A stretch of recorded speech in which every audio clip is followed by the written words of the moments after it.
Testing, 1, 2, 3.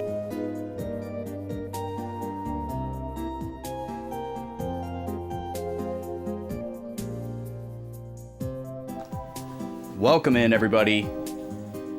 How we doing? Gad, nice to see you. I love it when a jam emote or a dumpy butt shake emote is in sync with the music. It's so satisfying. But it's always very turn signal coded, you know? It's like a similar tempo, but not the same. So it'll perfectly sync up for a second, but then it's out of sync again, and you're like, ah. So you gotta just enjoy that moment. That turn signal moment. You know what I'm talking about. Alright, folks. It's time for another day of Final Fantasy Tactics, and I have excellent news. I accidentally hit start over on the song when I went to go pause it.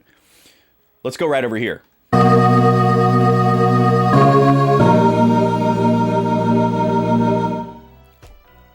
Welcome in. I have excellent news, folks. This is pretty wild. I'll give folks a minute to trickle in so we can just chat, and I can get the matcha going here, even though I'm technically already on the matcha train. So I used to, when I made matcha on Fridays, when I was working, I would make a 16-ounce drink, just because it was really easy with like measuring everything to do. 8 ounces of water, 8 ounces of milk, and like measuring the powder and the sugar and all that stuff. It just was really easy to do with 16 ounces. And then I had a 24-ounce thing that was actually for hot drinks, but I would pour the 16-ounce in there, and then I'd have a ton of room for ice. And that would last me like all day. I'd start drinking it in the morning when I got to work, or on my way to work sometimes. And I would just kind of sip on it throughout the day, and it would usually last me like most of the way through my shift. And then when I got off work and came home to stream, I would drink like a weird tea on top of it. But when I stopped working, I would just make the matcha like right before stream, which is nice. You know, I love that ritual.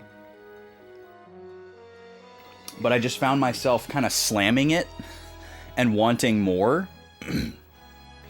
And I also found myself, like, you know, I was starting at 12 for a while, right? And then I started realizing, oh, I can just start at 11:30. And it wasn't just because Backlog Baby started eating faster. It was also because I was being more expedient in the morning and like getting ready. I think the first like couple of months of doing this schedule, like I didn't want to go fast in the morning because I was so used to going fast in the morning because I had so much to do before I had to get out the door and make the long drive to work. So I wanted to just go slow in the morning. Oh, I want to ease into my stream day. I want to take it easy. Well, I'm kind of like over that feeling now, I guess. And I don't mind going fast in the morning because it's not like, it doesn't like give me like work PTSD or anything like that. I'm just excited to do the things that I want to do, and I can get there sooner if I go faster. So that was part of what led me to being able to start earlier. But what I also found out is that if I made my matcha like in the morning instead of at the start of stream, I would also go faster and have more fun in the morning before stream. But then I would run out too fast. So I was like, okay, here's what we got to do. We got to stop making a 16-ounce matcha, and we got to take it up another cup and make a 24-ounce. And it works out perfectly now. So this jar that I drink out of holds it's technically a 24-ounce jar when you buy it at the store with applesauce in it, but this line right here where it stops being vertical and starts to slope up towards the lid is about 20 ounces. So I'll make 24 ounces of matcha. I make it in a measuring cup. Get it all mixed up. I added vanilla today, which is really hitting. And then I'll pour it into this jar until it hits the fill line, and then I have like a little bit left over, and then that's like my morning drink. So I'll put it in the jar, lid it, stick it in the fridge, and that's for right before stream starts. And then the rest of it is like my morning drink, and that's been it's been working out so good. So that's why I'm already on the matcha train before I start drinking this. Yeah, the vanilla is nice. Kay, friend of the stream, and IRL friend, is trying to acquire the matcha taste. She tried it for the first time recently, and she was posting about it in Jackie's Discord. And, you know, most people that don't like matcha think that it tastes like grass, or it just is like has this really earthy taste that's like super bitter and doesn't seem like food. And that's a totally valid take. Depending on like the source and the intensity and like what else you put in the drink, matcha absolutely can taste like grass. So those people are not incorrect. But you run into a lot of people, it's like, oh, well, you just haven't had it the right way, which is like what everybody says about their favorite thing when people say they don't like it.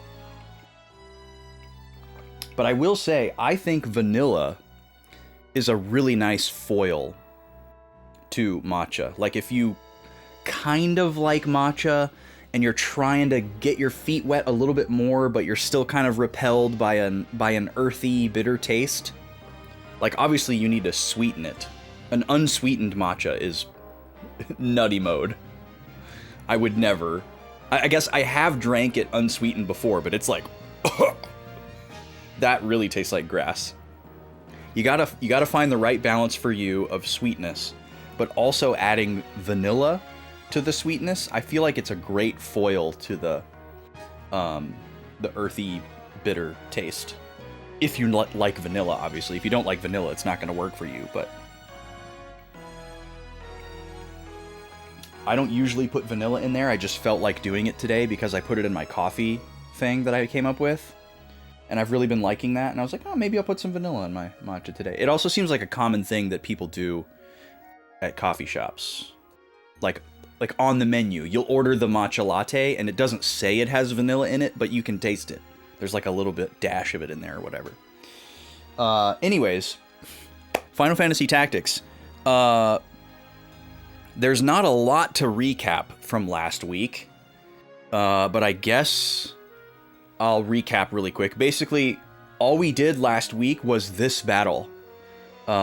We came right up to the butt end of starting this battle last week. Did I say last week? Yesterday. Last week we ran up to this battle, and then yesterday we did this battle. There we go. And the first time we did this battle yesterday, we got checked. We got bodied really hard. Everything was doing a lot of damage, and so we needed to step away. I was like, this is a very clear answer to me that we just need to reconfigure our party and do a little bit of grinding. And we did. We did 2 random encounters. We farmed a lot of JP, which allowed us to reconfigure the party pretty significantly. And then I got committed to trying to steal the blood sword from Gafgarian, because I was like, this seems fun. This seems doable. Like 33, like 1/3 chance basically. Like we can easily soft reset. It's not that bad. This shouldn't take that long, right? Yo, what's up, Fractal? Vicious, welcome in. Yesterday was like last week, only less so. Good point. So we got committed to going after this blood sword. We reset a whole bunch of times. After a while, I figured out a party formation that would seemed to consistently have Gafgarian go where we needed him to go, so that we could attempt to steal on turn 1 every time, and then if we didn't get it, we would just reset. So we did that a bunch, and we finally got the steal on like the 10th or 11th attempt or something like that. And we were like, okay, cool, let's do this. And then we got some really bad RNG. 2 characters died on very unfortunate tiles. And we weren't able to turn the tide of the battle and get them revived quick enough. So we basically lost the battle. And that was pretty much all that happened yesterday. We did the 2 random encounters, a bunch of menuing, a bunch of soft resets to try and steal, and then ultimately lost this battle. And so at the end of yesterday's stream, I said, okay, tomorrow morning, I'm going to give myself an ultimatum. I'm going to boot up the stream, and I'm going to do steal attempts until I get one, and then I'm going to, try to get control of the battle. But I'm not going to do the battle off stream. Well, I booted up the PlayStation this morning. This is... You don't understand. Yes, Smashington, but like the opposite from what you think. Welcome in. I booted up the PlayStation this morning. On the very first battle, Gafgarian went to the specific spot where this treasure chest is, right in front of Ramza here.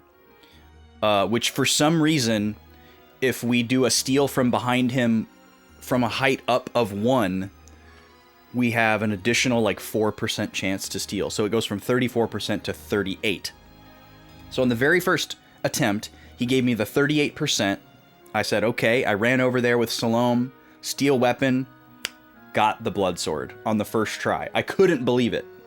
Yo, Brock, welcome in. Got the steal on the first attempt, and I was like, okay, let's go. The only thing that I changed with the loadout from the attempt yesterday was I gave Roberto item instead of white magic so that he would be able to refill his MP and Veronica's MP. Otherwise, everything is the same. No additional grinding, no job changes or anything like that. That's the only thing that's different. Well, got the blood sword, started doing the battle. I started remembering exactly some of the moves that I did because it seemed like the enemy AI was doing the exact same thing. And I was like, oh man, does this just mean I'm going to get the same result as I did last time because I'm doing the same thing? But I kept going, and I started getting some really good RNG. Like the time mages were missing all of their haste and slow, and we were dodging some attacks and countering, and some of their attacks were missing, and some of their counters missed. So there's just like god level RNG in this fight. And we are now at a point where we vastly have control of the battlefield. Gafgarian has already left. The 2 knights are dead. This is an archer's crystal that we're waiting to pick up. There's 1 archer left with 63 HP. And then the 2 time mages who don't seem to have any attacking prowess whatsoever. So there's pretty much no way we could lose this. Everybody's alive. Everybody's hale and hearty. Roberto has done an amazing job in this fight. Veronica and Matsuo were an interesting team. They kind of came over here and blocked the time mages from coming down. So the time mages have been stuck up here the whole time. And that has made a huge difference because most of the battle took place over here. So they haven't been able to affect any of those people.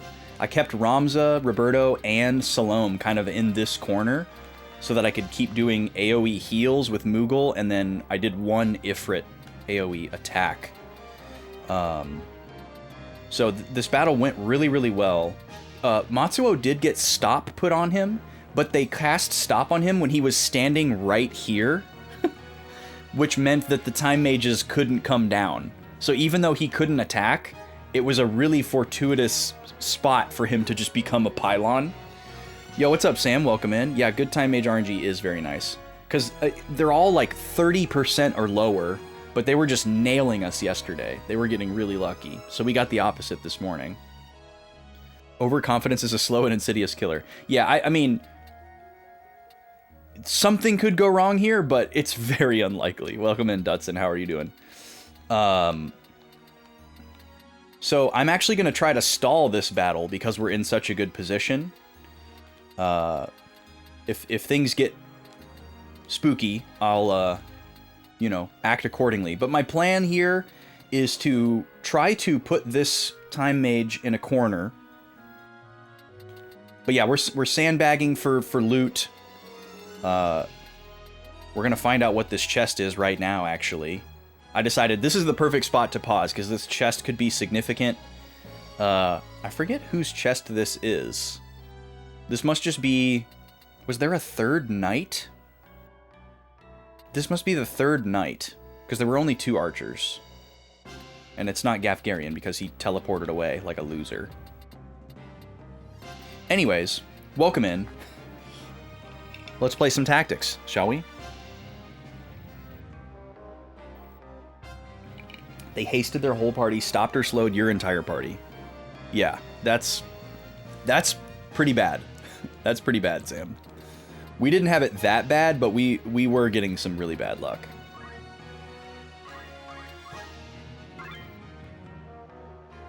Gold helmet. That's pretty decent. It might not be good enough to wear, but it's definitely good enough to sell. Also, this Earth Slash attack is incredible. On the tile that I was just standing on right here, I killed this guy with Earth Slash. He had like 6 HP left and he was running away from Veronica, who was kind of chasing him this direction. And he was running away from her to stay out of her attack range. And Ramza was like over here. And so I ran over here, which was as far as I could go, and then I Earth Slashed him from all the way over there. Just to take his last 6 HP, without having to go all the way over there, which was excellent. Yeah, it was super cool. That's a monk skill. That's under Punch Arts. So yeah, it hits in a straight line. The other thing about Earth Slash that seems totally busted is it can't miss. Like, all these guys have really high evasion. Like, our regular attacks are always like 75%, 68%, because they have mantles on or something. But Earth Slash is always 100%. So it attacks in a straight line for 8 tiles and hits anything that's in the way, whether it's an ally or an enemy. And there doesn't seem to be any damage diminution either, because we've attacked 2 people in a straight line and they both took the same amount of damage. So it's not like a scaling thing like you would expect. Or maybe it's like the first 2 tiles and then the second 2 tiles or something like that, and not dependent on the number of objects, because that would be harder to code. Maybe it's just based on the distance, but still pretty amazing ability. I'm just gonna yell here because there's not anything else I can do.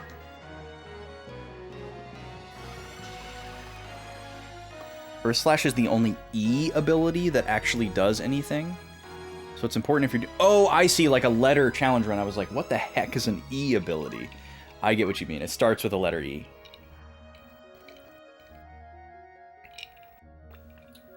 You gonna move? She's gonna move. Okay. Alright, Veronica can finally get up here. Veronica actually might just be able to kill this lady, because Veronica hits like a truck. Oh, no. Not dead.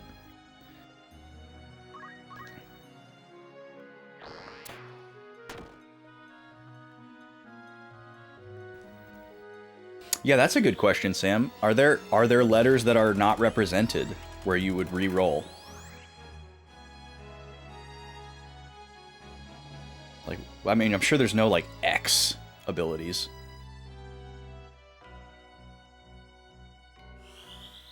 Okay, she's gonna try to stop both of us. Got one of us.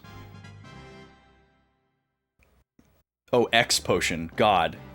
That would suck if the only thing you could do was use X potions.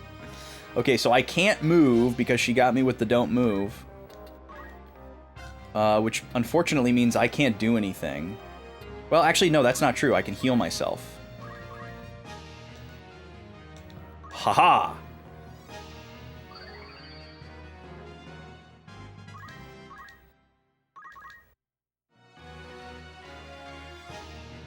Okay, let's see here. Matsuo, or Salome. Salome is not going to be able to kill either of these characters. Ramza goes next. Ramza's not going to be able to do anything. He's just going to be walking over to this treasure chest. The old Ramza roundup.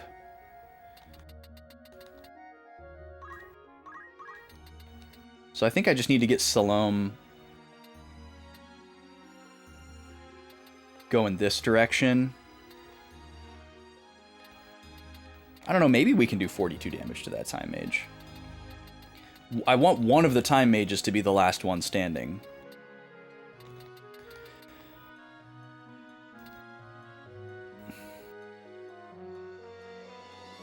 I guess, well, no, that's not going to happen. Counter is not a thing anymore. I guess unless the Time Mages start whacking me with their staff. But...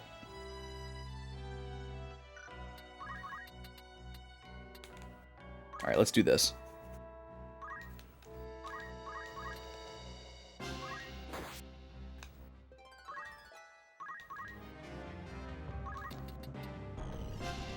Alright, Ramza, you're gonna go over here.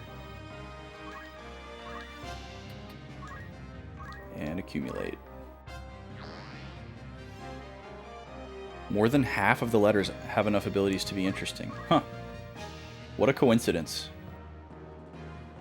Because, you know, obviously the developers weren't thinking about that. Why would you attack the character that can counter instead of the one that can't? Okay.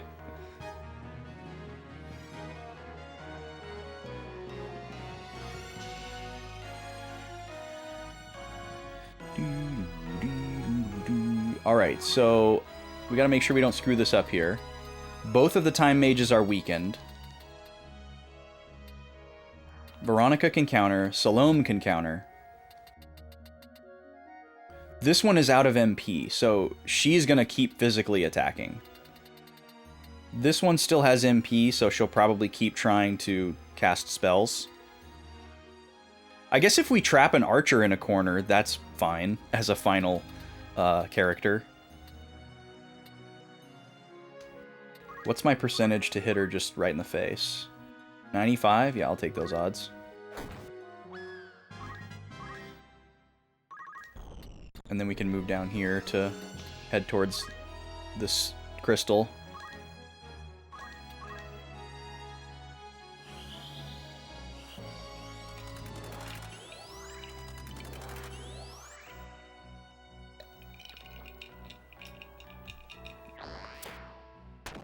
A little bit of condensation dripping on myself. Dude, this regenerator ability is so good. It has been so helpful in this fight. The fact that you can keep getting it like multiple times. Let's see, I could just Ifrit them both, but then the battle's over. So we don't want to do that. We want to milk this for all it's worth. So I think what I might do actually is just move in closer and then use a potion.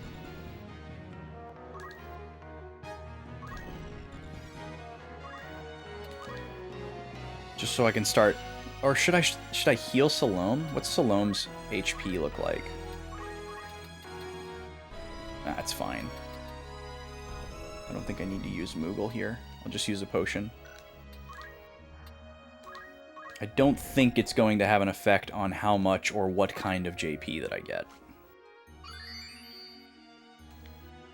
But please don't confirm or deny that.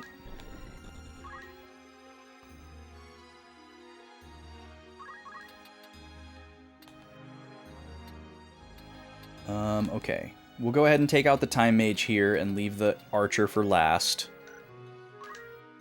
I think that's fine. Ramza Matsuo.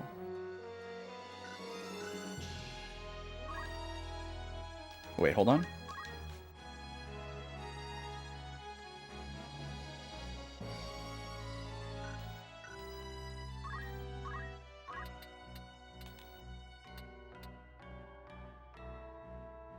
Yeah, we should be able to box this Archer in. If we can't, we'll just let her run around and shoot.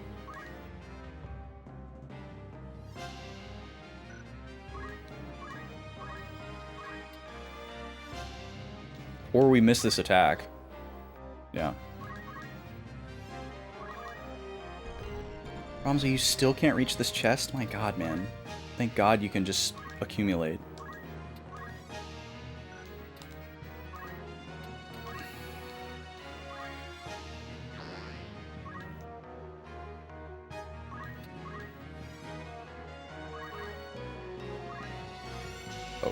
Oh, right, I still can't move.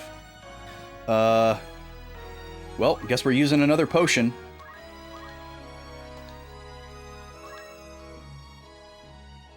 Good thing he's missing some health.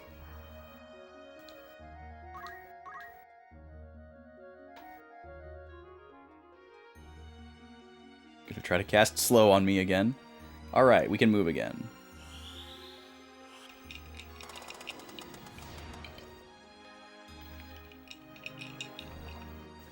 Where are you gonna go? Looks like you're not gonna move. Okay, let's see. This was an archer, so I don't really care who picks up this crystal.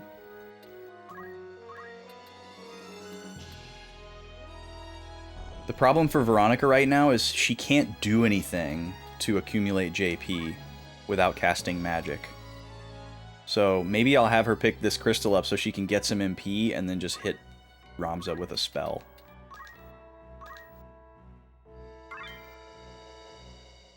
What ability do you have? Charge +7. I would get both of those? I kind of don't care. I'll take the MP.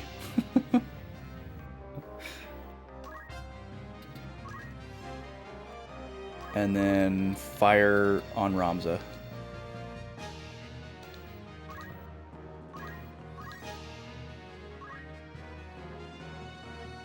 Oh, shoot. That's not going to work. Oh, I didn't know Ramza was going to go next. I should have looked. That's okay. Well, actually, I can just stay here. I can just stay here and wait another turn to pick up the chest. That's totally fine. We're here to wait anyways. Yeah, that is what it's like, SNES. Just you wait. When my dad gets here... Jesus. Okay. 52 fall damage. That's impressive that Roberto survived that. Oh, fire didn't hit. Okay.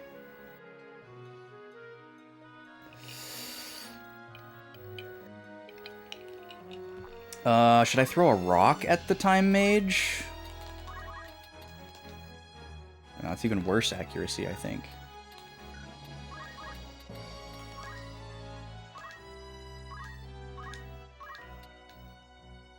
It's the same. Well, here we go. Alright, there we go.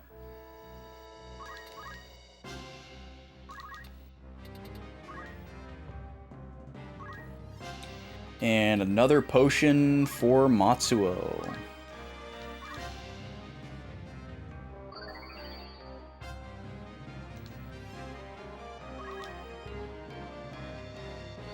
Nox. Now, I'll actually have Ramza pick up that crystal and have Veronica pick up the chest, because maybe there's a skill that we want. Just maybe. It's going to take me 2 turns to get over there, of course.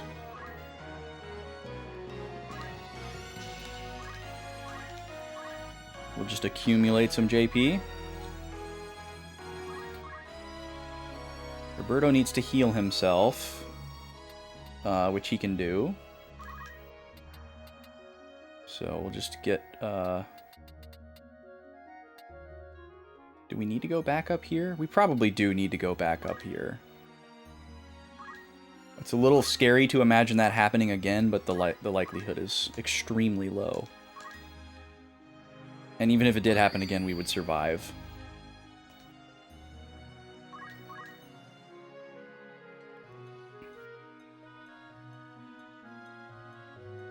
Alright, she's not going to move.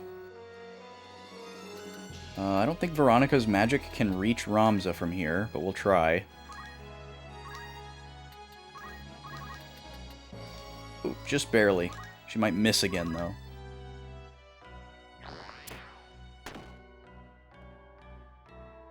Dude, Regenerator is pog.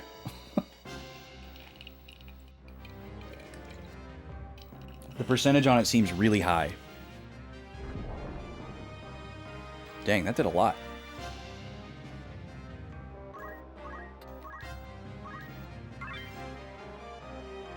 What do you got? Carve model? This is a geomancer ability.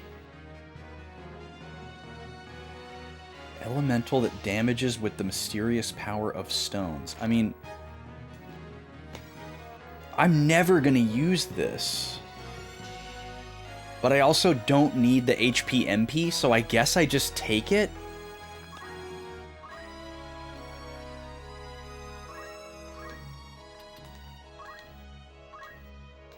Maybe it'll somehow save me some JP down the line? Yeah, who knows?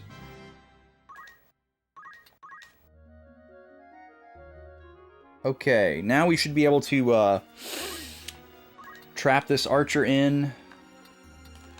And I guess we'll want to move Matsuo out of here in this case. And this is perfect because she can't attack from one tile away, which means we don't have to worry about countering before we want to. The only problem with Matsuo is that he's going to lose his ability to get free JP.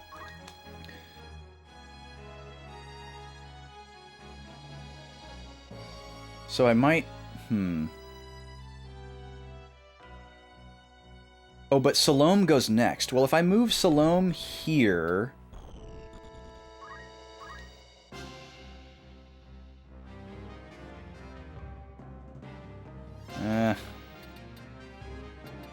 I don't know what she's gonna do.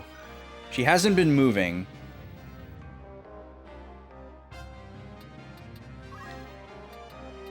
Let's just see what happens. I can potion Matsuo one more time.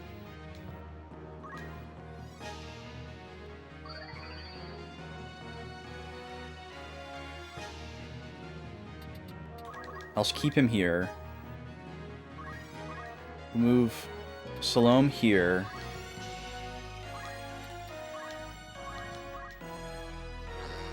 How's it going, Dark Duck? Welcome in. What are you gonna do? Okay, good. That's what we wanted you to do. Grab this chest. Mithril Shield. Nice. These are pretty decent items that we're getting. We're gonna cast a different magic on Ramza and maybe do less damage. No, Ramza's just really weak to magic for some reason.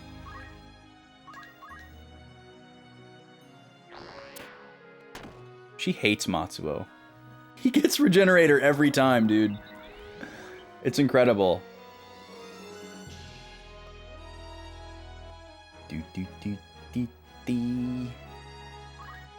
It's probably smart to move right next to her so she has a chance to hit herself as well. Yeah, this is good. We'll just stand right here. And yell.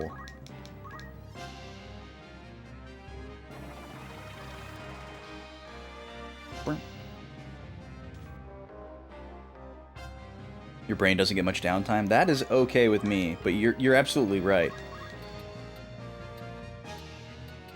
Alright, so now she's definitely not able to move. Let's see. We're just going to hang out here. Guess I'll just do a Moogle for the fun of it.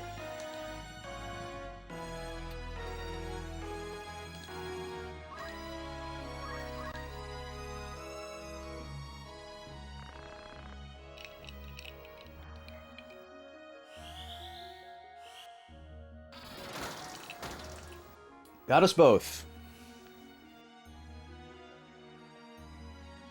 Okay, so Matsuo is going to move this way to get ready to pick this up. I'm not super interested in Time Mage skills, but I'll take them if I get them.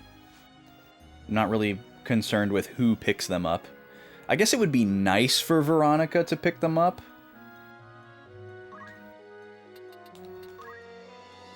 Alright, we can potion one more time. I kind of just need to get him down there so that he can start interacting with Ramza and Veronica. Because now he can't do anything to earn JP.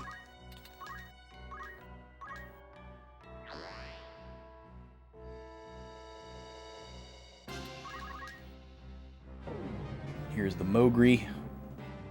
Cute little Moogle. Apparently Moogles are extinct in this timeline. So I don't know what's going on there.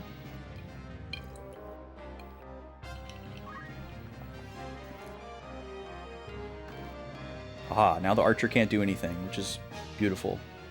Okay, let's check these move ranges real quick. Ramza can go there, Veronica can go there. That's perfect. I think what I want to do... No, that's not what I want to do. Alright, so let's just go right here. And accumulate again.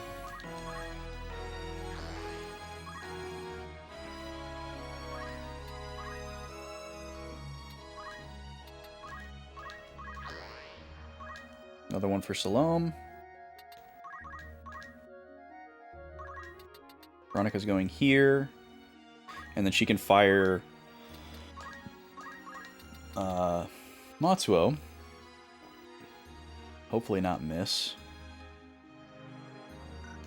I think it's too dangerous to attack Ramza. Yeah, and it's not an accuracy improvement either. So yeah, we'll just go for this.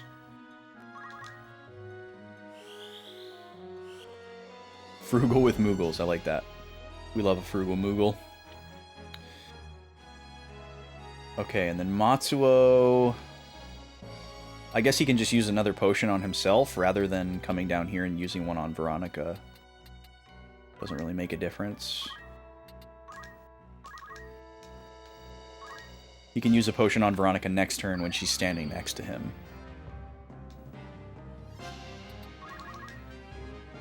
More actions this way. So again, we're now in a situation where we could technically do this forever. Especially because we have an enemy that can't do anything. So if this was an emulator and we could set macros, you could just do this forever and get infinite JP. But we're not going to do that. We're just maxing this particular battle. Let's go right in front of Matsuo. That's not going to impede Veronica, right? Yeah.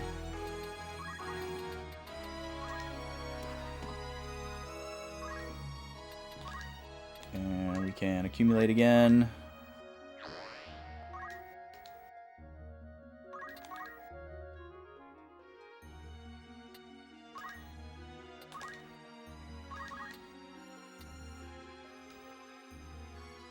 I guess, yeah, it's better for me to use up my MP than using up items. While I can.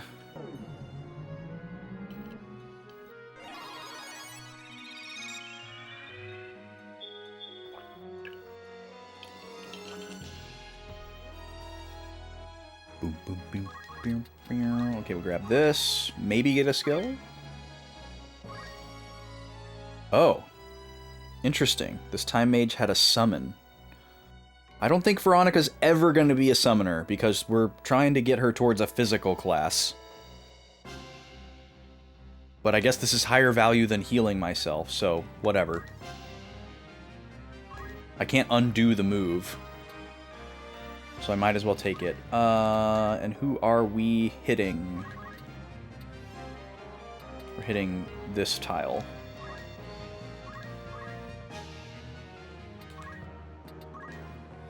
We can potion Ramza here.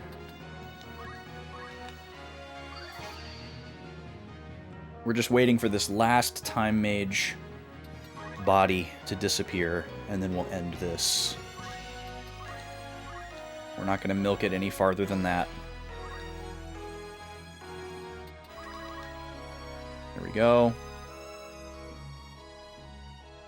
Now, if we don't time this right, the archer might pick up the crystal here, which it looks like she's going to get a chance to go for it no matter what, which is fine. It's not a huge deal.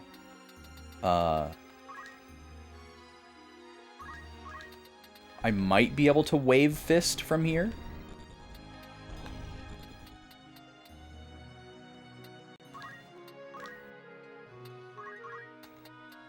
Nope.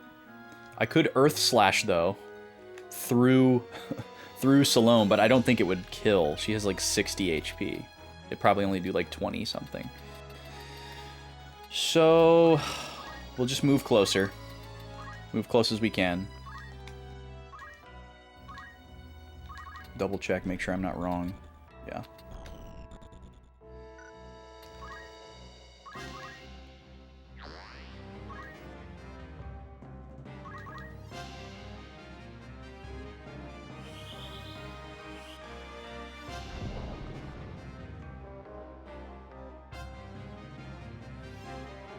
Yeah, she's gonna take the crystal. No big deal. Dude, regenerator every time. I don't know what the odds are on that, but we seem to get it every time. Alright, now we can just end this thing.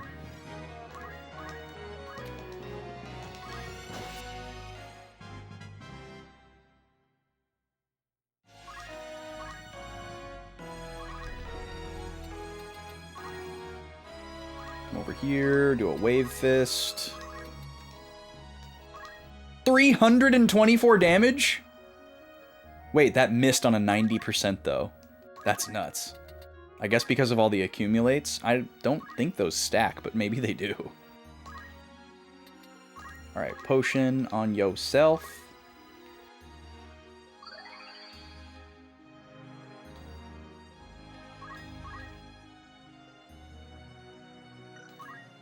Let's see here. Everybody's gonna get to go here, so yeah, let me move Roberto out of the way. Give her a whack. And then we'll step out of the way.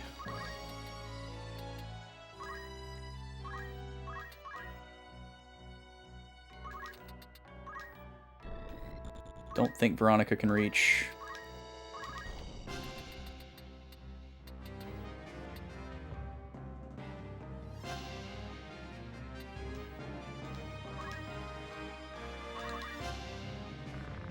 Hopefully this hits.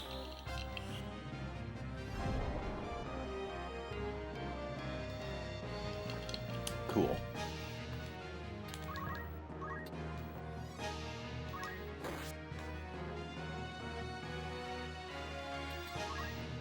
Actually, I should move so that somebody else can come into that spot for slightly higher accuracy. 396 damage. Whew! Man. That's a lot. We must go to Lionel Castle immediately. Yay! Perfect fight. And we got the blood sword. Look at all that money. I can't believe that was the first attempt today, though. That absolutely blew my mind. First try, stole the blood sword, and then the fight was just like God RNG the whole time. Aren't you eating? You can't go on without food. No one will mourn your death. In fact, it should make most people happy. You won't die, just eat the food. Wait, that's a weird juxtaposition of things. Most people would be happy if you were dead. You should eat the food. It won't kill you, I promise. Okay, let's write some things down really quick.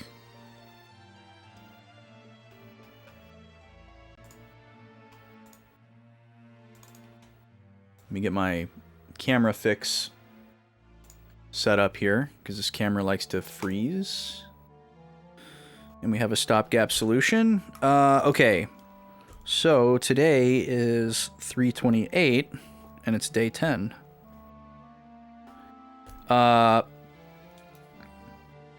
So we defeat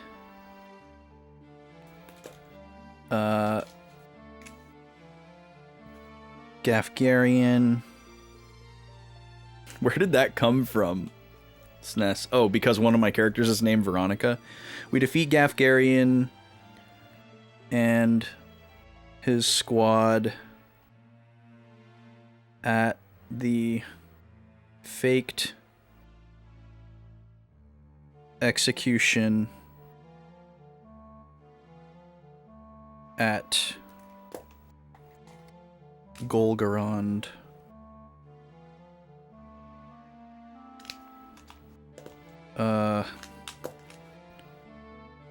Gafgarian escapes again, of course.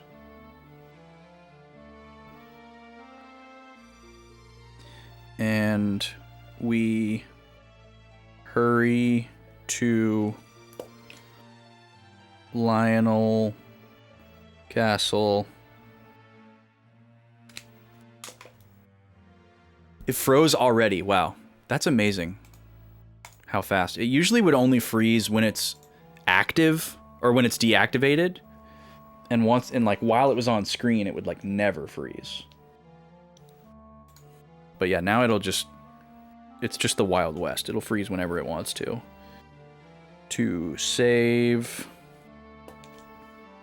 Look, it just instantly froze again. What is going on? It's got to be the USB extender.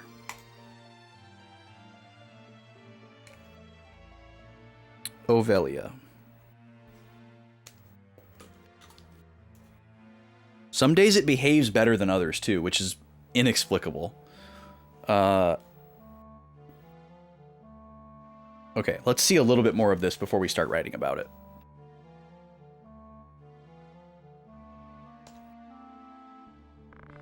I knew you were in with the Cardinal. If you aren't turning me over to Larg, what's your plan? Taking you somewhere you belong, that's all. Okay. Interesting. Back at the castle.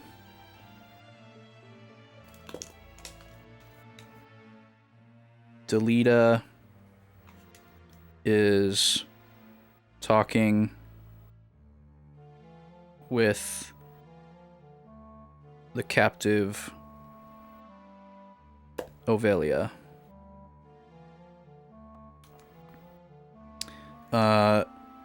She accuses him of being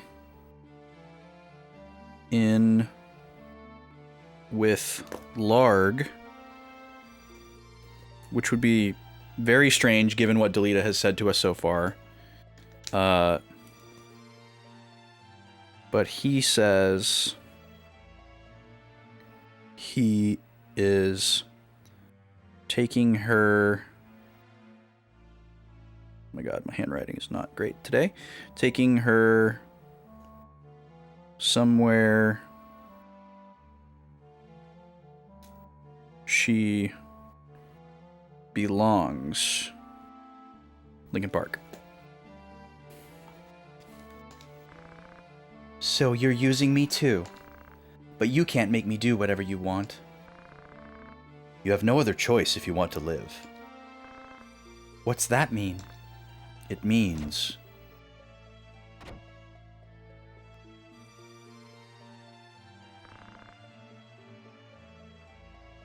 Wait, no. She didn't accuse him of being with Larg. She accused him of being with the Cardinal. I'm gonna need to watch this scene again. So, she is Ovelia. How are you, Princess? If you'd behaved, you wouldn't be here now. Huh, she's almost too good. Too good a substitute for a princess. What?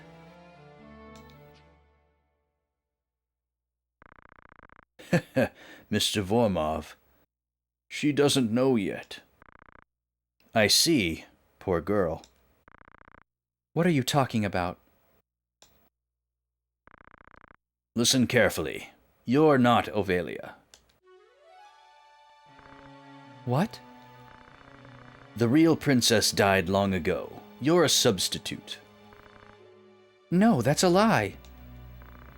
It's not a lie. You are not Ovelia.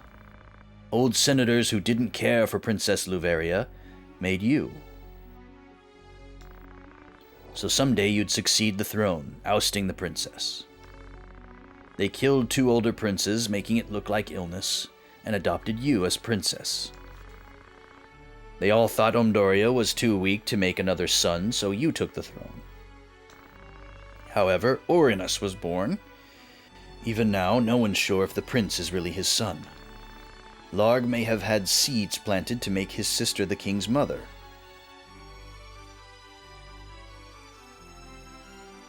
Okay, because Larg's sister is the current queen. That's what he means by that. And what he means by the king's mother is the future king, Orinus, who is currently the baby prince.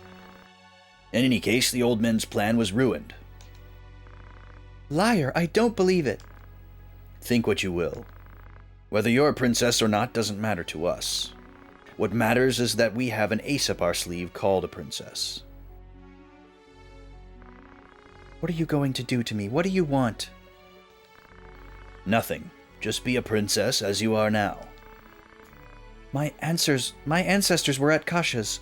No one can control me. Then what? If Larg catches you, he'll kill you, right? We just want to help you take the throne. Who are you? We're neither allies of Larg nor supporters of Goltana. We're about to get hit with an ad. So I'm going to pause right here. Forgot to do a prediction. See you in 3 minutes.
All right.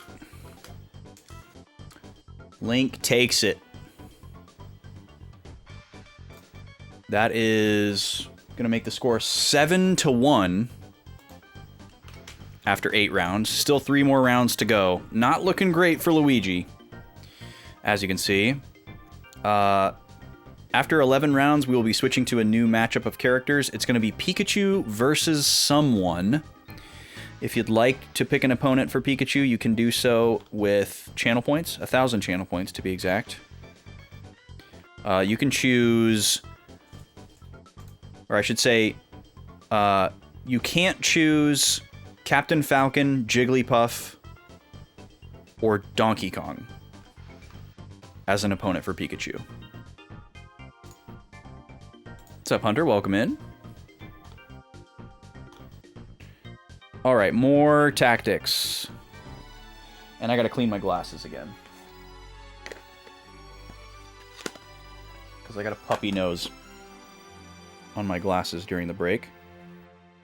Gad coming in with the character redeem, nice. If you were cooking up a character pick and Gad sniped you, you can just pick the leading character for the following matchup. All right, Pikachu versus Kirby will be our 22nd matchup. Thank you, Gad. Okay, we're in the middle of a very revelatory scene here. We're getting some big lore dumps. I'm going to immediately rewatch this scene after it's over, because there's going to be a lot to write down. Just collaborators. Vormov, let her calm down. Once she comes to her senses, she won't refuse our help. Yes, you're right.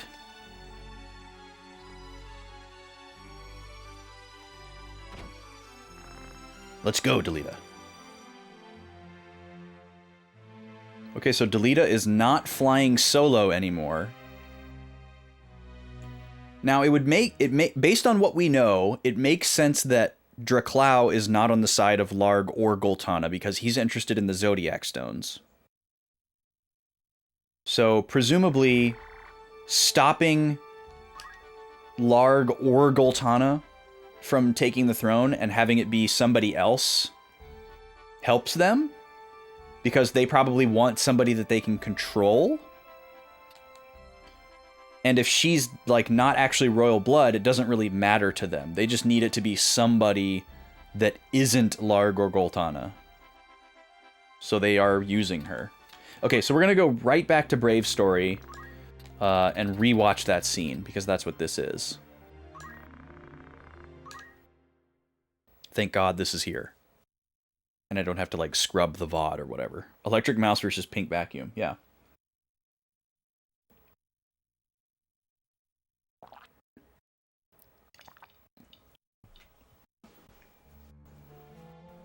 Hi, Gobi.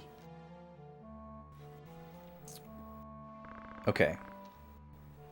So Delita's trying to get her to eat, but then he immediately says, no one will mourn your death. I think he's trying to say, like, you should eat to keep yourself alive.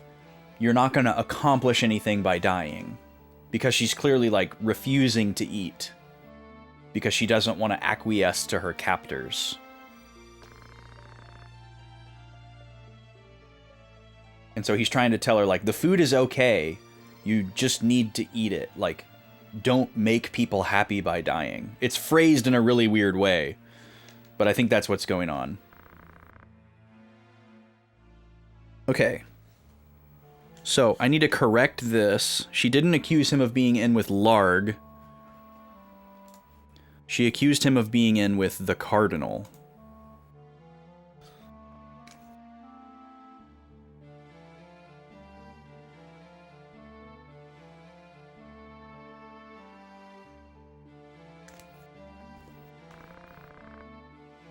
If you aren't turning me over to Larg, what's your plan? I see. Taking you somewhere you belong. That's so ominous.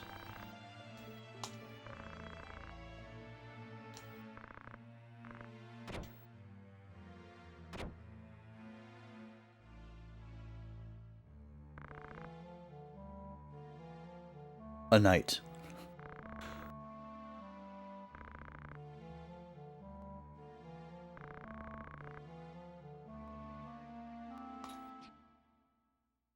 Okay, so here's what we're going to write. A knight named Pink Marker Varmov enters with Draklau. Sorry, there's no music here. Give me a second. And reveals that Ovelia is a substitute.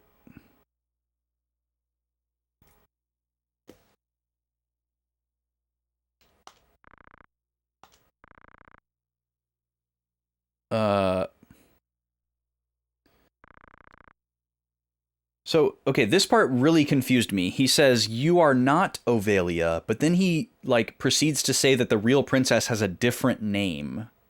You are not Ovelia. The real princess died long ago. Okay. So let's write Varmov claims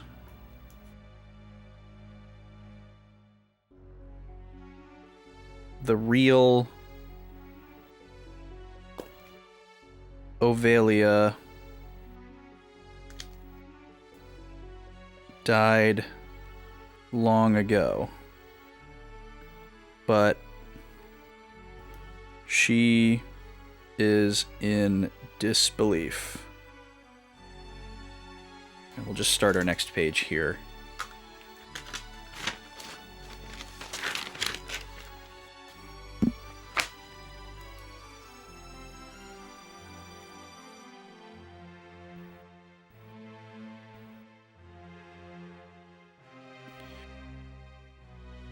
Okay.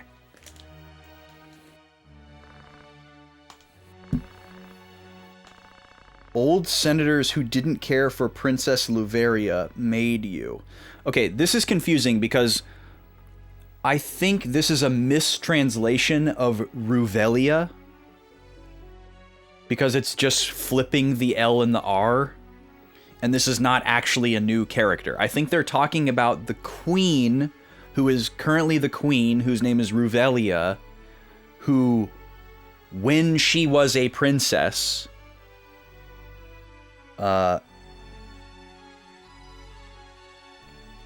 this action was taken. But I don't know that for certain. That's just an assumption. So I have to write this in such a way that clarifies that for my future self. Okay, so let's say... Let's write it this way. Let's say Varmov claims that old senators... Dang it. That didn't care for, and I'm gonna write Luveria as if it's a new character, but then I'm just gonna leave a note for myself. Actually, I need to write Princess Luveria because I want to remember that she was referred to as a princess. Princess Luveria.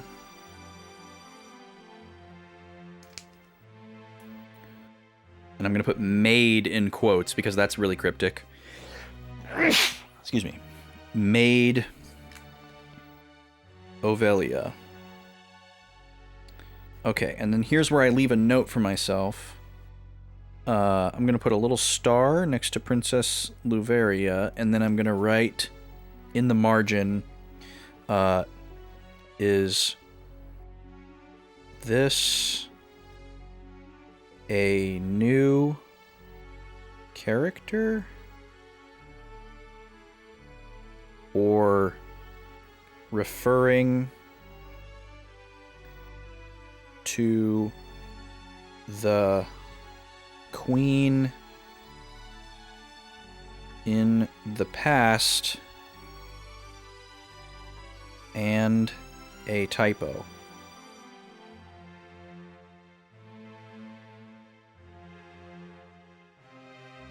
Our first footnote.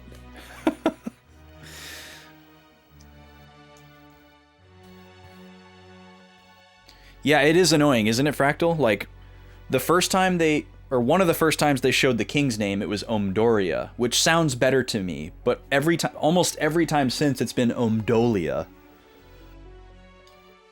And then, even worse still, in War of the Lions, like, almost all of the names are different again.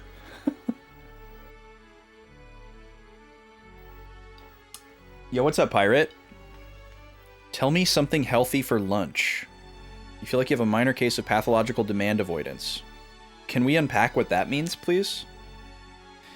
And if you demand I get something healthy, then it will trigger your need to get something unhealthy to spite me, justifying what you were already going to do. Hold on.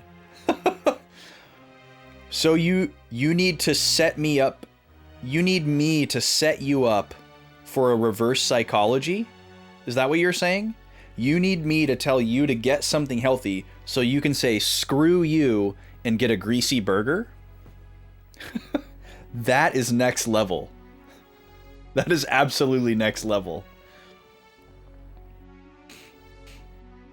Well, you've given me a little bit too much power in this situation, Pirate. Now I want to rock the boat.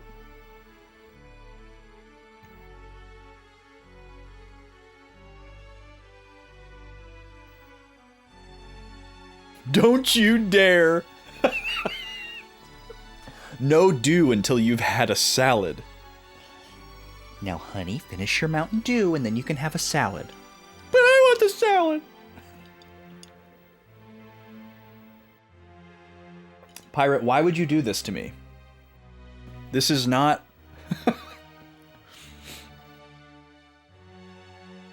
I don't even know what to say to you right now. I'm trying to understand this weird, complicated story, and you come in here with pathological demand avoidance.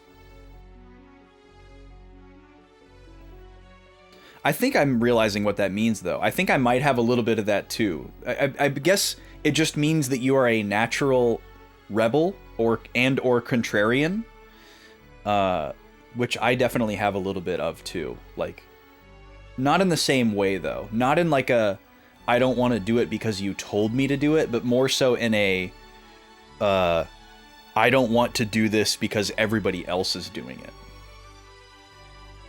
Anyways, I'm going back to the chat. I don't know how to help you, Pirate. I'm sorry. I hope you have a great lunch. I'm going to read that in a second.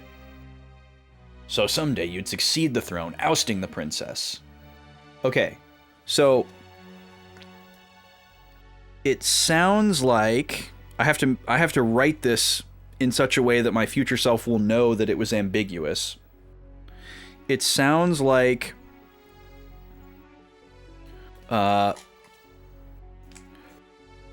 Varmov is saying that Ovelia was put in place to one day succeed and foil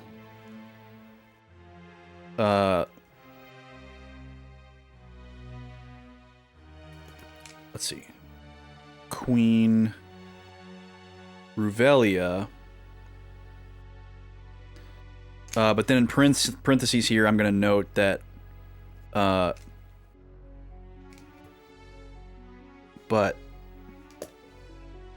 Varmov says, quote, the princess. But again, I think he's referring to the past era when the queen was a princess, before she was a queen. But I don't know that for sure. So I have to leave all these doors open mentally. They killed 2 older princes, making it look like illness. So who are these princes? Maybe he's talking about princes that were under Denamunda and not Omdoria. And who is they in this situation? The senators? They killed 2 older princes, making it look like illness, and adopted you as princess. Or does he mean they, the royal family? This is so confusing.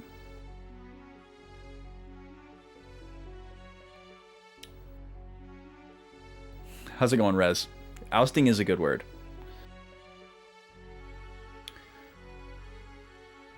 I might have to just write this verbatim, because it's so ambiguous that I'll need the exact text later to try to unpack it again.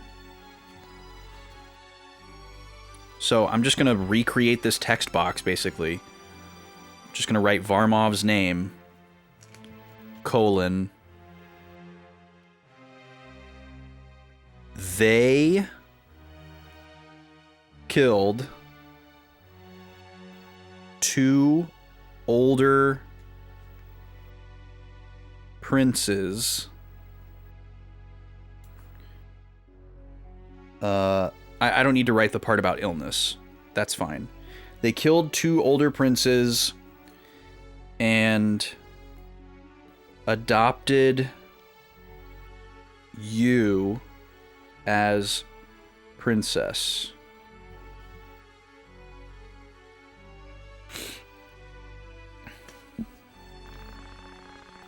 They all thought Omdoria was too weak to make another son, so you took the throne.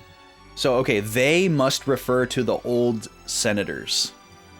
So I'm going to write here, they, in this context, seems to refer to the old senators mentioned earlier,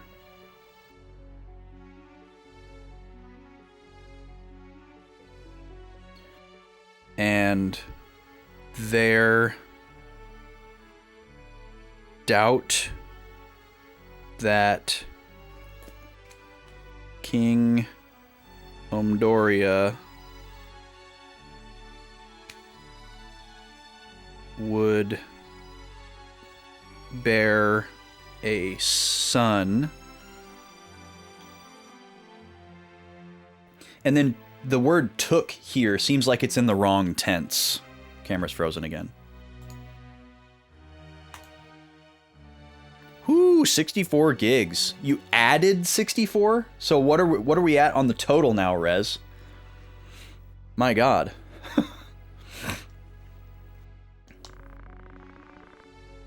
However, Orianus was born. Even now, no one's sure if the prince is really his son. So this is also revelatory. Supposedly, there is also doubt as to whether Orianus is actually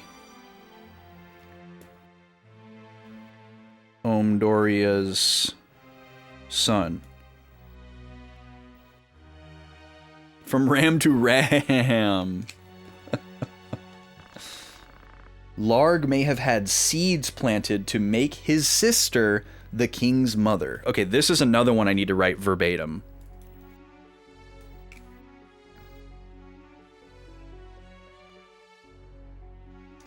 But I'm pretty sure I understand exactly what he means by this.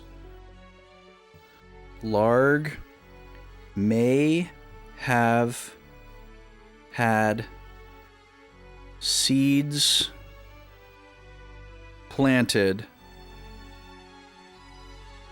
to make his sister, parentheses, Ruvelia, the kings, parentheses, Orinus, future king, mother.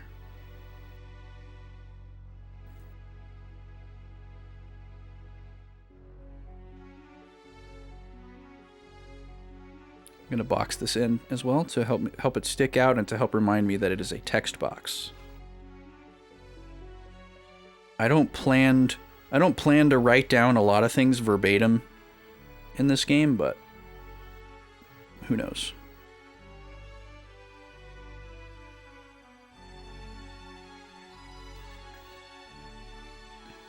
So I feel like this also further supports that Luveria and Ruvelia are the same person.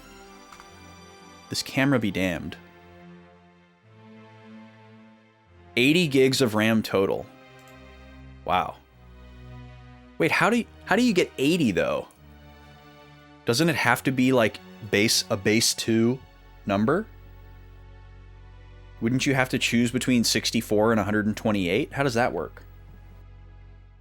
You have like 4 sticks of 20? Is that possible? I wouldn't think that would be possible.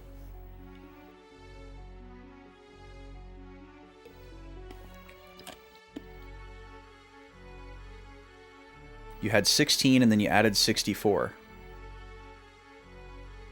2 8s and 2 32s. Huh.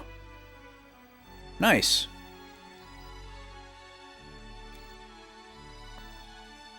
I don't remember if I have 32 gigs or 64 gigs. I feel like I have 32.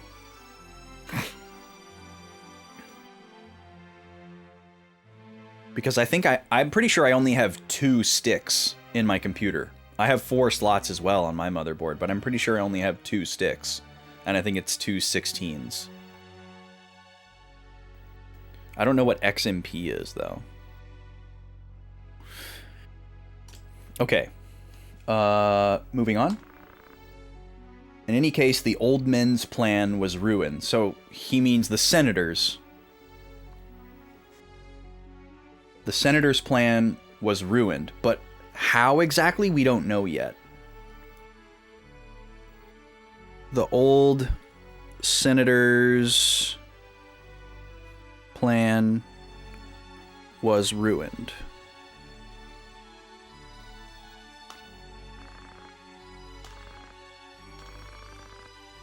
Whether you're a princess or not doesn't matter to us. What matters is that we have an ace up our sleeve called a princess.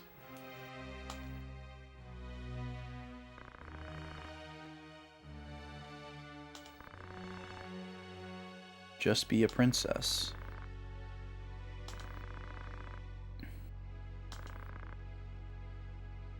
Okay, so, yo, what's up, Dur? How you doing? Yeah, we're having lots of fun today.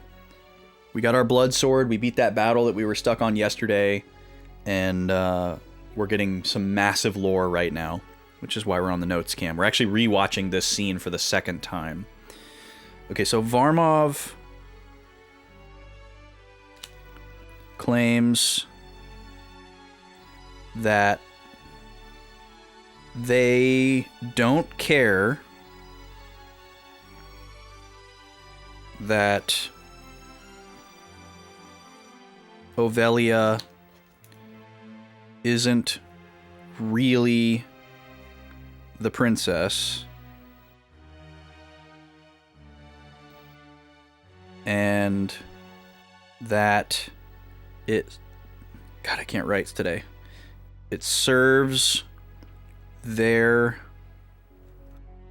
ends for her to be perceived by everyone else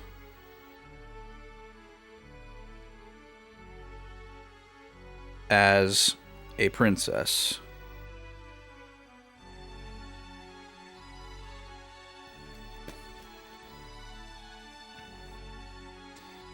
Hey, what's up, Kiki? How are you?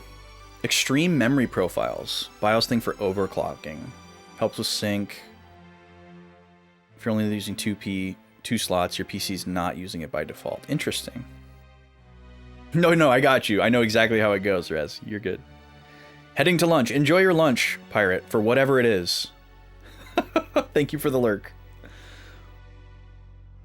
Okay. Claims that they don't care that Ovelia isn't really the princess and that it serves their ends for her to be perceived by everyone else as a princess. They say they want Ovelia to take the throne.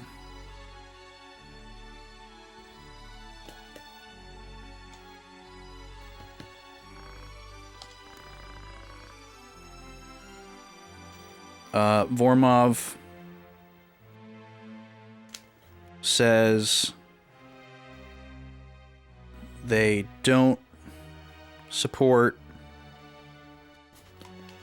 Larg or Goltana.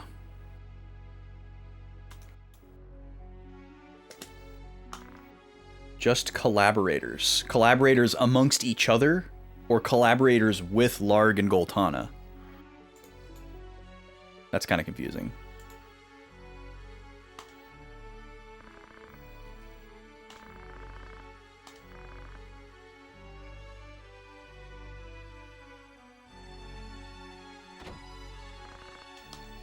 Okay. All right. So let me unpack everything that I just wrote down because I have a lot of questions. And if you haven't been here for one of these before, I actually write the questions that I ask of the game in my notes. These are not questions that I want chat to answer if they know the answer. I don't want these questions to be answered by anybody.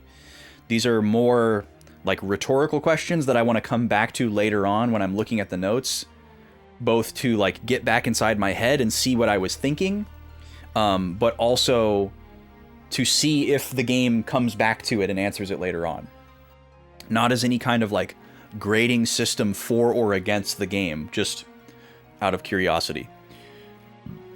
Fractal, if that's a joke, I don't get it. The Divine Right of Kings, is that like specifically from something, or is that just like common law from back in the day? Okay, so let's go through this really quick. So some old senators made Ovelia and got the royal family to adopt her somehow.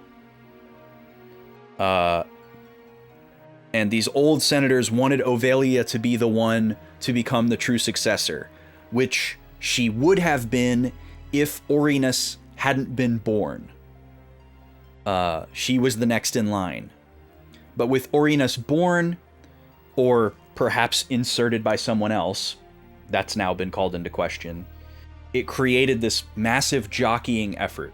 So you have Larg trying to take the throne, which seems weird because we are made to think that Larg and his sister Ruvelia are like the same and want the same thing. So why wouldn't Larg just want the queen to stay there? But Larg is trying to seize the throne. Goltana is like the opposition of Larg, or at least we're made to think that. And at the beginning, we kind of thought this whole conflict was just Larg versus Goltana, and you had to be on one side or the other. But now we know that that's definitely not the case, and things have become much, much more complicated than that. But at first, they did a good job of making it feel like, well, if you weren't for Larg or Goltana, like, what are you doing? Like, you've got to be with one of them. But now there's so many more facets. So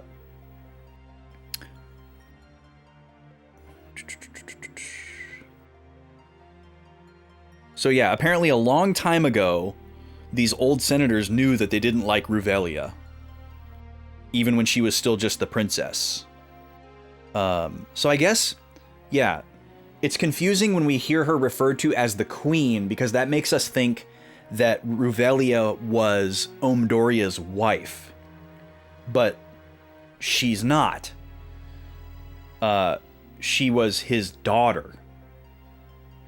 She succeeded him and became the queen. So what we don't know is if Ovalia was inserted into the royal family as another daughter of Omdoria and like the younger sister of Ruvelia, or if she was inserted after he died and Ruvelia became queen, because they were like, this is going to be bad news with Omdoria gone. Ruvelia's a nightmare. We got to figure out some kind of path so that whenever we get rid of Ruvelia, or whenever she's gone or whatever, we have a path, and this girl is going to be our path, so we got to get her in there. But we don't know how they got her in there, and we don't know if Ovalia is perceived as a younger sister of Ruvelia or as a daughter of Ruvelia, even though we know she's not actually either of those things. So maybe we'll get clarification on that. I'm definitely going to go into the character menu next and see if any of that's updated. We might get some clarification there. But the old senators apparently killed 2 of the older princesses. Or, sorry, I keep doing that. 2 older princes. So apparently that means Ruvelia had sons that would have succeeded her? But these wouldn't have been sons of Omdoria, right? That wouldn't make sense. If these old senators didn't like Ruvelia, they wouldn't have eliminated princes that would have succeeded the throne instead of her. Right? It's still possible that that's the case, though. It's unclear. But they didn't think that Omdoria would have another son. But then Orinus comes along, who is now like the rightful successor. But he's not old enough, and now all this jockeying is happening. For who's gonna like hold the throne and keep it warm until Orinus is old enough. And then Varmov suspects that Larg planted seeds to make Ruvelia... Well, I'll read it as it was written. Larg may have had seeds planted to make his sister the king's mother. So Larg's sister is Ruvelia, and so by being perceived as Orinus's mother, she is now the king's mother. I don't really know what the significance of that would be.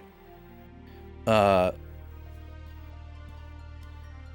maybe it's because Orinus isn't actually her son, but by being perceived as such, she can get close to him and then, like kill him or get him out of the picture somehow, or control him, mold him in such a way so that when he does assume the throne, that he's got the same ideals. Any of those are possible. But then the old senator's plan was ruined. We get no clarification or follow-up on that. Don't know what that means.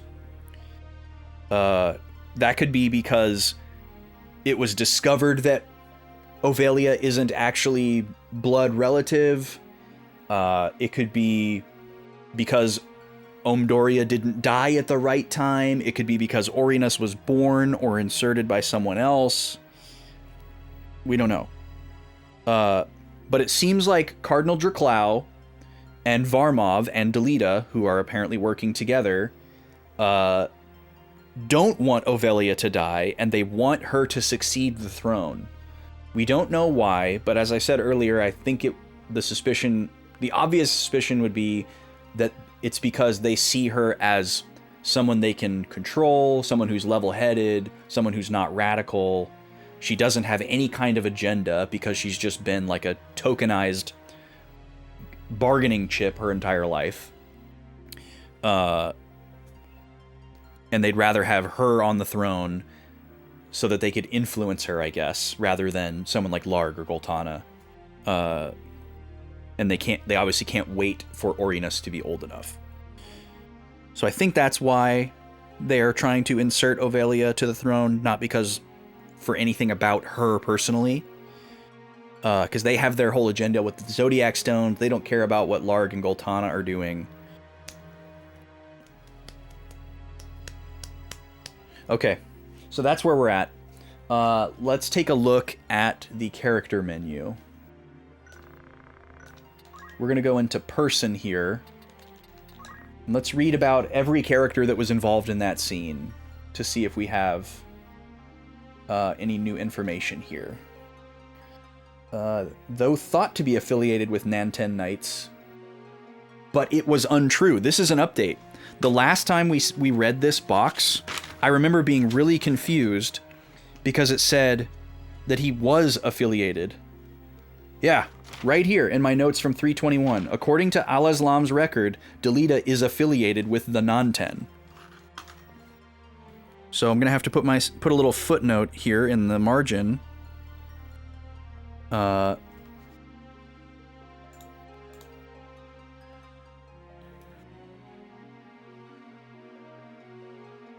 This was updated after it's going to be hard to write small with my red marker. After Golgorond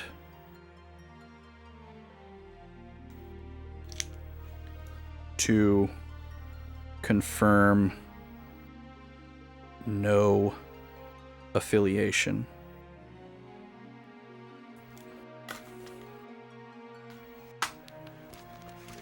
Okay, let's go back over here.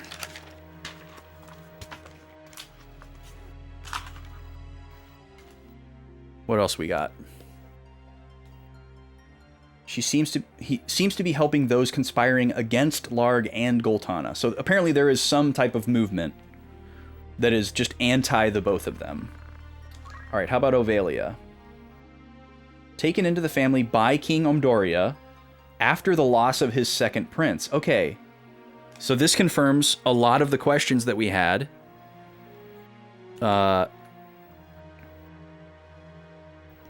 True daughter of the late King Denamunda, and is a sister of Omdoria by different mothers. With the birth of the third Prince Orinus, Ovalia was raised by Prince Larg. Okay, so this is extremely valuable information. I might need a highlighter color in the margin for stuff that is from this menu specifically. I think I can... Let's see. I think I have to use purple, because I think blue and green have been used already. Maybe I haven't used blue. Have I used blue for anything?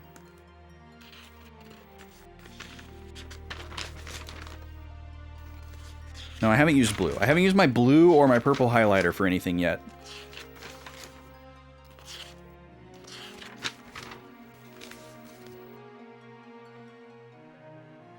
Okay, so we have a new thing to add to the color key here.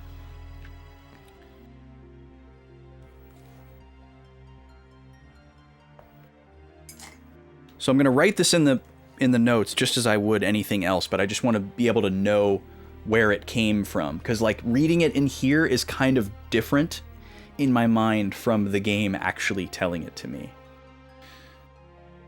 Because as we know, the information in here, we just got confirmation that the information in here isn't always correct.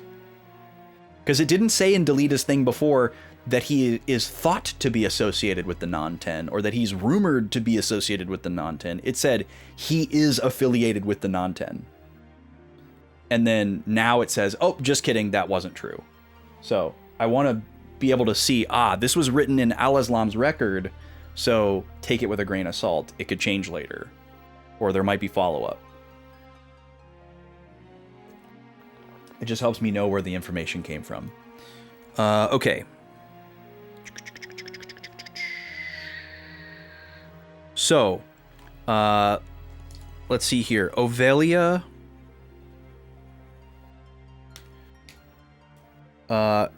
is a daughter of Dinamunda. So I actually guessed that, I think. Or I guess I didn't really guess it, I logicked it out. Is a daughter of Dinamunda and sister to Omdoria.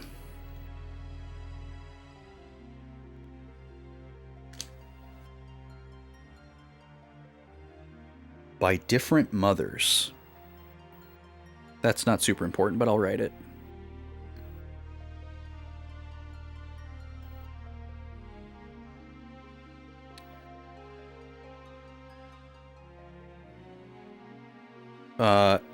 She was taken in by Omdoria after the old senators killed his first two sons. So that falls into place.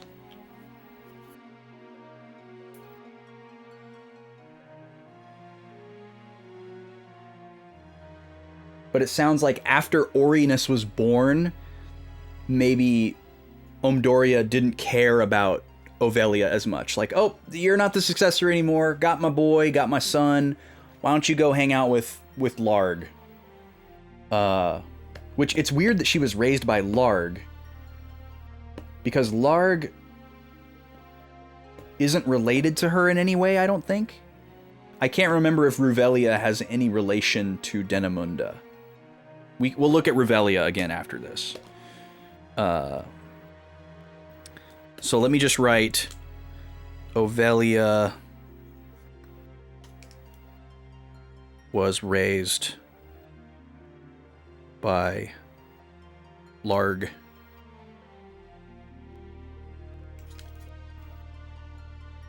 Okay, and then we do a blue highlight in the margin here so that we know where this came from. Okay. Frozen again.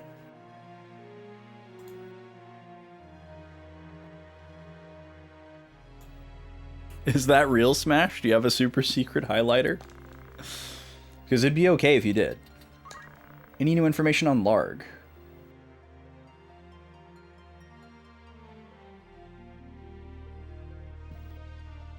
No. It's also confusing that Larg is sometimes referred to as a prince and other times referred to as a duke.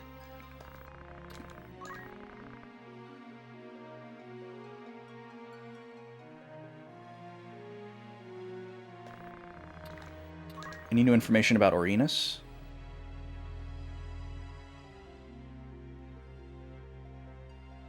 Two sons dying at birth. Oh, we learn that this is all updated, by the way. Third son between the late King Omdoria and Queen Ruvelia. Two sons dying at birth. We didn't know that until just now. A guardian's being sought for the own successor. Feud between Larg and Goltana for the position. Okay. Alright, Ruvelia. Let's see what we can learn about Ruvelia here. That was supposed to be me with my dedicated stationery. I see. Younger sister of Prince Larg. Married Omdoria when she was 20. Bore 3 sons, but 2 died soon after birth. Okay.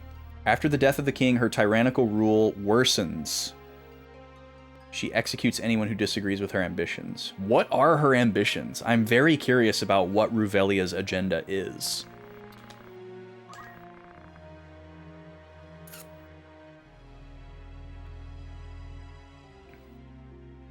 This family tree is so confusing. So, if Omdoria succeeded Denamunda when Denamunda died, it doesn't necessarily mean that he was his son. But he was somehow next in line. But if he was his son,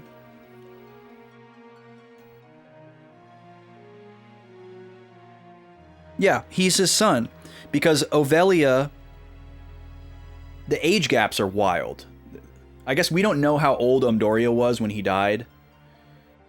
But if he had a 20-year-old daughter, or a 29-year-old daughter...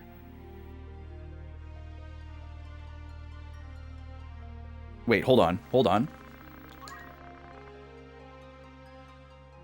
Okay. So, I overlooked this. Ruvelia is not Umdoria's daughter. Ruvelia was Umdoria's wife.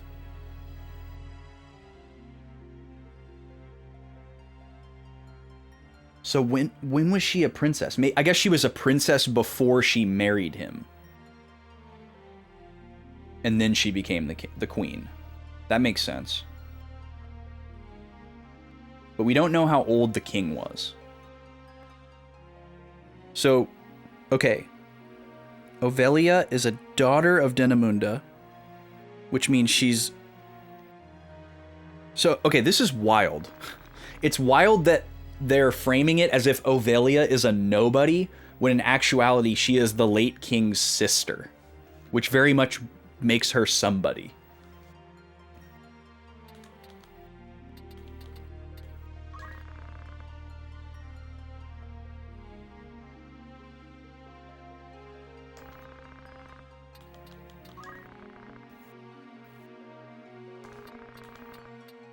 Any new thing about Gathgarian here? No. Okay, how about Draclau? Nope. Vormov. This is all brand new because he wasn't in here before. Vormov Tingle! Identity unknown, participating with Delita to abduct Ovelia. Alright. Anybody else we want to look at in here?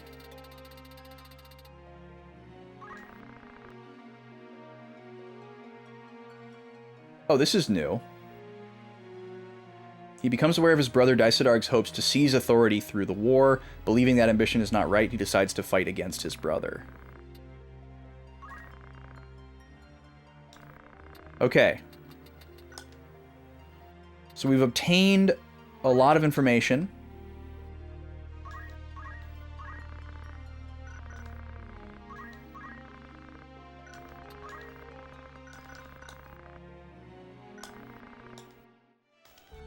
Now let's see what questions we have here. I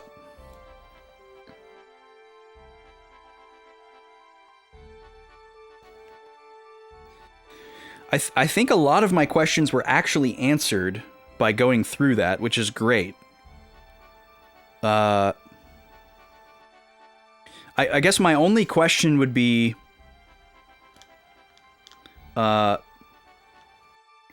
why would the old senators want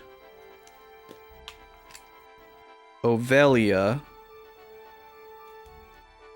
to rule? Maybe just because she's similar to the king and they liked the king? Because they're like conservative and that would mean same. And then, why would Draclau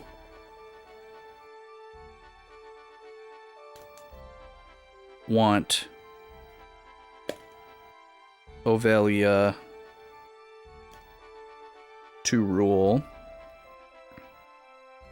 And then a separate question here would be, what is Ruvelia's ambition / agenda? What makes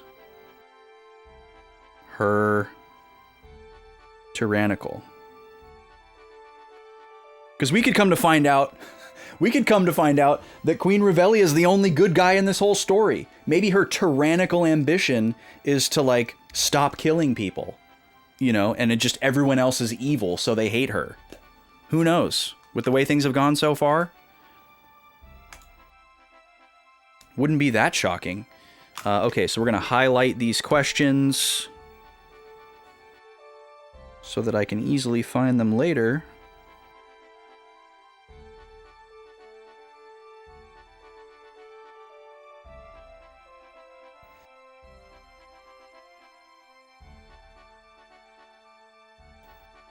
Just on the off chance that they get answered. I'm sure we're going to have to learn more about Ruvelia. I would be really surprised if we didn't. But who knows? Okay, now we're at a bit of a crossroads here. We're supposed to go to Lionel. Okay, never mind. We're not at the crossroads that I thought we were. I thought we were going to be able to, like, backtrack and go all the way back to these other places, but we're still locked out. We have to go to Lionel next. Can't shop or anything here. So what we're going to do is we're going to save. But maybe we want to do our JP spends first. Let's do some quick menuing here. What other monk skills do we want to learn here? Chakra is probably the only one from this list that seems high value. I don't care about death sentence. Self-status heal is meh.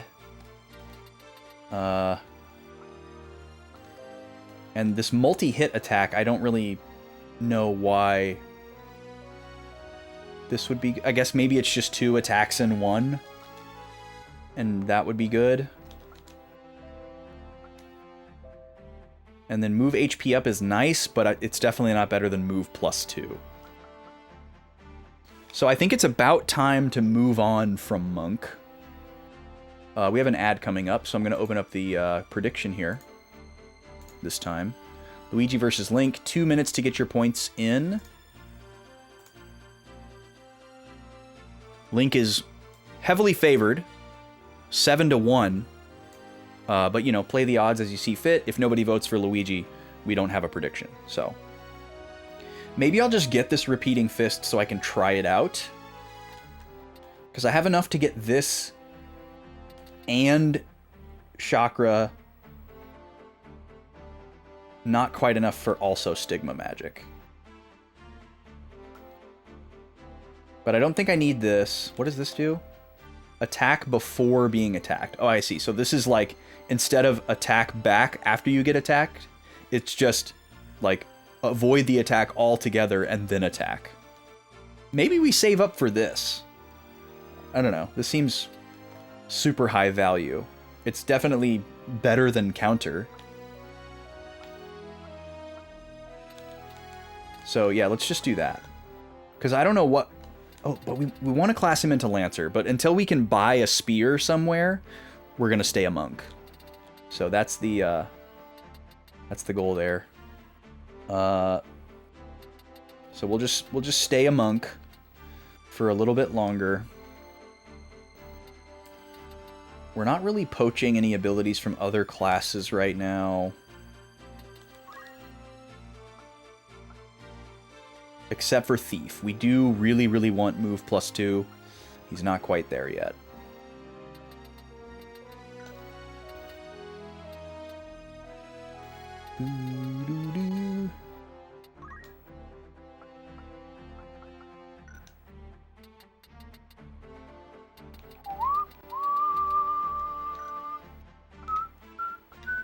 Okay, let's look at Matsuo. Matsuo as a knight is kind of fun. But it's not really a permanent deal. But we like that he is giving Knight JP to everyone else because we want our mages to learn Equip Shield.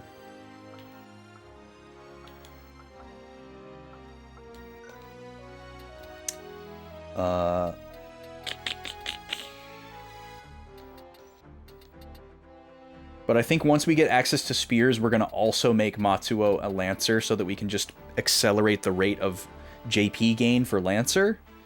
And then he'll eventually go into something else. Matsuo may just be our chameleon for this playthrough. Like, he just classes into whatever we need in the moment. I'm going to...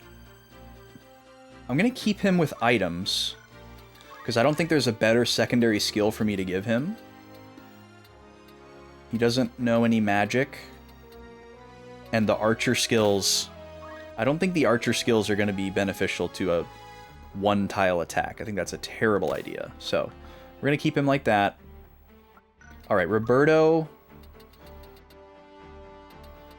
Can you learn any new summons? Oh, yeah. Yeah, we can get something. Carbuncle is Reflect. Reflect is very scary because it means we can't heal ourselves with magic. I don't think summons can be reflected, so we'd still be able to heal ourselves with Moogle, but it's not a very strong heal. So we'd have to rely on that and items to heal. And we just, you know, we never know when we're going to run into magic. So it'd be kind of a reset, save scum kind of situation where we would use that.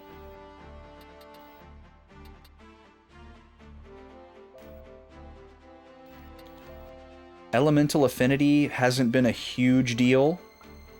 So I think I'm going to hold off on getting Shiva and Rama, as tempting as that is.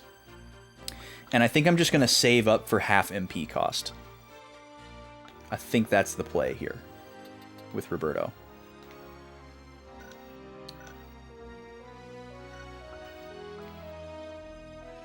Alright, I'm going to hit the button for the ad here. I'll be back in 3 minutes.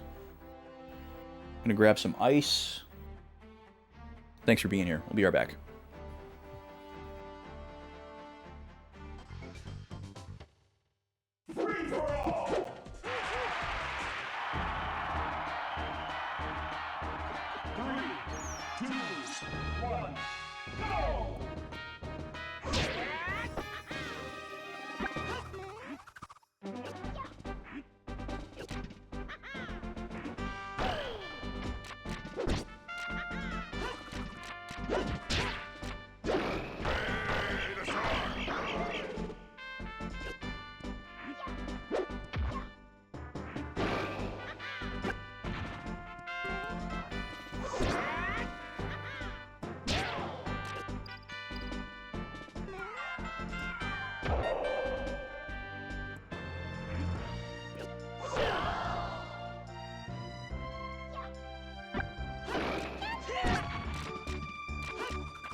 1. Time up. This game's winner is Lee.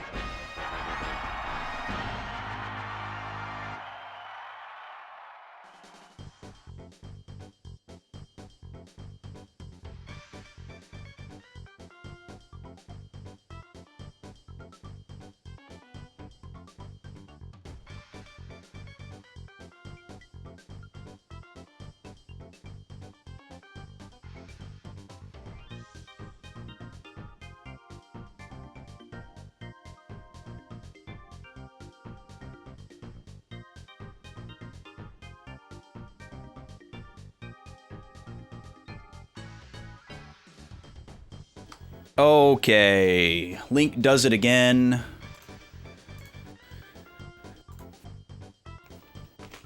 That makes it 8-1. 2 more rounds to go before we switch matchups. Everyone believed in Luigi. I'm so sorry. Luigi, thanks you for believing in him. And the Ether, thanks you for your points.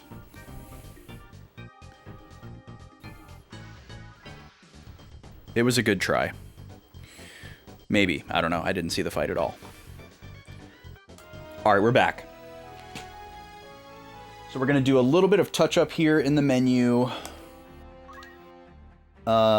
We are ready to class Salome into something new as well. But we need the Thief JP to keep coming in for move +2 for everybody. So we're probably going to keep her with what she's got.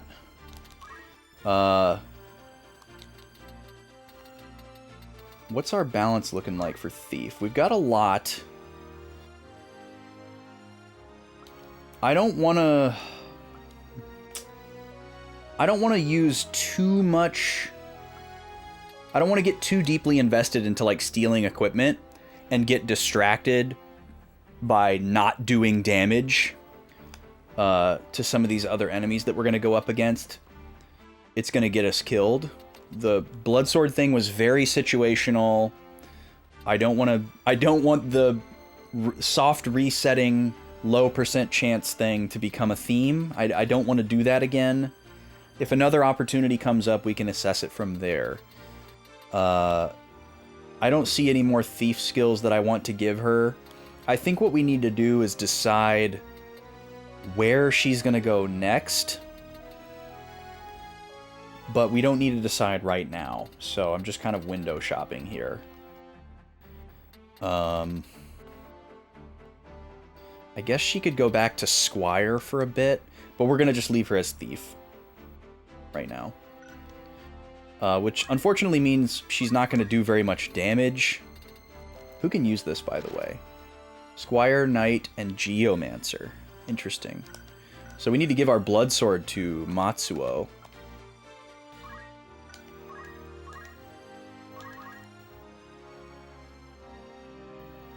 Less evade? Is that what that is?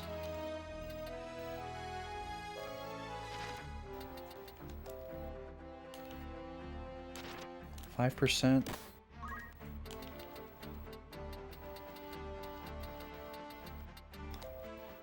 8%? Yeah. Yeah, we don't care about that. Slightly less physical evade in order to get one more attack point and the ability to absorb damage. Definitely worth it. He's already got good equipment.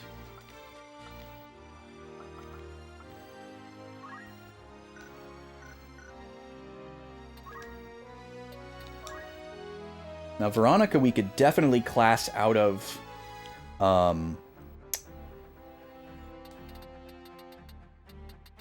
Oracle whenever we want, because we don't care about any of these abilities. I think if we were going to use anything from this, we would probably use Move MP Up.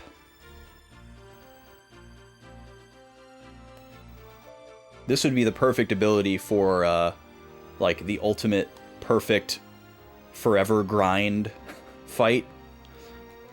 But I want to get her into something else. Like, right now. Because there's no reason for us to stay with Oracle other than just being able to do good physical damage. But I think we can go ahead and class her into something else. Even if it's, like, Squire. Because she'll have more HP and better defense, and she can still keep using her black magic. Even if her black magic takes a hit, that's fine. We might not ever use this defense up, or this absorb MP used, but they're probably the best things to have. I really don't care about any of these other, like, status spells. They're super situational. And I don't think we'll ever use them. Unless they have, like, perfect accuracy or something. I don't know. I'll just leave that balance alone. In case we regret it later and we do want those status moves. What about magic-wise? I guess there is also a world where we class her back into Wizard. So she can get more of these spells. But, again, we're trying to class her towards physical because her Brave is so high. Her spell arsenal is great already. Let's see what we can do here. Let's see what happens if we go... I was going to say, the other option is we take her into Mediator and give her a gun. Do we have an extra gun? Or do we just have the one? We just have the one.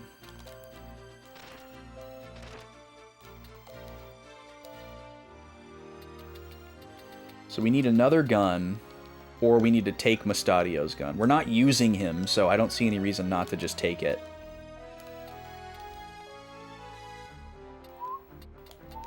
What happened to our red egg?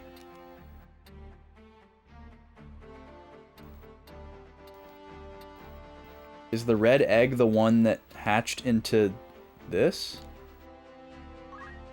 I'm gonna dismiss this chocobo.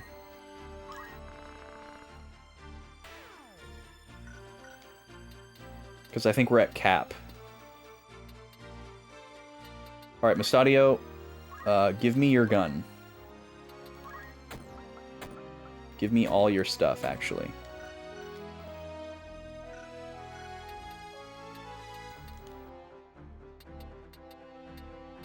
Let's class Veronica into... I just want to see what it looks like.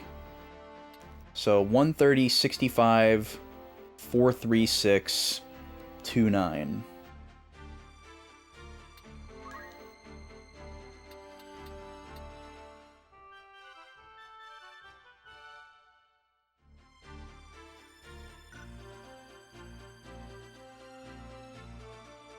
Okay, so magic went way down, attack went up by 1, speed went up by 1, move jump is the same, HP went up a little bit, MP went down a little bit.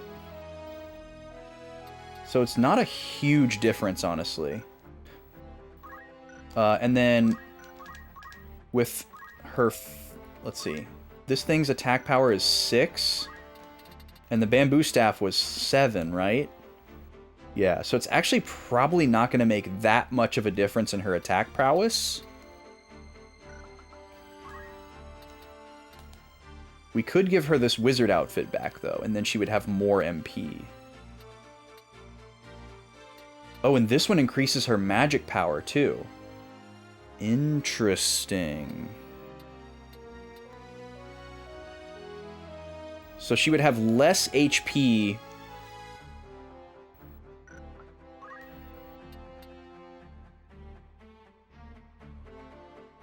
812, 815. So yeah, this is a better value. But the +2 magic attack is, like, hard to resist.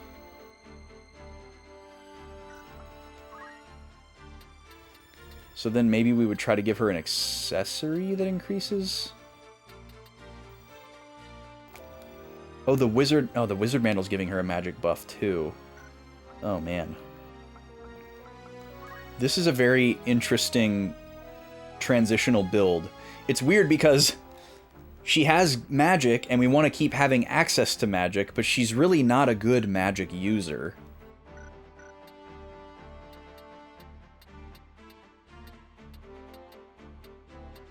But I guess we don't really have anybody with super high faith.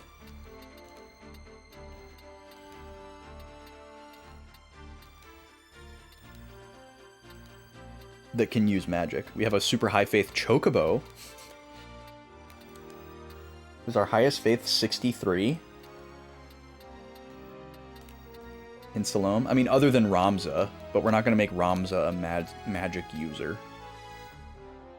So, yeah, at the end of the day, I don't really know how much difference 59 and 63 is making, so... that's not what I meant to do. So, yeah, I don't know. We could try this.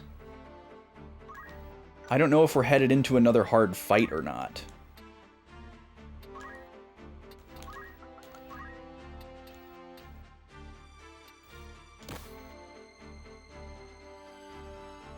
But this just makes her a powerhouse.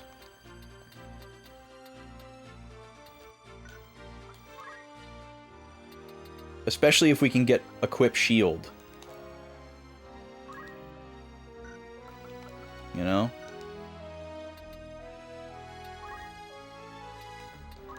Another thing that we could potentially do is we could make her a knight. Oh wait, she has enough. Ho, ho, ho! This changes everything. She has to lose JP up in order to do this. However, we can now do that. Wait, did that make her magic go down? Hold on.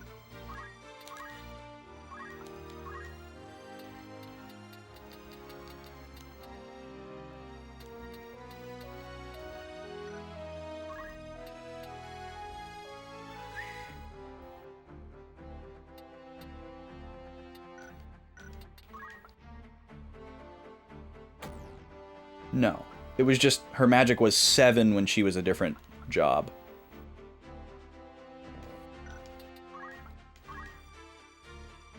It just gives her a little bit more evade.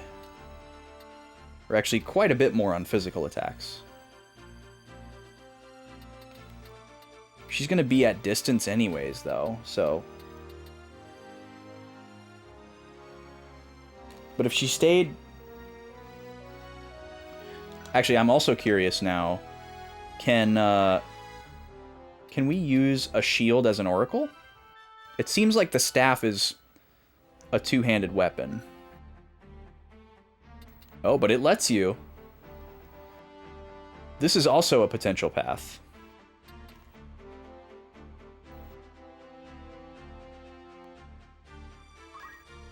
I want to try this mediator thing, though. One, because we haven't used it yet, and it will probably class into something else when it hits level 2 or 3, and we want to know what that is.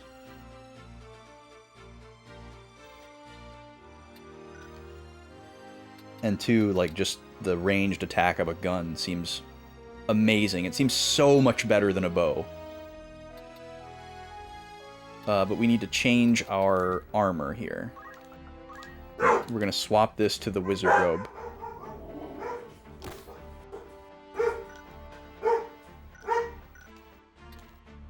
Orc. Okay, we're going to try that out. Roberto's going to stay as he is.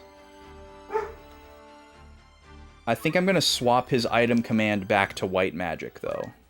I keep pressing the wrong button.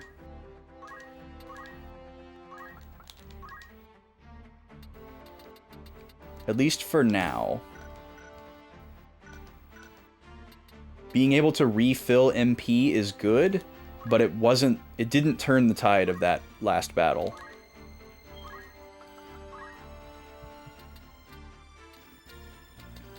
And with Ramza, now that we don't care as much about the monk skills that we're learning, we could probably go back to equip armor. Well, I don't know. I was gonna say we could switch this back out to equip armor over JP up, so that we could get more HP and defense, and we could start tanking again. But what do I even have for armor? Because I think Matsuo is wearing all the good armor. We have another gold helmet. We have another gold armor. Okay, so we could do it. We could do it. But is it worth losing the JP up? Let's see, because he's earning Knight, Summoner, Mediator, Thief. We do want him to learn more, earn more Thief. That's the only one that we care about right now.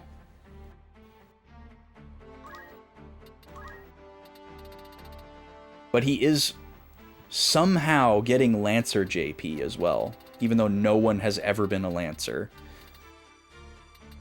So if there's a chance he's earning more early Lancer JP, then we do want that as well.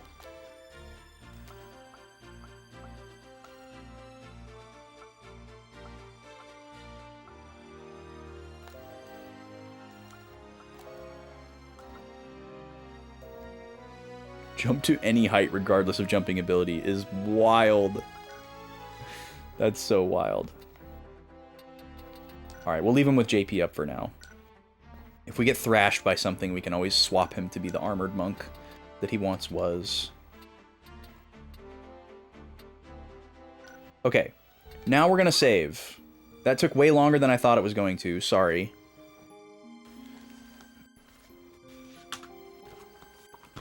New notes page here.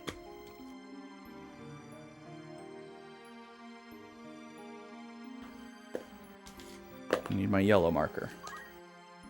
This is going to be file 13. SS13. This is post Golgarond scenes and JP spends pre-Lionel. Alright, so we're going to go to Lionel next, and we need to not hit a random encounter here. We don't want to hit a random encounter at Barrios, so we may have to do a few resets here. We could go back to Wargillis to stock up, but until we know what's happening at Lionel, I'm not going to bother with that because it may be completely unnecessary. This might not even be a battle, or it could be an easy battle. It could also be the end of Chapter 2. I had a feeling that this battle was going to be the end of Chapter 2 before I knew that the execution was a sham. But whatever we're heading into here could be the end of Chapter 2 as well. This very end of chapter vibes right now. So let's see what happens as we move to Barrios. Alright, cool. We got it first try. Probably want to save again here, so that if we have to retry this upcoming segment, we don't have to do that again. So we'll just put this in file 14.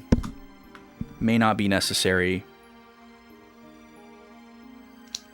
We'll just write no rando at Barrios.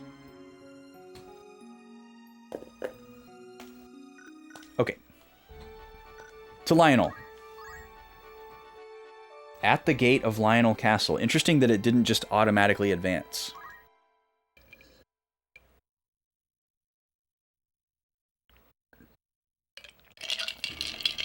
So we're supposed to be coming all this way to sneak in the back to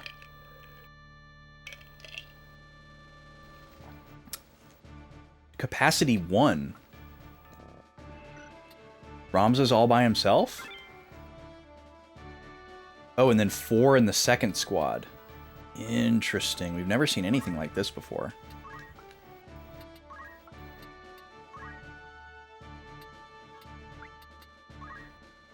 We'll put Salome in back because she can move farther. What is this going to be like? At the gate of Lionel Castle.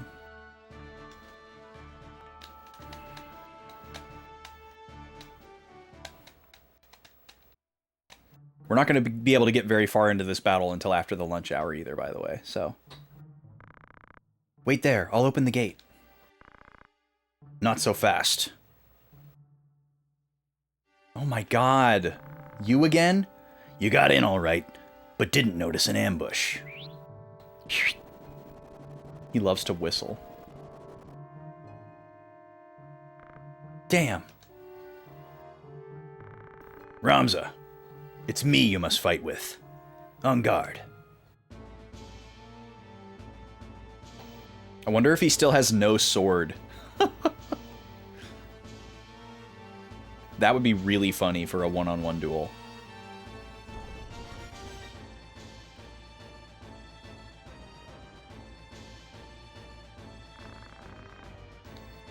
Freaking knight sword.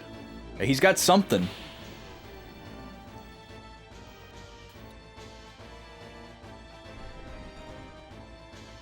Alright, let me just go look at him real quick. I'm curious. Now he has the ancient sword. Interesting. I wonder if this is because we took the blood sword? Because it has the same effect. Or no, wait, that was his technique. That was his technique. So I guess it also stands to reason that you'd be able to steal this from him as well. So there's definitely a world where we... where we send Salome up there and have her try to steal the ancient sword. Because she does get to go first.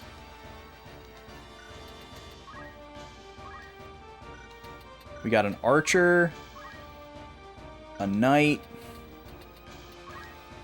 a summoner,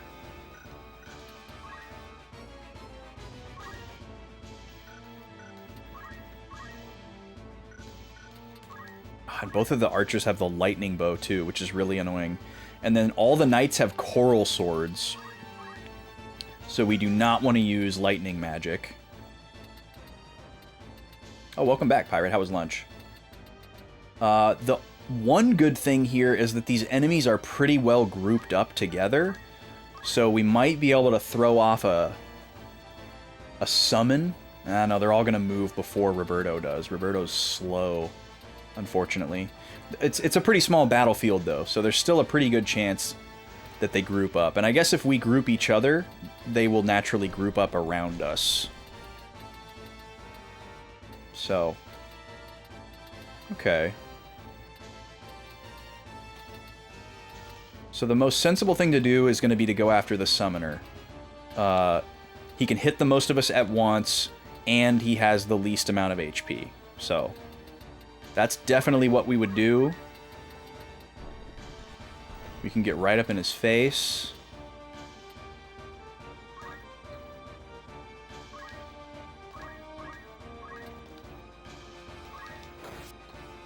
Yo, what's up, Nine? How you doing? We're just kind of doing an early survey here of what we're dealing with. Ramza can't even get down there. Can I wave fist him from here? No. That kind of blows. Hello?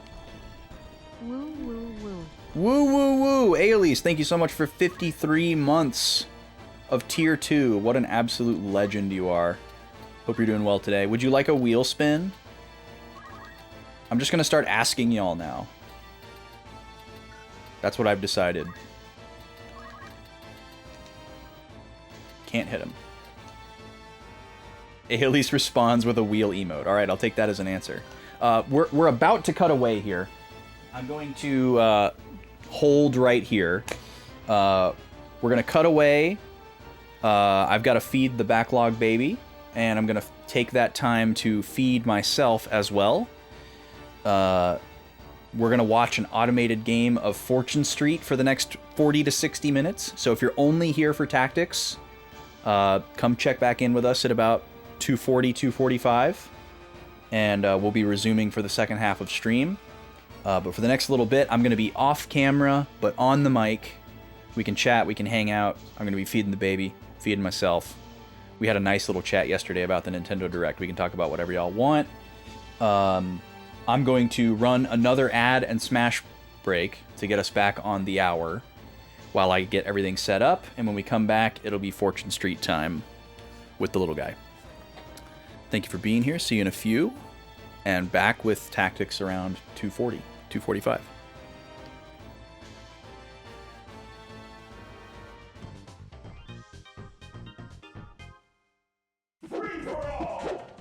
And we'll spin the wheel when we come back from the lunch hour for Ailey's. That's when that's going to happen. I forgot to say that.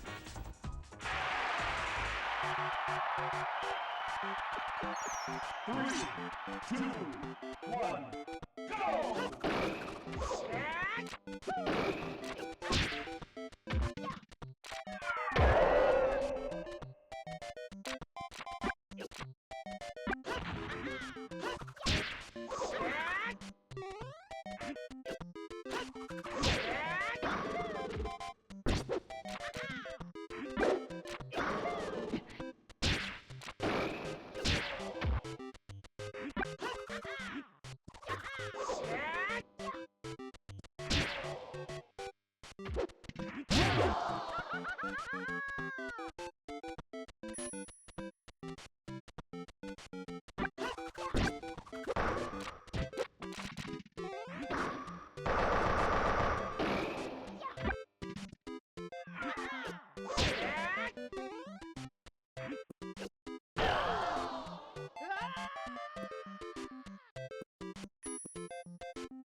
Five, four, three, two, one. Time up. This game's winner is Luigi.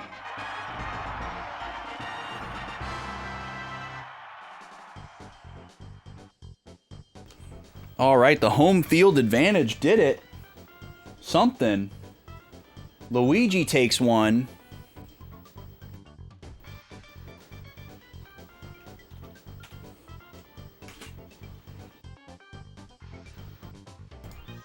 Interesting. That makes it 8-2 going into the last round. A lot of these matchups, for some reason or another, seem to end with a score of 9-2. Most matchups have ended that way so far, so there might be some type of statistical phenomenon happening there. We'll see if Link wins the next one. The odds say that he will.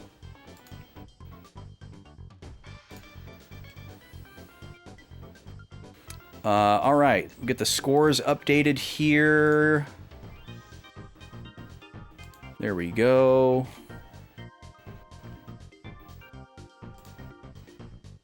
All right. And now it is time to go out to lunch. We're going to play some Fortune Street.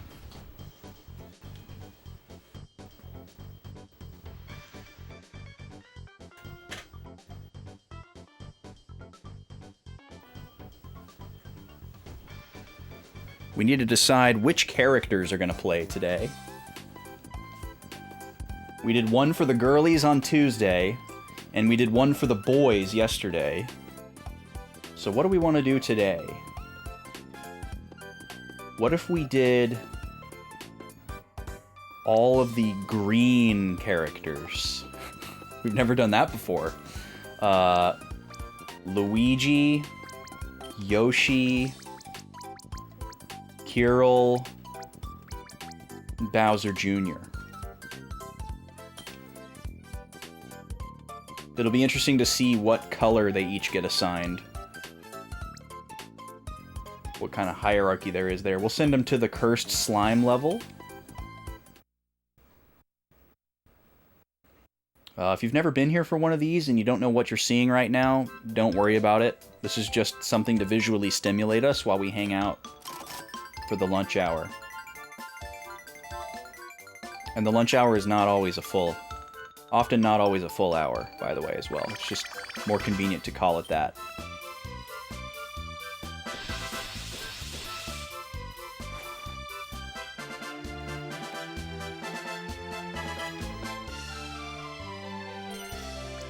But this game is basically Monopoly on steroids, and it has a mode called Out to Lunch, where the computer plays for you. It's actually called Out for Lunch, but Out to Lunch sounds better. And we just set all 4 characters to this AI mode, and then the game just plays itself. I find it very peaceful and relaxing. There's plenty going on where you can get invested in it if you want to, and you can root for somebody. But if you want to just zone out and watch the colors, you can do that too. But yeah, I'm just feeding the little guy here with one hand, and holding a Wii remote in the other. And once I get the game all situated here, I'm gonna go heat up some food for myself.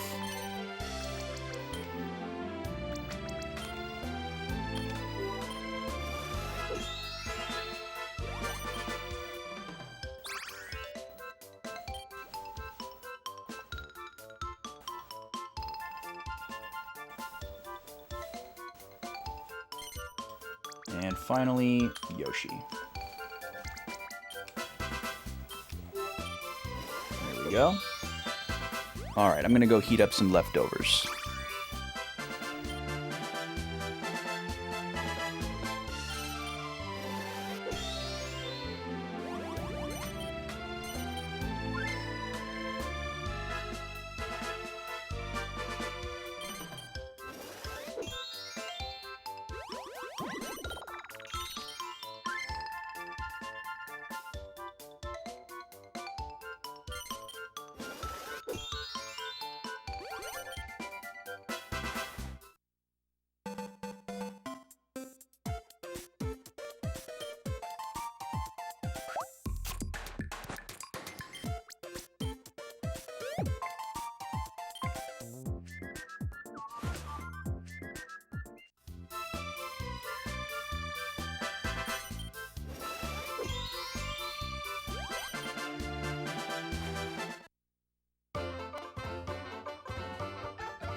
Alright, I'm back with leftovers heated.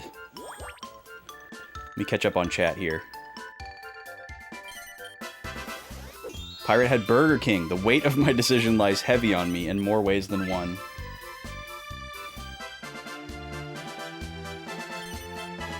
Upon reflection, I realized I had made a demand for you to demand for me to have a healthy lunch, and you refused it, demonstrating your own demand avoidance. You parried my move. Yeah, I definitely have a pretty strong reaction to, like, someone saying you should do this. So yeah, I guess that's pretty much what that is. And I even have it for, like, things that I like to do. So I guess that makes it pretty strong. Like, a lot of times people will, like, do the thing where, like, you tell them that you're a musician, and then they're like, oh, play me a song, or oh, sing for me. And you're like, no. And they're like, oh, well, I thought it was your favorite thing in the world. You don't make any sense to me. And you're like, you're an idiot. And they don't understand why you think they're an idiot. But every musician understands this. But a lot of other people don't. So yeah, sometimes people will ask you to do something that you like to do, but you don't want to do it as, like, a trained monkey on command. You know, it's like the thing where, like, oh, you should play that video game. You would love it. And you're like, okay, cool. Never playing that video game now. But it's like your best friend and you love them and you believe them. But there's just something inside you intrinsically that's like, can't do it. Or this is a classic one, and this happened to me. And it happens to a lot of people, where you are in a relationship and you want to spend the rest of your life with the person that you're with, and you plan to marry them, and you plan to propose to them, but you want it to be on your own terms at a specific time that you decide. So when somebody asks you, like, oh, when are you gonna propose? Or, oh, are you going to propose? It just immediately delays your action. Like, you could have been planning to propose next week, but then someone asks you, when are you gonna propose? It's like, oh, I have to rethink everything now. Because I can't continue with my plan to propose next week and have that person think that they influenced me to do it. It has to be on my own terms. This happens all the time. You might not believe me, but it happens all the time. And it definitely happened to me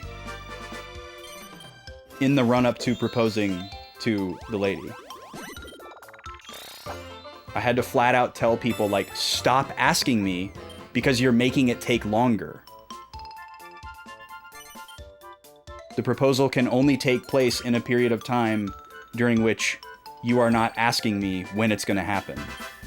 Or I guess it could also be like, when are y'all going to have a kid? It's like, well, not anytime soon now. Thanks for asking.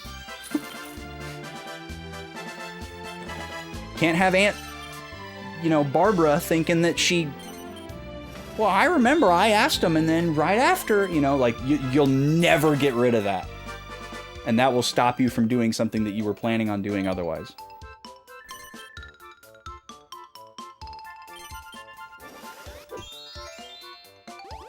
IRL group of friends, there's 5 of us. You got together for a Christmas meal, agreed no presents. 3 of the 5 did not follow through and bought stuff for the rest. Expensive stuff. You're beyond ragey, along with the other person who didn't bring stuff. You've decided on your revenge recently. Yeah, that's a totally different thing. That sucks. That blows. That's very short-sighted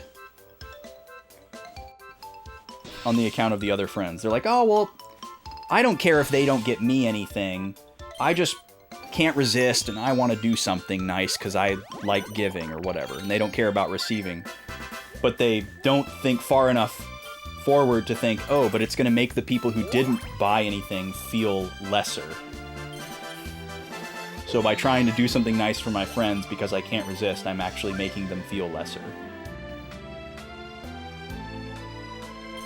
Boy, the little guy has a lot of energy today. He is super floppy and wiggly and wavy. He does not want to finish eating. He wants to party.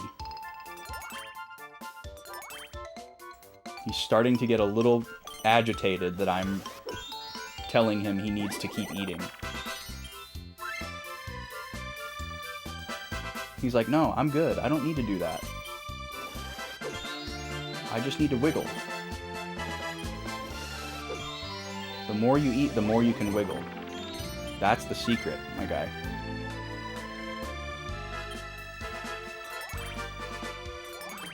A donation in your name is the worst gift to receive. Oh, that's interesting. That is very conniving, pirate. Anti-consumerist as well. Yeah, that's well thought out. This music is exciting him? That would be interesting. He does like music. But he's definitely more interested in things that he can see than things that he can hear at the moment.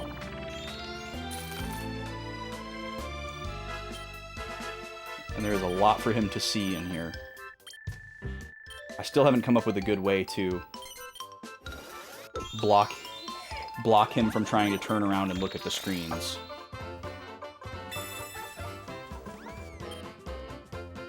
So there's just a bunched up blanket on top of his chair. So that if he tries to spin around, he just sees a blanket. But he has a tendency to knock it down. Trust me, dude, if I let you stop right here, you're gonna have such a bad day. I promise you. You've gotta finish this. This is your minimum. I'm glad that you have energy today, because you were so sleepy the last couple. It means you'll play good. But you gotta get your calories. You gotta get those nutrients. The judge friend who officiated your wedding did ask for a charity donation in his name as payment, but that was his choice. Well, yeah, I feel like that's super classy. Because you were probably like, oh, we'd love to do something for you. We want to get something for you or whatever. And, you know, him basically parrying with that. Oh, it looks like Minigad has entered the chat. He's trying to communicate with Backlog Baby. Very cute.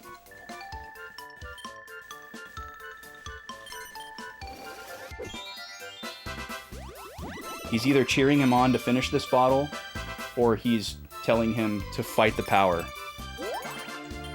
and resist my attempts to feed him. Minigad number 1 says hello. Hello, Minigad number 1. So true, bestie. If I had a nickel for every time someone said LK equals minus MN bracket K bracket apostrophe bracket bracket apostrophe M, I would be a rich man.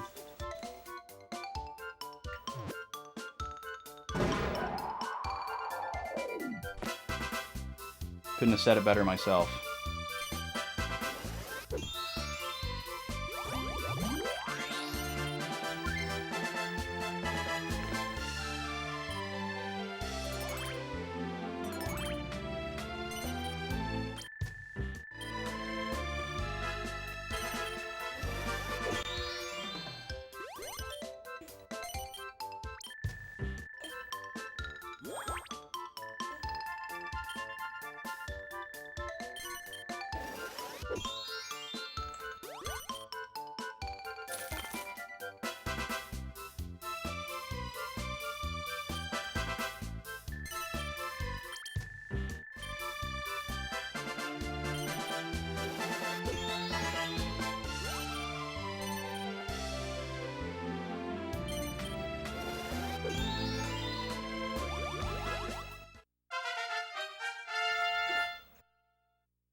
Come on, little guy. You're getting close.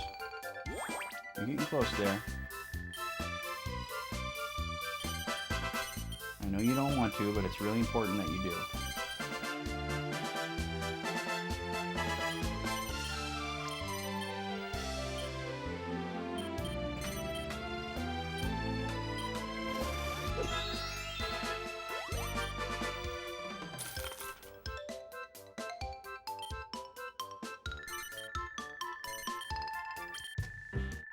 Gobi's reporting for duty because my leftovers smell delicious.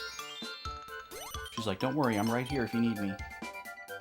Even though she's never received a table scrap in her life. She's standing by.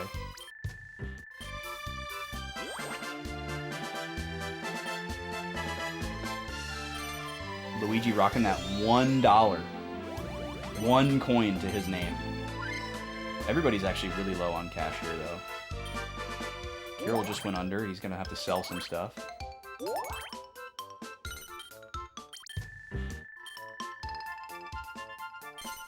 And he's solvent again. So in this game, if you don't have enough money to pay for something, you have to sell assets until you have enough money to pay for it, or you go bankrupt. And just sell everything you have to try and make the money.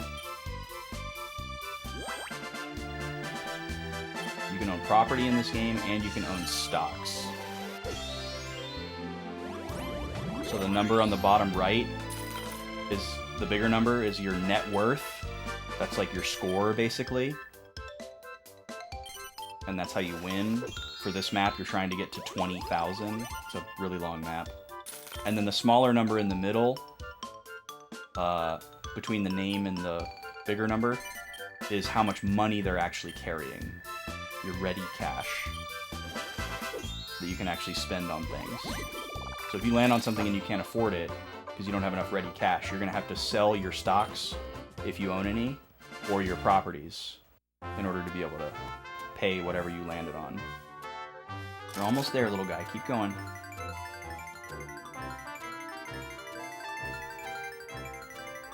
Now he's trying the smile strat.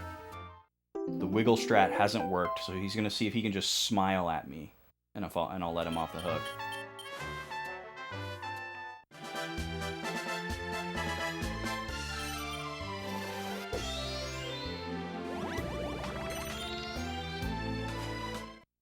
Yeah, stonks, exactly. Also, every single character has a different AI personality in this game, which is fascinating to me. So they all kind of behave differently and have different, like, proclivities towards specific type of actions. Like, some of them will hoard cash, some of them will focus on stocks, some of them will focus on property, like adjacent, some of them will focus on bonuses and, like, getting cards. Some of them will just go around the board and collect suits and play really simply. Some of them will have, like, really weird, aggressive behaviors where they'll do things that are not really smart, but they'll do it just because it hurts another player immediately. Like buying out their property for like 5 times the value. It's really fascinating. That they went to all that trouble to give them different AI. And they're all kind of like loosely match their character personality, their character lore in some way. Come on, little guy. You're so close now. I know you're frustrated, but you're so close. You just got a little bit more to go.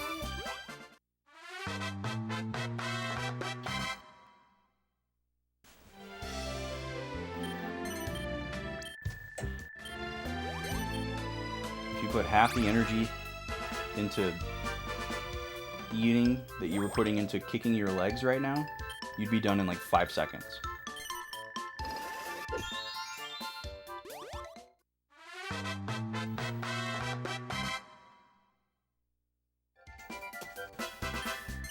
But you go ahead and spend, 3 minutes on it instead.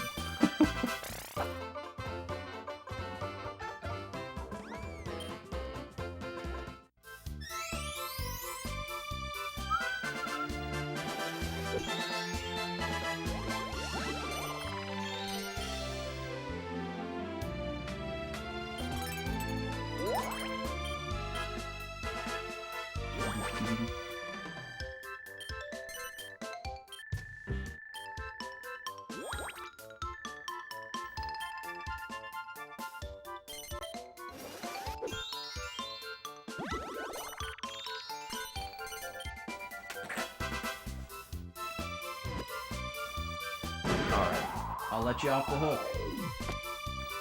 But it's gonna shorten your nap. You didn't quite finish. You're gonna be mad about it later. Alright, let me go put him on his tummy so I can eat.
Whoa, Luigi jumped up. What happened? I missed that. Had my head buried in my food.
Gobi's being such a turd. She's like circling the wagons in my room because she knows that it's her mealtime in like 30 minutes, but she wants it to be now.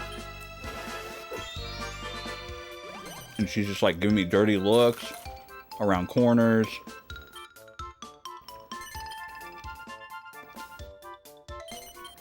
Coming to check on me every 5 seconds to see if I'm getting up.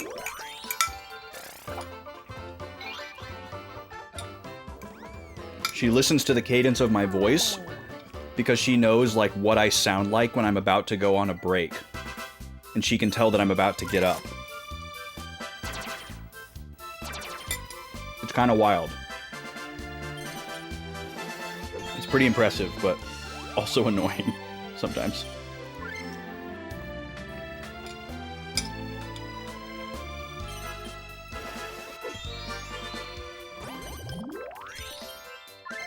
She did really good managing yesterday, but she's very pent up. It's been rainy, which means Nima isn't doing anything, and Nima is like her only source of exercise when we're at home, so she's annoyed, she's bored that she can't do anything.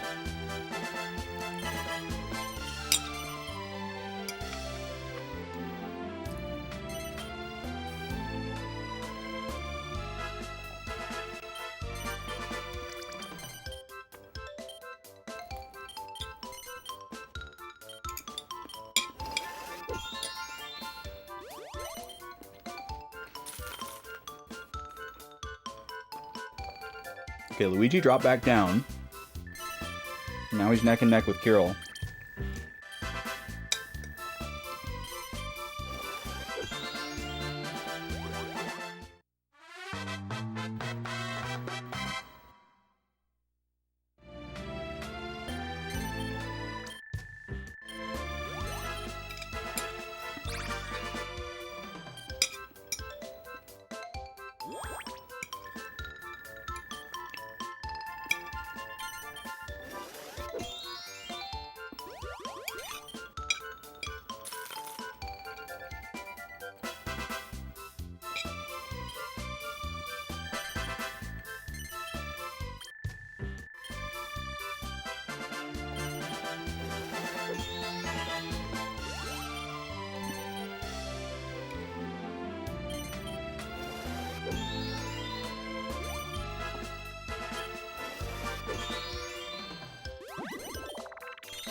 God, I've been getting so many spam phone calls lately.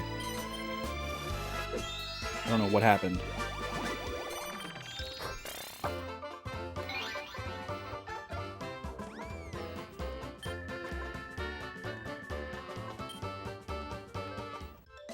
A text from Vaughn. Hell yeah. Our boy.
All right. I am all set. I'm gonna go.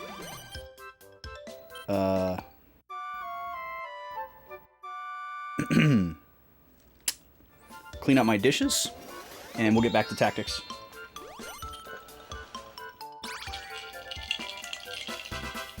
See you in just a few more minutes. Yeah, there he is, Gad. He's out there, man. Oh, I read Pirate's chat, but I didn't say anything about it. You're the building maintenance guy, and somebody changed the light bulb standard. So when you say when your light bulb standard has been replaced, do you mean that somebody changed which light bulbs are being used? Yes, because you're going to have a bunch of mismatched light bulbs. I see. Mismatched in, like, type and color temperature, not, like, mismatched in, like, when they will burn out or whatever. It is funny, too, how you become, like, the designated person for something just because you demonstrate a base of extremely basic knowledge. That happened to me at work. I, like, unfortunately made the assumption that everybody knew how to do a thing, and then it turned out that I was the only person that even remotely had an idea how to do it. And they're like, oh, well, now you're the person for this, huh? Wow, you're such an expert. And I was like, on the inside, I'm thinking, every single one of you should know how to do this because of your job. And it's really embarrassing that none of you know how to do this. But on the outside, I just have to be like, oh, yeah, I guess so. Guess I'm the such and such guy now. And from that point on, I never, ever revealed any skill that I had. Unless I was entirely confident that somebody else was either also competent at it or, you know, knew how to do it better or something. And I would just lie about my inability to do things. I'd be like, oh yeah, I don't know how to do that, even though I know how to do it and I do it for myself. I just don't want to do it for anyone else. Screw those guys, I don't work there anymore. Alright, be back in just a second. I'm going to do my dishes and then we'll go back to tactics.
Alright.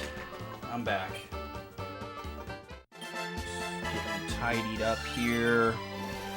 Switch back over to tactics in a second.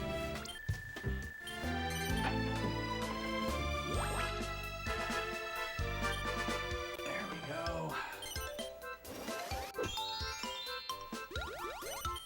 There. Alright, you're gonna lose the Fortune Street feed here, so say goodbye to Luigi, Carol, Bowser Jr., Yoshi. We used to switch back to the game at the end of the stream to see who won, but I don't think anybody cared, so I've just been turning the Wii off. Spoiler alert. So we'll never find out who wins this fight, but man, look at the disparity here. Luigi and Carol way out in front with 10k. Bowser Jr. would need a miracle. Alright, you're losing the feed.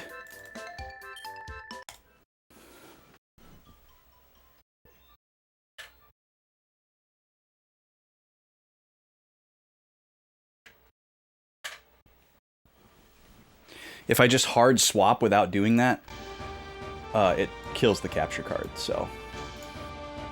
Alright, back to tactics here. We are in a tricky fight.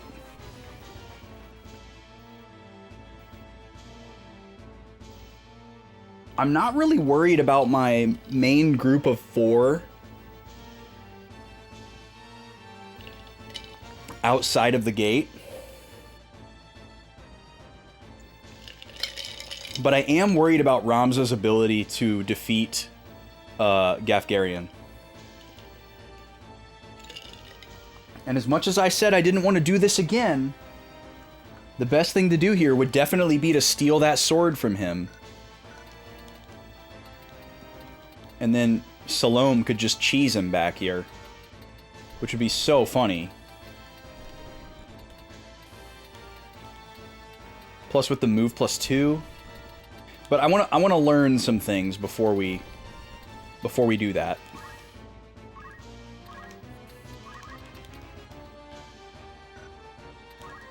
So let me just play out a couple of turns here.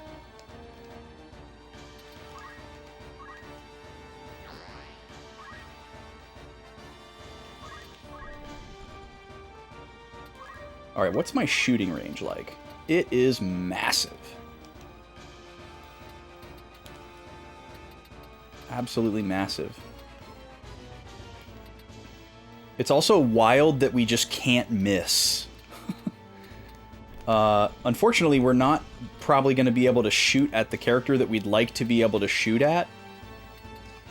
But we can also use black magic while they're all grouped up together.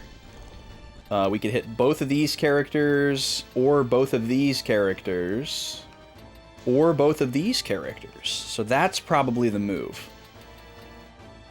What is my casting range? 3 units ahead.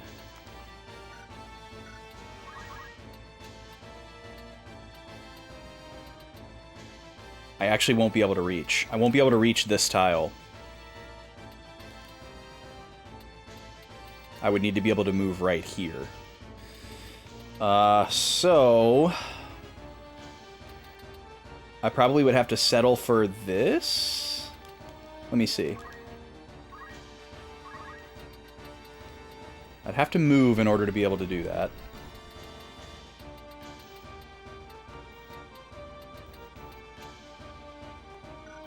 So I don't know, maybe it's better for me to just shoot and then like go in the corner over here. Maybe I should have... This might be an interesting strat, too. We could have her focus on specifically taking care of the archers and staying out of their range. And then she can just go after everybody else. Because I think if I move her here, I can shoot this guy, unless this torch gets in the way. So maybe I'll just shoot this guy, because he's got less HP. So let's just shoot this guy. And then we'll move over here.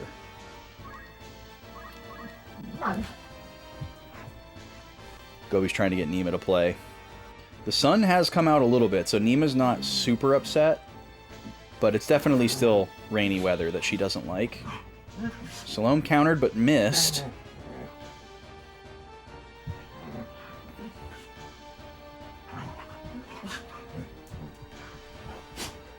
Throw stone, interesting. But we got our regenerator. Love it.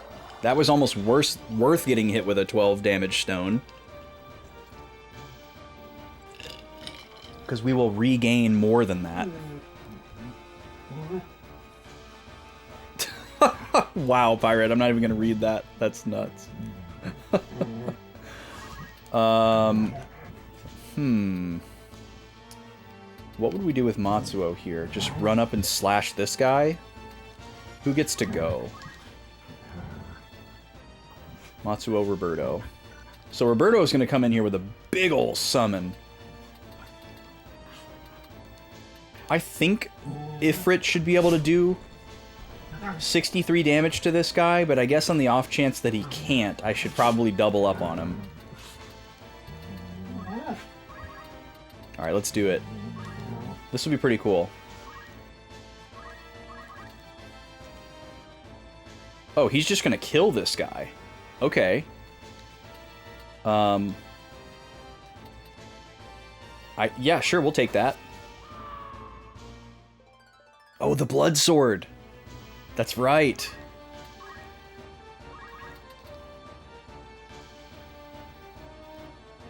All right. Well, let's see what we can do here. If we Ifrit right here.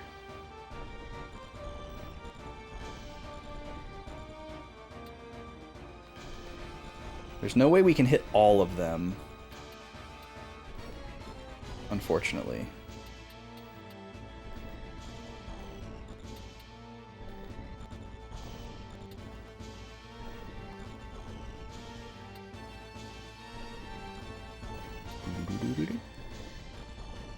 So we'd have to decide which two. There's no way we can hit 3, unfortunately. So we'd have to decide which two. It does 92 damage to these two knights. 71 to the archer, and only 64 to this knight. So probably just go for the damage value here.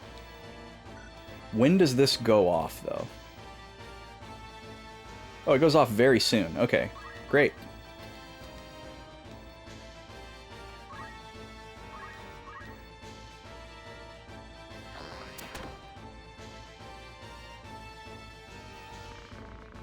King of Flames! King of Flames is a sick title.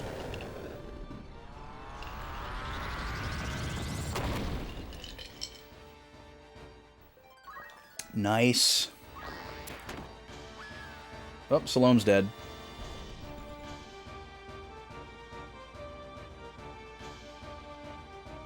He's gonna hit me with another Night Sword, and I haven't even hit him yet.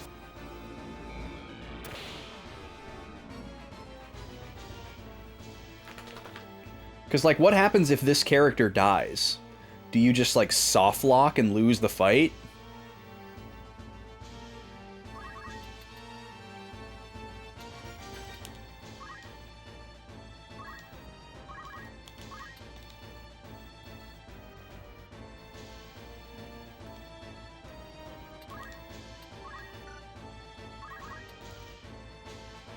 $90 versus what? 105. Same accuracy. Alright, we'll go for the 105. We got it. But he just kills me with his next attack, so...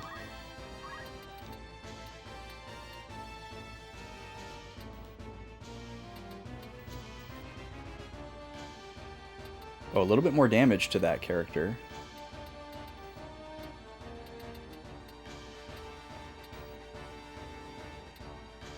I'm just gonna go... I think I'm just gonna go ahead and reset this fight. I want to at least know what my % chance of stealing the Ancient Sword is.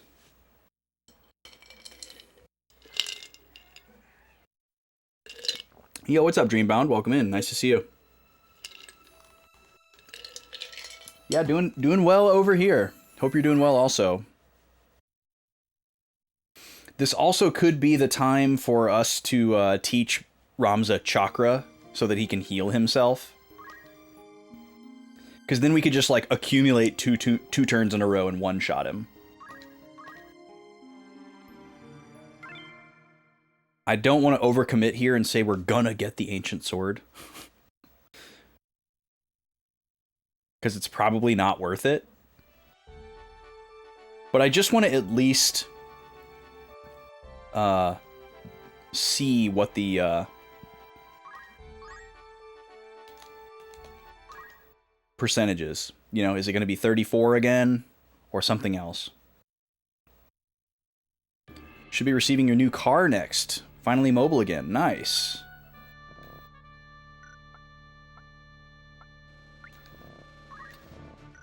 Oh, okay. Well, that's useful information. It has to be Ramza. We can change where he's standing, but we cannot... Okay, so it's story related. So we are not getting the Ancient Sword.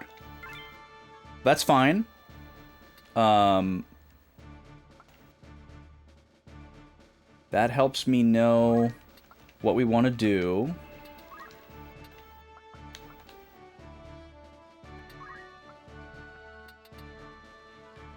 I'm gonna go like this.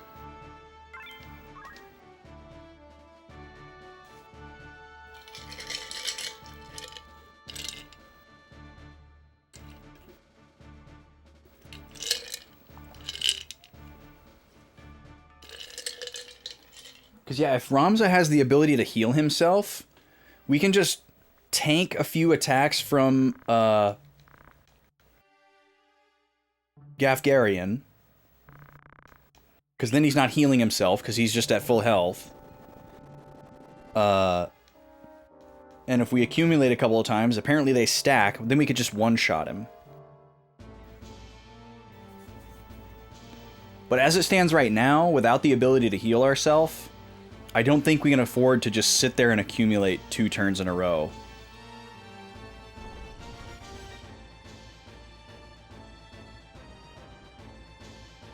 Because I think we're just dead. And that was more damage than last time as well.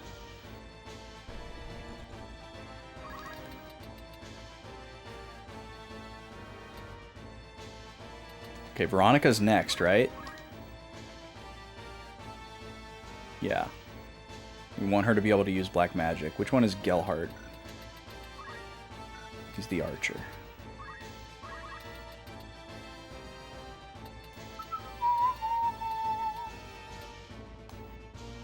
The summoner has more HP this time, too. It's wild how much that is randomized. Let's go like this and attack the archer.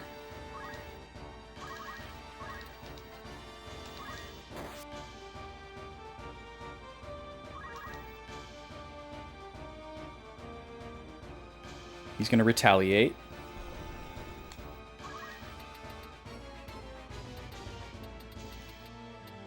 What's your move range, my dude? I wonder if he's able to attack me if I go over here. I'm assuming he probably is. But it might be worth trying. If this is how we're going to do it.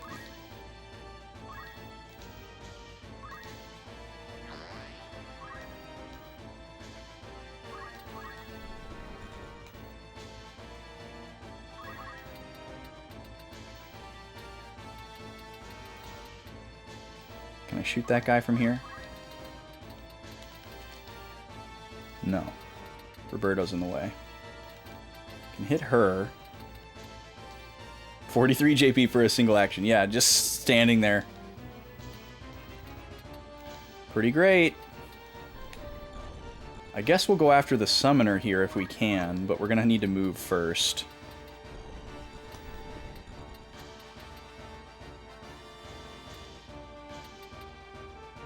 Let's go right here, see what we can do. Probably won't be able to shoot the summoner from here, but... What did Automod not like? Oh, a swear. It's because it's a swear word.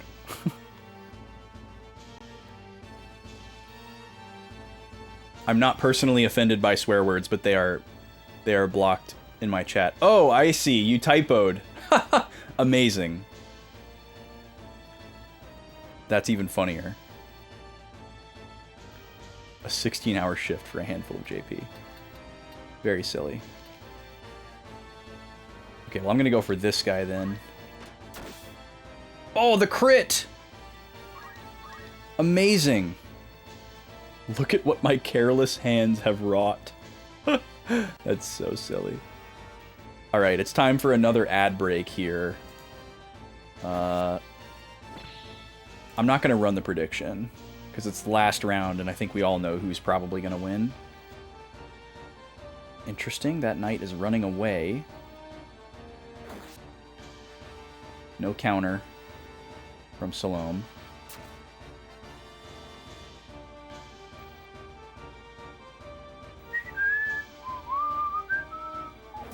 Counter! Oh, but it missed. That sucks.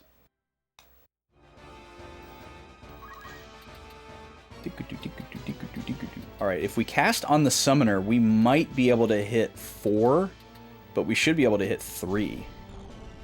So let's go over here. Find out. Ah, the range is so much shorter than I expect. So we can only hit 2. We can hit this guy, or her and her. Or her and him. Alright, when I get back, we'll look at the AT and decide which one of those we want to do. I'll be back in 3 minutes.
Luigi manages to take it sudden death and he just gets bopped. Alright, so there's our classic score.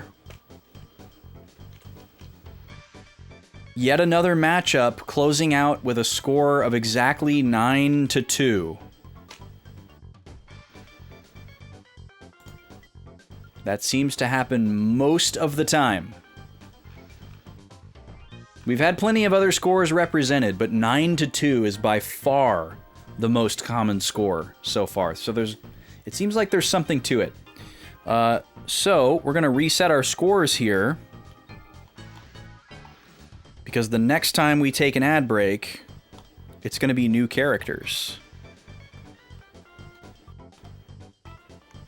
So in the red corner, we will have Pikachu. And in the blue corner, we will have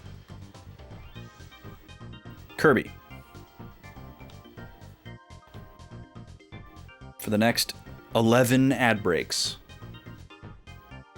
If you want to pick who fights next, that's wide open. All right, back to tactics. I decided who we're going to summon on. It's the Archer. Matsuo can't reach anybody. That is a bummer.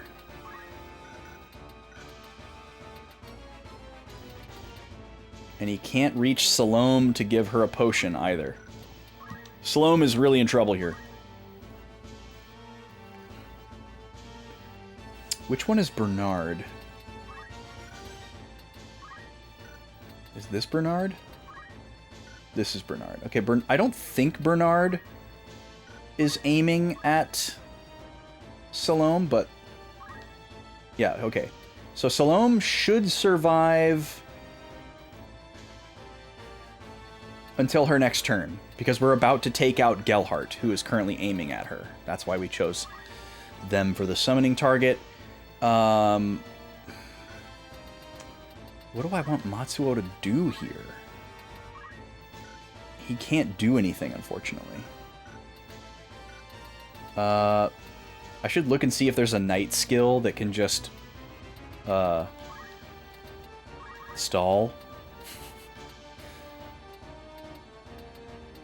Well, I guess I'll just have him move closer so that he can start, you know, attacking some of these folks next. But I can't even use a potion or anything. I have to just wait. So no free JP, unfortunately. Wait, what? Why did he get to go? The AT said that Ifrit was going to go off before he did, but he missed, so thank goodness Salome is still alive.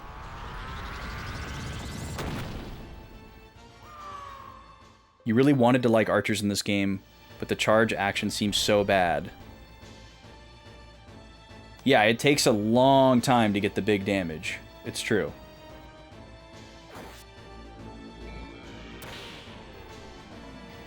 The thing that I have gotten the most frustrated by with the archers is how hard it is to discern their firing range. Like, you'll check it before you move and say, like, okay, it looks like I should be able to hit that person if I move here, and then you move there and you can't shoot them. And there's some, like, weird calculation that you missed with, like, height or whatever.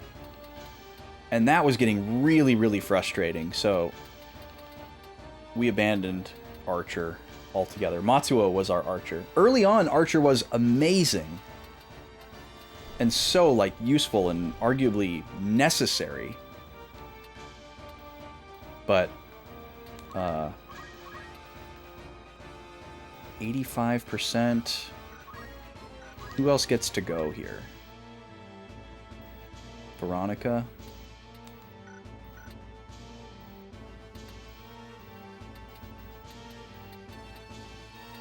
I mean, this guy can't counter. So I feel like we have to go for it.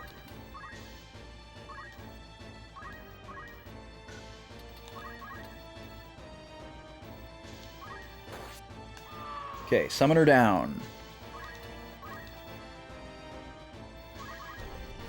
So we can do a bunch of damage to Gafgarian here, but then we're just dead on the next turn. And I don't know what that means for this fight. I would feel like it just means that we lose, but I don't know if you like instantly lose or if you soft lock. Because no one can get over here to go after him. Or maybe he just opens the gate and comes out.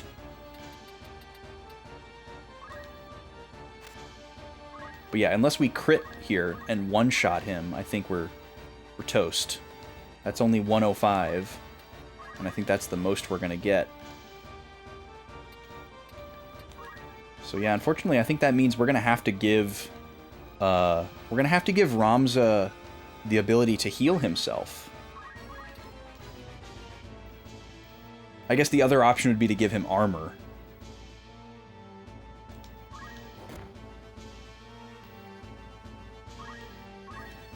But we're not going to be stealing that ancient sword. That's for dang.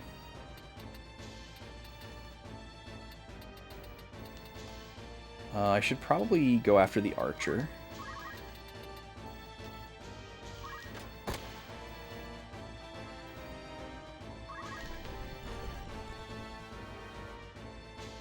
Who goes next? Swan Matsuo. Swan is the one way over here? Okay. I don't think Matsuo can reach the archer. So he just needs to block Salome. I guess he would go right here to block for her and use a potion. That'd be a pretty decent turn for him. I don't think I want Veronica to move. I'd rather have her next turn arrive sooner.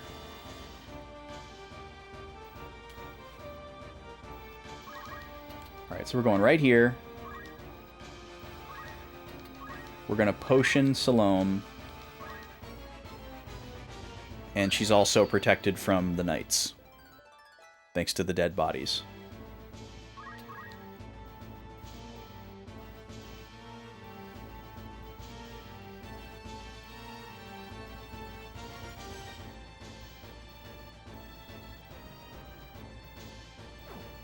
Okay, glad that didn't work.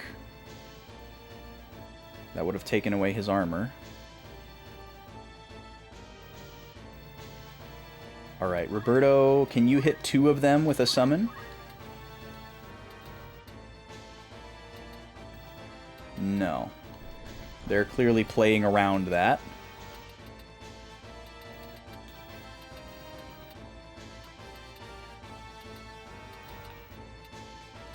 I don't think Moogle is worth it.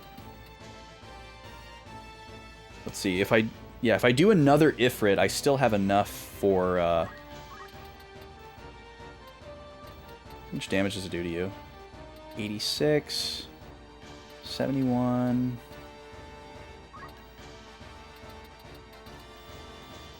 69. Alright, so we'll go after this guy. Because it's the closest to a kill. And then let's move over here, I guess.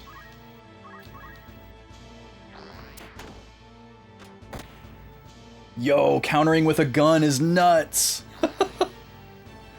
Matsuo! Amazing. Okay, well this guy's definitely dead thanks to that gun counter.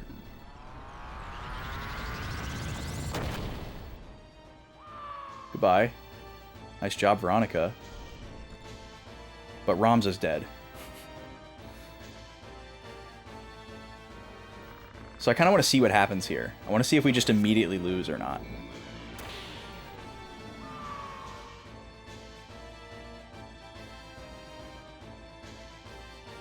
It doesn't end the battle. That's so weird. So what would I wonder what happens? Do you just soft lock?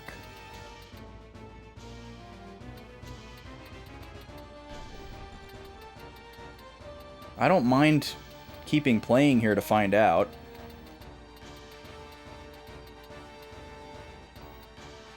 This wouldn't take too terribly long to do again. Okay, who gets to go here? Salome, Veronica, Swan, Matsuo.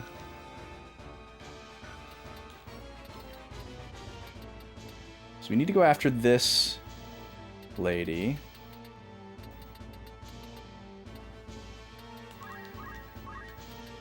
So we'll just go right here. You thought that ended the battle?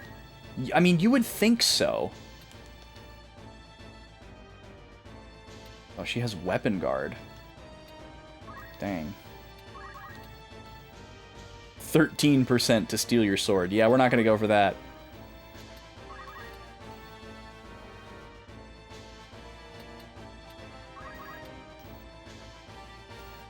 Boy, this blows.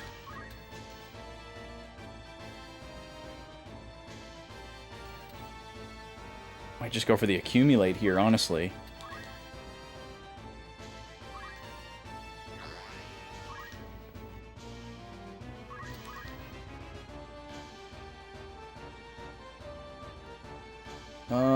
Let's see. Who do we want to shoot? We want to shoot this lady, but we might not be able to unless we go like over here-ish. This seems good. We'll go right here. We can hit her.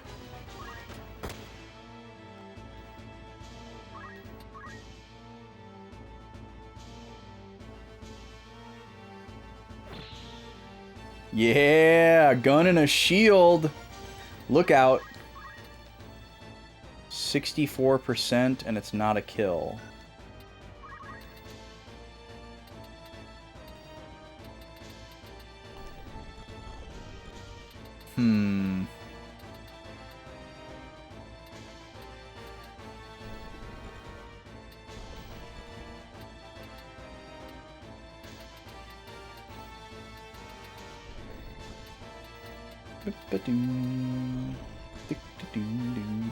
Could also just have him heal Salome again, but that kind of sucks.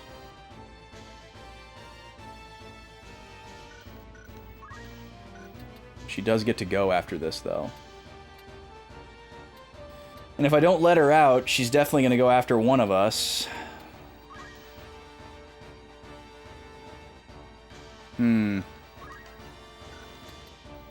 The question is, can she do 69 damage to Salome? I don't think so. She's going to get to go too, though. So maybe, yeah, let's do this. We're going to go like this. We're going to heal Salome again. This prevents her from getting double attacked and keeps her out of kill range. This kind of blows, because it means we're not using our blood sword, but that's alright. And I guess I'll go like this.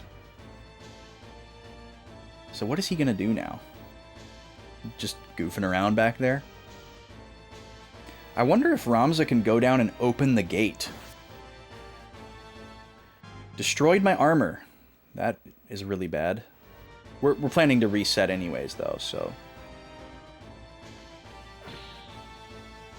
Nice block.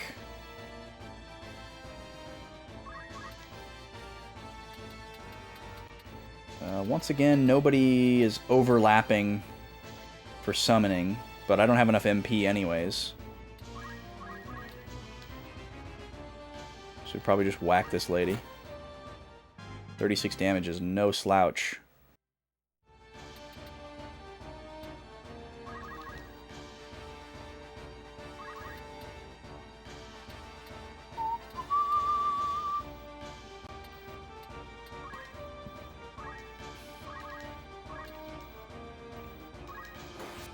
Why is she so strong? Why can I only do 15 damage to her after using Accumulate?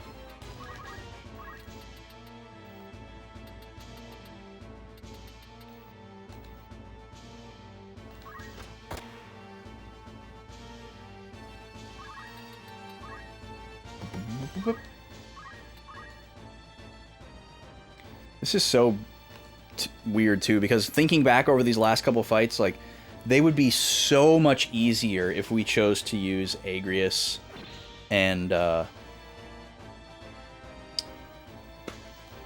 Mustadio.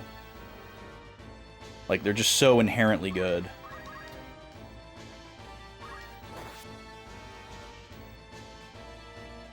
But I want my freedom.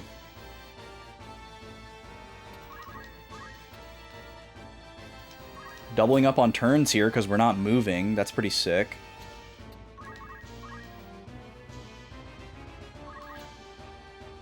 $57. Can I do 57 damage to you? I feel like I should be able to.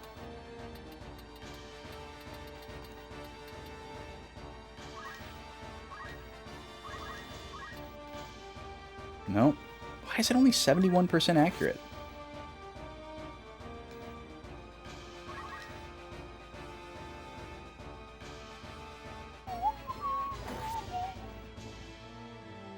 Alright, well, I think I should just go ahead and reset here. I don't think I'm going to learn anything else. Is that a thing in Helldivers, Pirate? Never played Helldivers. Don't really know anything about it.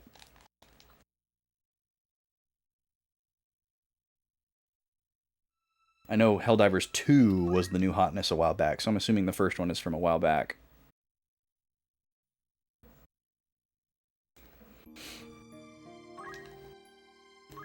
Okay, so we're going to give Ramza the ability to heal himself. But I still don't know how that helps us defeat Gafgarian.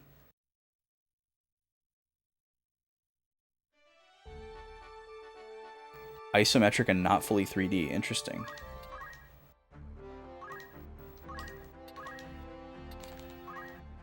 Okay, so we need two things for Ramza. We need Chakra Khan. And then we also need our armor back.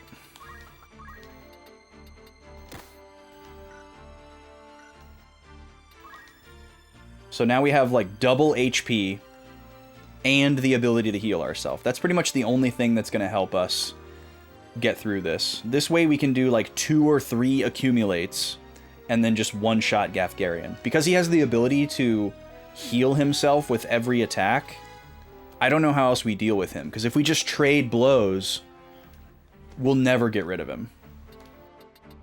So that's the strategy we're going to roll with. Do I want to change anything else? I don't think so. Veronica's doing fine. She's doing great. I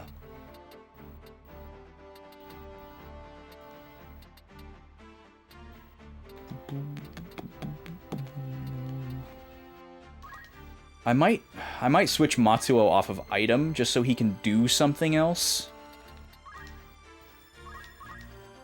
The problem is he doesn't have anything. So I would need to teach him something. Not interested in any of these. And none of these are like stallable.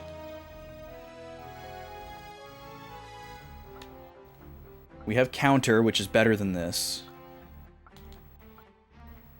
We'd like to save this JP for one of these, depending on what he classes into next.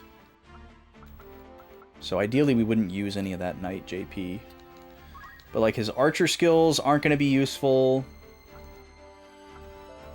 I guess maybe plus charge +1 could work. We could also potentially give ourselves charge +2. Because that probably goes off decently fast.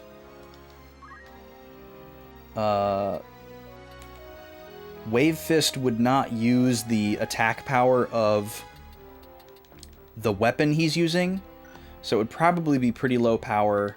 Not going to do that just for a ranged attack. No.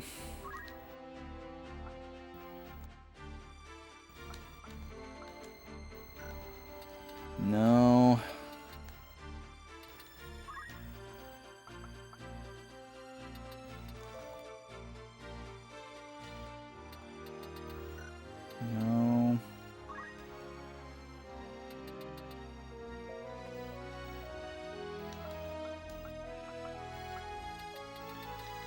Yeah, we got nothing to work with. We're in a weird situation with Matsuo here. I guess the other option is to give him more items to work with. We could give him High Potion at the very least. Or we could give him Throw Item. That's probably better.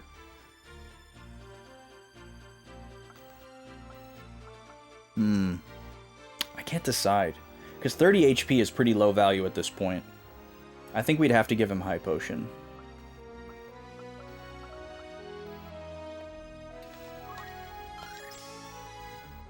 Because there's pretty much no attack that we're going to get hit by at this point that does less than 30 damage.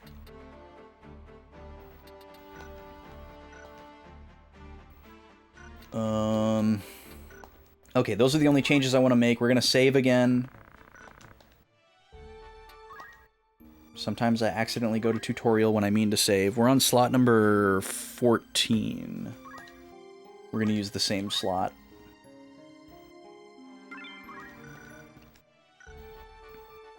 Okay, let's try this again. So Ramza has to one-on-one with Gafgarian. No two ways about it. And I don't remember which one of these is the better choice. We'll just stick with that one. Definitely want Matsuo up front. Salome can go in back because she has the move +2. This gives Veronica better aim, I think, than the four in line. But it's mostly same. I got a wild hair the other day thinking I was gonna get a PS1 ODE, which is something that I had always planned to do, but you know, I just didn't think I would do it anytime soon. But I was like, screw it, let's do it. Come to find out that the model of PS1 that I have... oh, so that layout actually gets reversed. So we actually want to do that the other way around. That's kind of silly. Okay, we'll remember that if there's a next time. I'm not going to bother resetting for it, though. But yeah, the model of PS1 that I have is not compatible with any of the existing ODE mods. But there is one in construction that that will. Let's see. Definitely want to go after the summoner. Not going to change that part of the plan. I think that's definitely the play. Linus. Try to poison me. Interesting. Okay, so we're gonna get close to Gafgarian, and we're going to accumulate.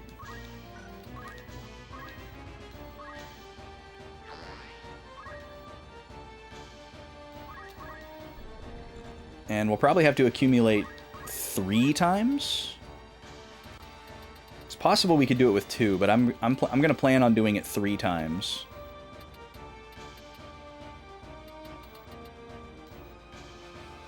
Can't hit him because Salome is in the way.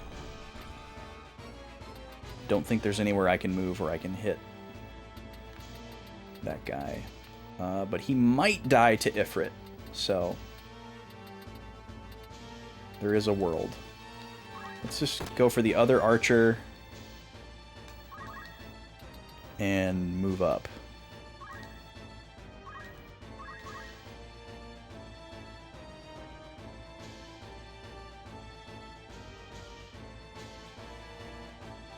Aqua. Cool name. That's a disaster for Salome.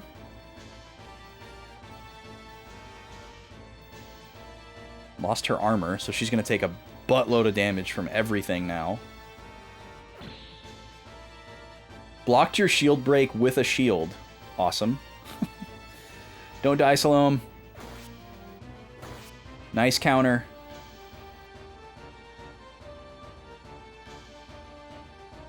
Alright, what are you going to do? Are you going to summon?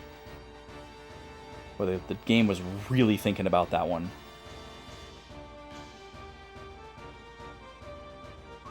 Okay, Matsuo is going to have to go after this knight. can't quite reach Salome for a heal, unfortunately.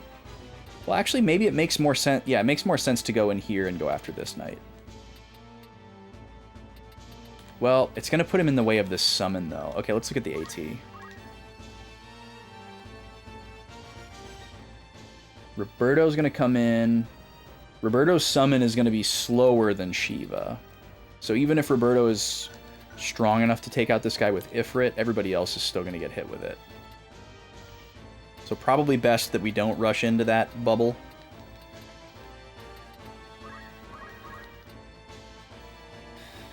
So, yeah, with that in mind, let's go right here.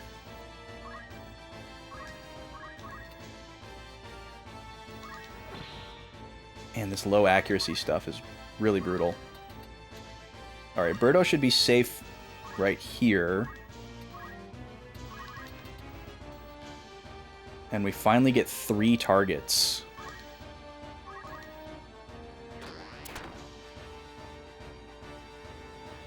Not looking good for Salome here. She's probably dead to this Shiva. Especially with no armor. I would be absolutely shocked if she survived this. Yikes. How did Veronica get hit by that? Thought she was way outside the range there.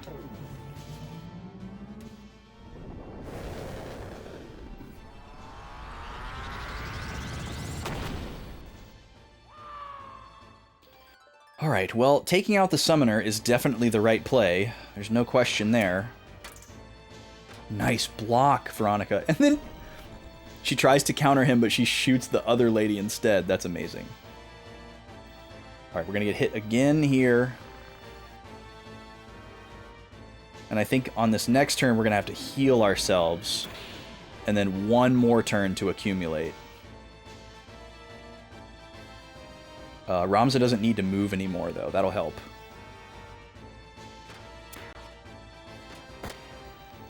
Veronica is killing it right now. No, we can afford not to heal here. So we'll accumulate again. And then we'll chakra on the next turn. Okay, who gets to go here? Wait, I did not mean to go to this. Oh god, everybody gets to go after this. Eric, Aqua, Mira, Christie. So I guess we just take out Christie and make a run for it.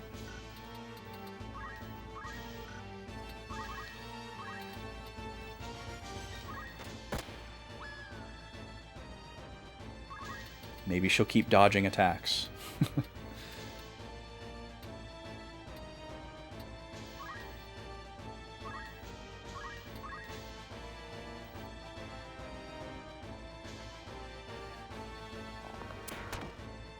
Nope, couldn't dodge that one.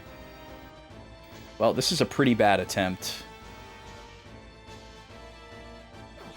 I want to make sure that our plan for Gafgarian works before I reset, though. Okay, Regenerator, thank God. We needed that so bad. A little too late, honestly, but... Okay, who's gonna get whacked by Matsuo?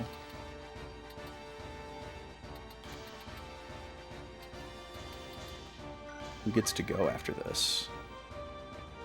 Roberto does get to go, but he's not going to be able to get his summon off.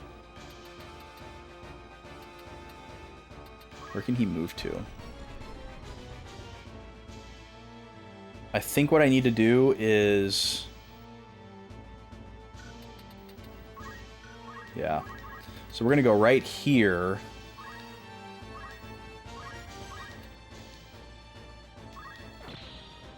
That's unfortunate. But that's so that we can move Roberto here. And then have him cure himself. 66 is not enough. Just trying to give him a safe spot here.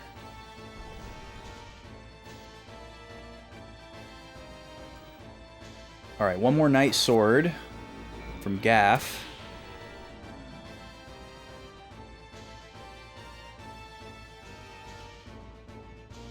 He's going to run away. Alright, let's see how much Chakra heals us. 80 HP, that's beautiful. So next turn we will move closer to him. Hopefully in attack range to be able to see how much we'd be able to do, and then we'll know if we can one-shot him or if we need to do one more accumulate. But that's pretty much my only interest with this battle here. This is not going to be the attempt. It could turn around here, but we'll see. Alright, he moves back in.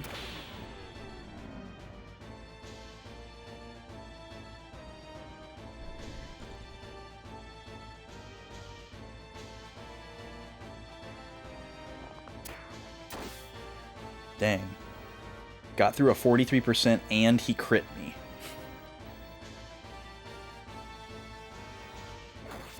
Unbelievable. 35% armor destruction too. And then our counter misses.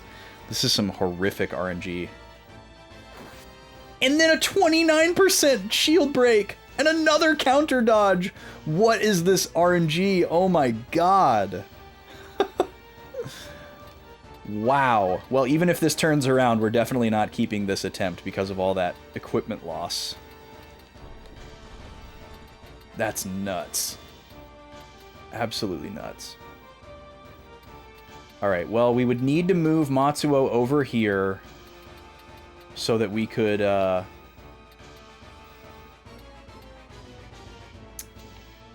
try to get some damage on this guy. Random number hate. Why is this accuracy so bad?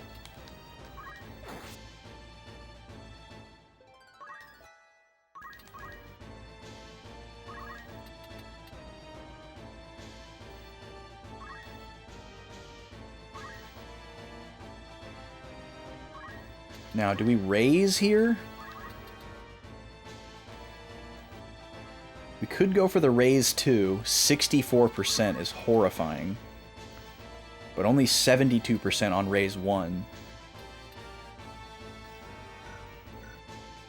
If we summon, when does it go off? Well, if we summon, then we can't revive. We can only revive with a Phoenix down. So probably, yeah, we would have to go for the raise 2 here. What's Veronica's counter at? 2, okay, yeah. Salome died first. So we would have to just pray that this goes off.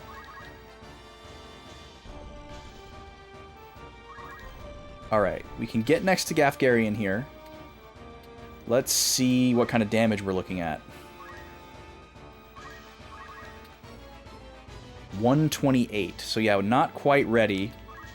We need to accumulate again.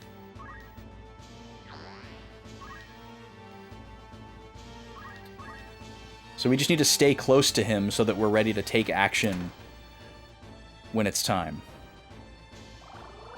Regenerator is incredible.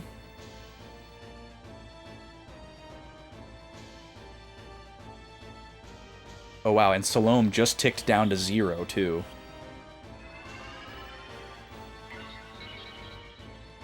Okay, Salome is up.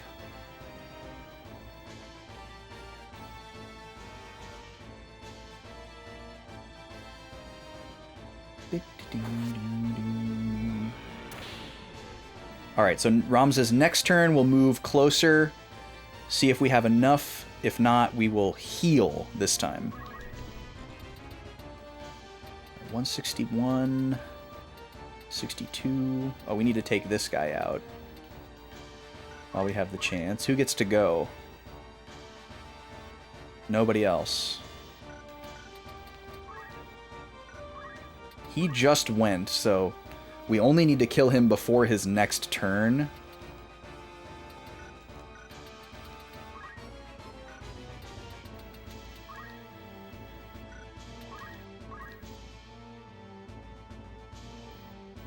If I move over there to attack Eric, he'll probably back farther away and then respond, which means he wouldn't be grouped up like this for a summon anyways, so I don't think I can bait that. I don't need to stick close to Roberto for a heal because I'm at full health and he's also out of MP.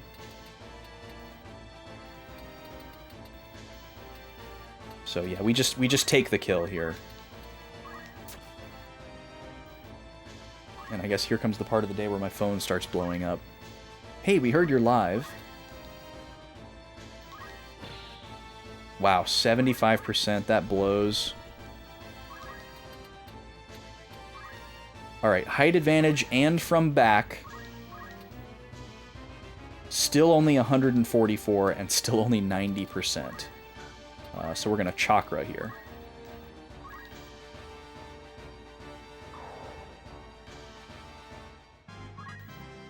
I really don't know how you would do this without accumulate.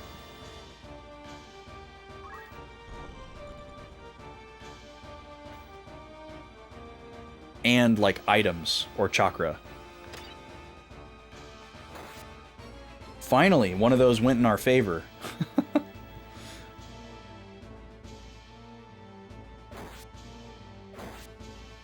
Okay, good counter. Got all that damage back immediately. And then Regenerator is our best friend. We might lose Veronica, though. Well, she's still at 1.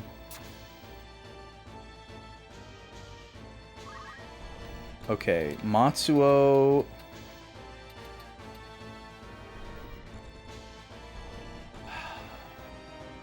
I'm worried that Matsuo is not going to be able to hit this guy either.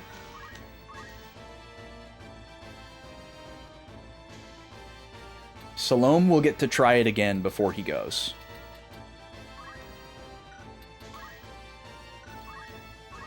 Right? Oh no, okay, I've got Eric and Linus mixed up here. So yeah, if we want him gone before he gets to go again, we need to do it right now. Which means we have to attack him head on. That really sucks. But I don't think we have a choice, because Roberto's going to need to go over and try to revive Veronica. Which is also going to suck. Well, if Roberto... Let's see, if Roberto's going to have to move over there, then I might need to move Matsuo right here, just to block for him. But he could still get triple attacked. Ugh, yeah, we gotta take out the archer. We just need this to hit.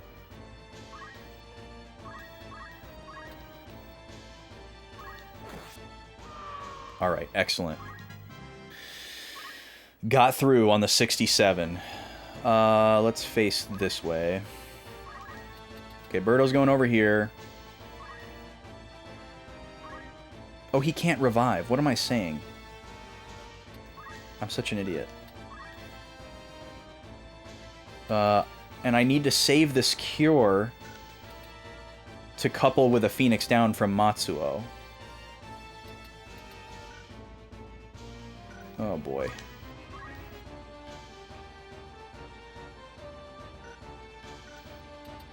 We should be okay. But this really blows.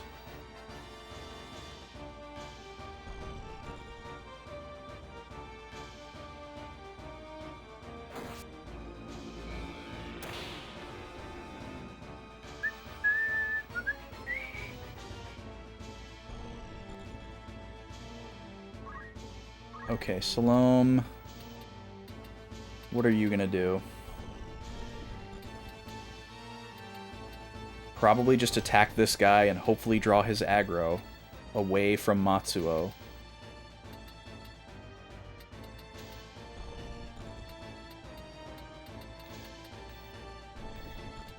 So yeah, let's go around behind him for best accuracy. Wow, 100% accuracy. Never thought I'd be so excited to see that. Okay, so our attack is currently at 12. So once again, we're going to move next to him and see if our attack power is high enough. And if it's not, we're going to accumulate again. We're still at 144. That's right, because we healed last turn, so we knew that we wouldn't be powerful enough. We got to accumulate again. It's wild that these stack. I did not even realize that.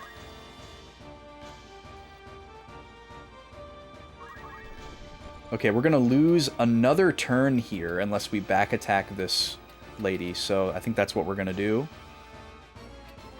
Because we're still in cure range of Veronica, so we'll just do a little whack here.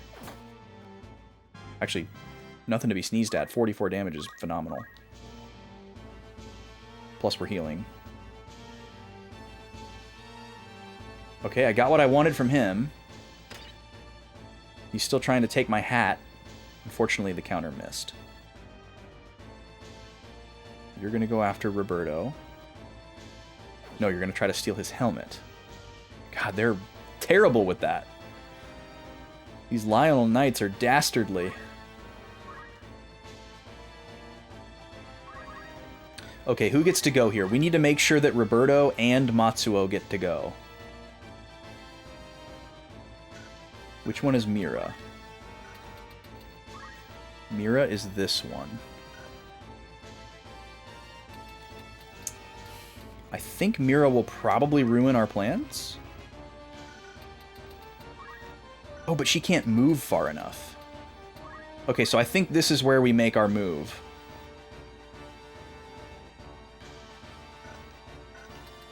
So Matsuo is going to go over here and revive Veronica with a Phoenix down.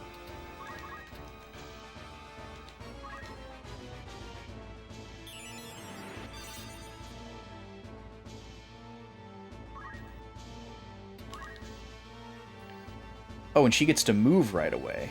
That's interesting. Afgharian's gonna go... Can't shoot Mira from here, can I? No.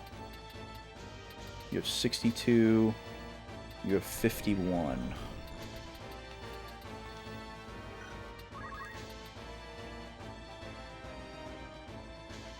I guess I could go here.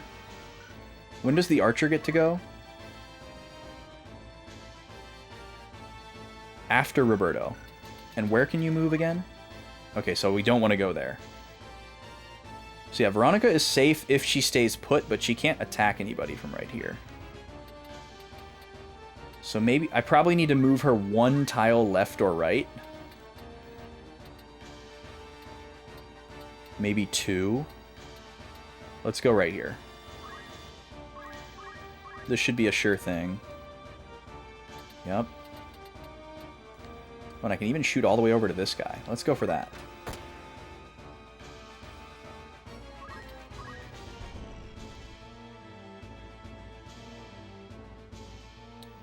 Alright, we need to go wrap up Backlog Baby in a second here. He's finally chilled out and ready for his nap. Although he's still going to scream at me for sure.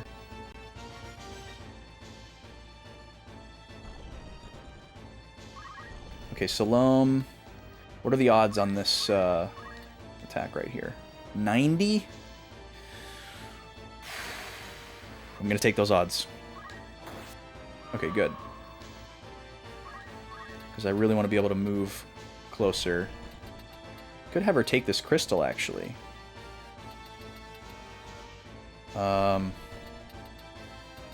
This was from the summoner, I think? No, I think this was the summoner.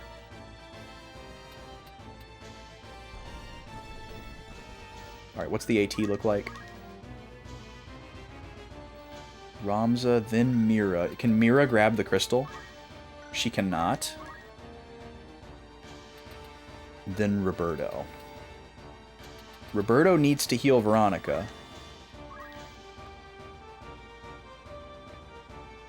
Because otherwise Aqua will kill her. So Roberto can't grab this crystal. Yeah, I'm just going to grab it with Salome. And then... Well, no, that's a dumb idea.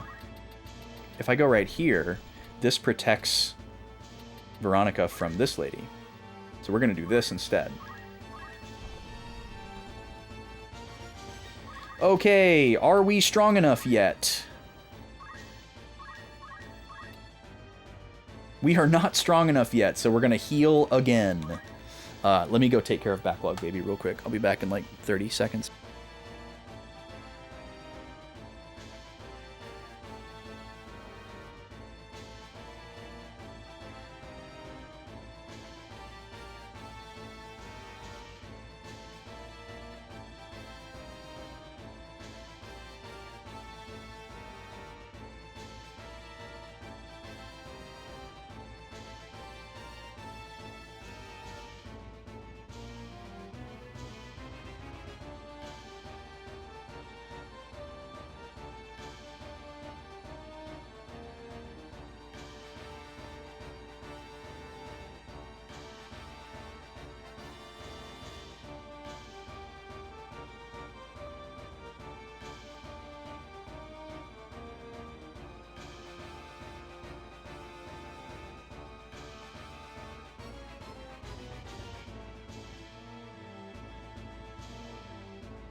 Okay.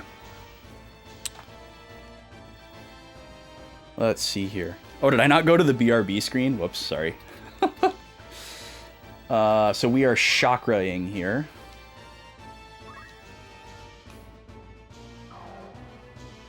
Is the amount that we heal based on our attack power? Because the amount that we heal increased.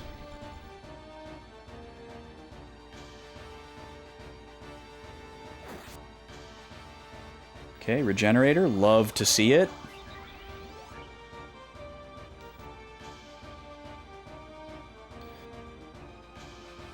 Now, we want Roberto to get this crystal, if possible, but we also need to heal Veronica. I don't think casting heal on her and then moving is gonna work. I'm too afraid to try it. And Aqua's gonna get to go next. And if Matsu, or if, well, actually, I don't think she can get to Veronica even if Roberto moves. So let's go for it.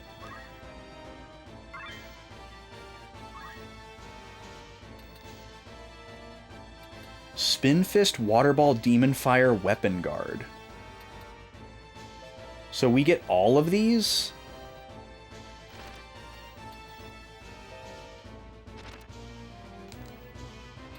That's pretty wild.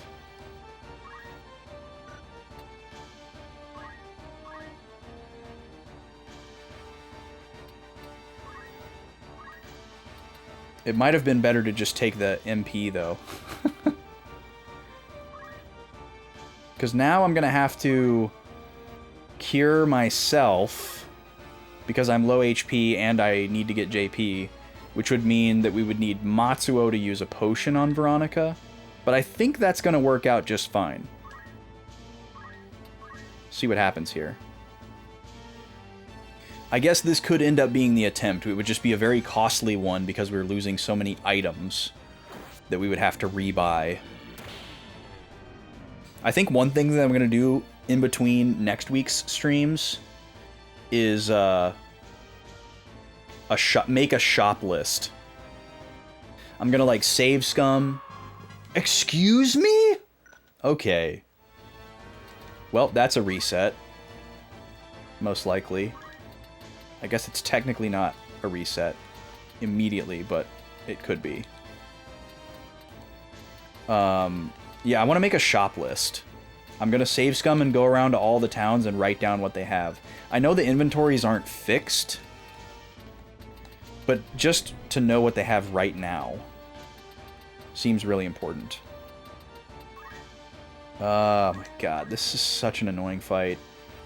Everybody gets to go. Veronica, Matsuo, Salome, Ramza.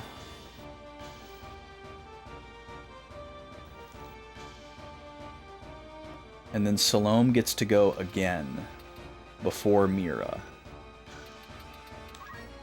Mira is this one. So, okay. Veronica can not get healed in lieu of reviving Roberto, because Veronica can just space these two, because they don't have any ranged attacks.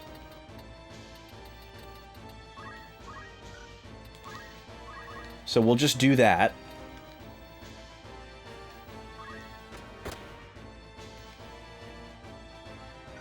What's your move range? Just for safety, we'll move, like, over here. And then we need to start moving Matsuo closer to be able to revive Roberto. And then also somebody needs to pick up this chest. So we're just going to go for the low accuracy attack here.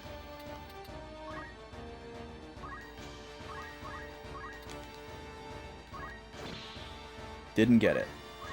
That's fine. Salome could go for it.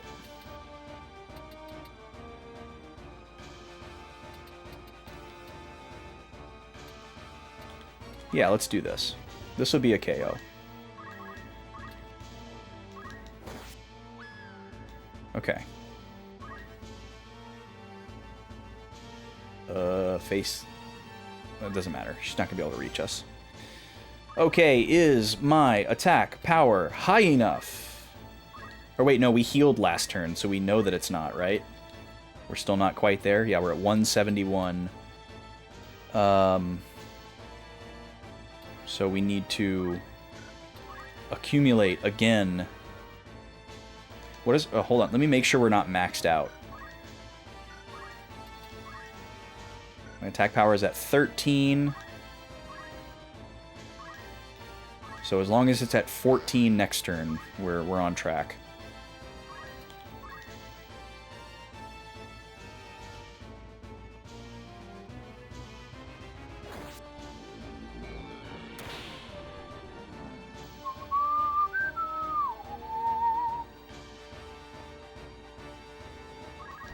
Okay, Salome.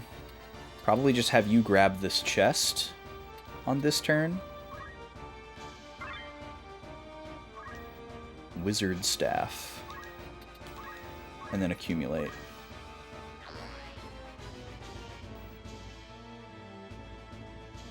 Yo, thanks, Pirate. Hope you have a safe drive. Congrats on going home time. Yeah, we'll give it to him real good. Don't worry.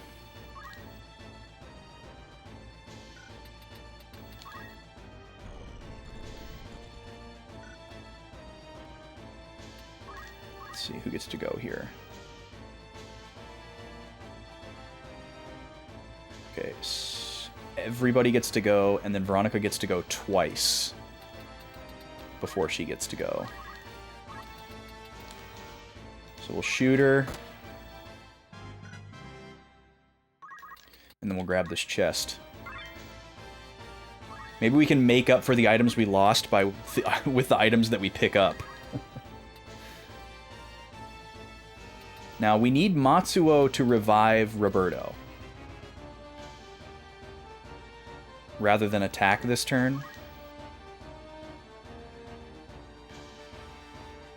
But this is a little sketchy because Mira might just come in and try to pick him off. But it looks like if we stand right here, she can't do that. So we're going to block for him.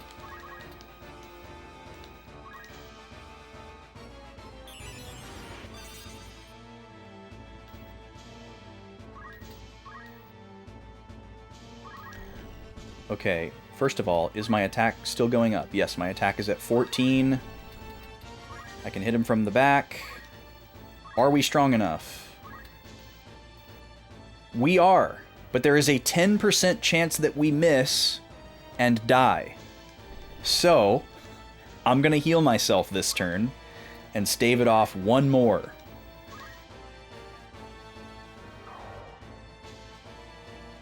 Yeah, the amount that we heal by seems to be increasing with our attack stat. So that ability gets more powerful the more powerful we get. That's very interesting. This also kind of sucks because now he's not in a spot where we can hit him from behind, which I think not only lowers the accuracy, but also the power. Okay, Salome is just going to attack here, right? She can't do anything else? Yeah. Plus, she's accumulated, so that should help. That doesn't open up Roberto to her. Still only 15 damage, though. That's wild.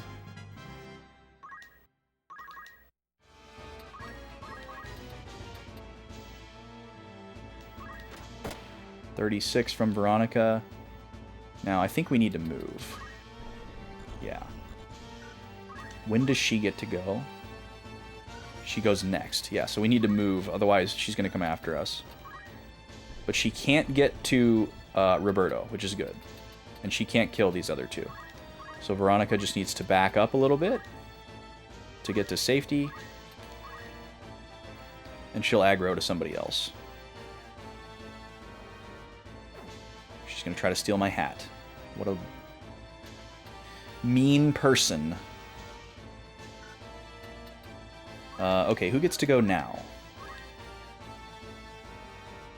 Matsuo, Salome, and then Veronica again. So we should be able to take this character out.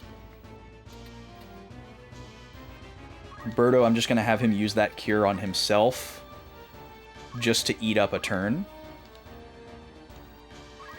More so than because he needs it. We could probably get away with him just running away and not using it. And Matsuo doesn't need this at all.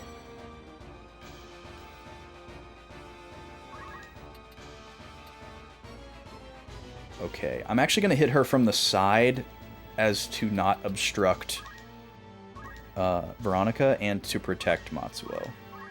Or Roberto. I get them so mixed up now that they're in different jobs. Come on, Matsuo. Nice. Got through the 2/3. Okay, Ramza is out of kill range, so we can go for it here. Let's see what we're looking at. 67% chance to kill him. If we miss, we don't die to his next attack. We got it! Yay! One shot on the gaff. Is this the end? Goodbye, Gafgarian. Oh my god, he's finally dead. He didn't teleport away. Okay, well now we can turn the tables here and stall. After everything that was taken away from us in this battle, I would like to stall as much as I can to try to rubber band that. Which would mean I need to stay away from this lady with Matsuo and Salome because they both have counter. And she is one attack away from death. So, let's take a look at her movement range. It's 3. I don't know if we can get Matsuo out of her web. We'll just head over here, I guess.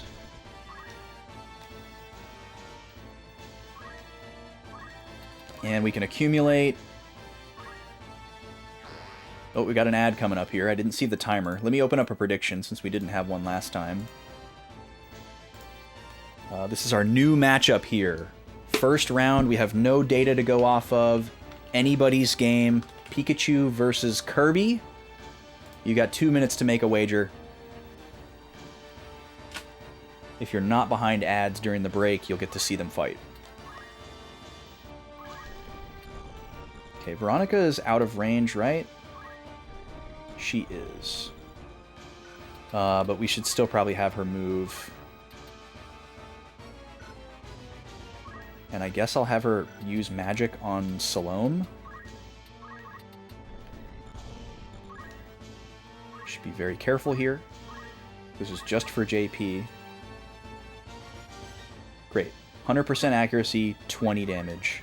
That's exactly what we're looking for. Okay, Roberto can't do anything right now except for attack. So I'm actually gonna... Oh, I don't want to have him attack Matsuo because he can counter me and he'll just kill him. So unfortunately, Roberto's just gonna have to get out of the movement web, which I guess he already technically is. We'll have him go back here. And he's just going to have to wait. No JP for Roberto, unfortunately.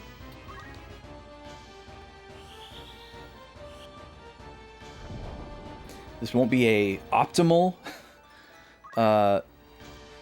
stall, but we're going to get as much out of it as we possibly can. Alright, well that's it. We weren't able to get Matsuo out of the way. I can't pick up Gafgarian's Crystal, which is unfortunate, because I bet there's something cool in there. But I really don't want to redo this, despite everything that we lost. I'm sure, like, everything that we lost is replaceable. We just lost a couple of equipment items. Whatever ability Gafgarian might have, you know, c'est la vie. I'm okay without it. I'm probably better off not knowing. Alright, we're going to save on file 15 here. We finally made it out of our prison. And I'm going to run the ad break here. So good luck if you're in the prediction. I'll see you in 3 minutes. This is our last ad of the day. Thanks for being here.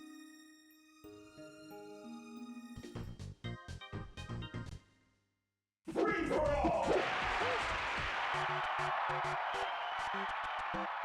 3, 2, 1, go!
Five,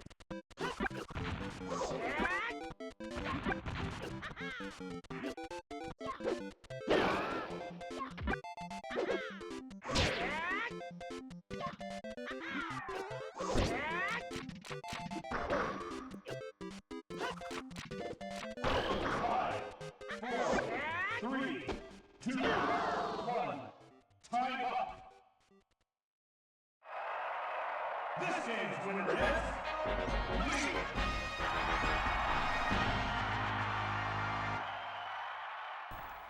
Wow. I'm so cool that I forgot to change the characters. Let me do that now. So that doesn't happen again.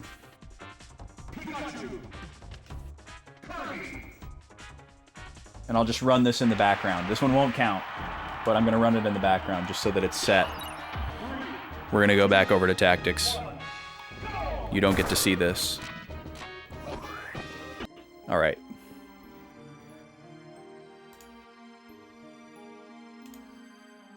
And we'll just reset the prediction there. We'll have to save that for next week. Okay, so we beat the fight. We need to name our save slot here. So this is post Lionel Gafgarian fight.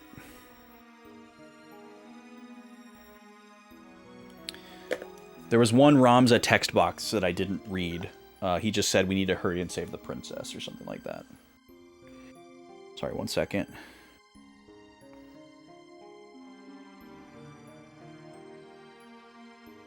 I need to respond to something really pressing. Oh, wrong one.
Okay, sorry about that. That was important. We already saved. No, we didn't. Oh my god, I almost didn't save. Alright. Whew, that would have been bad. Alright, what's in store for us now?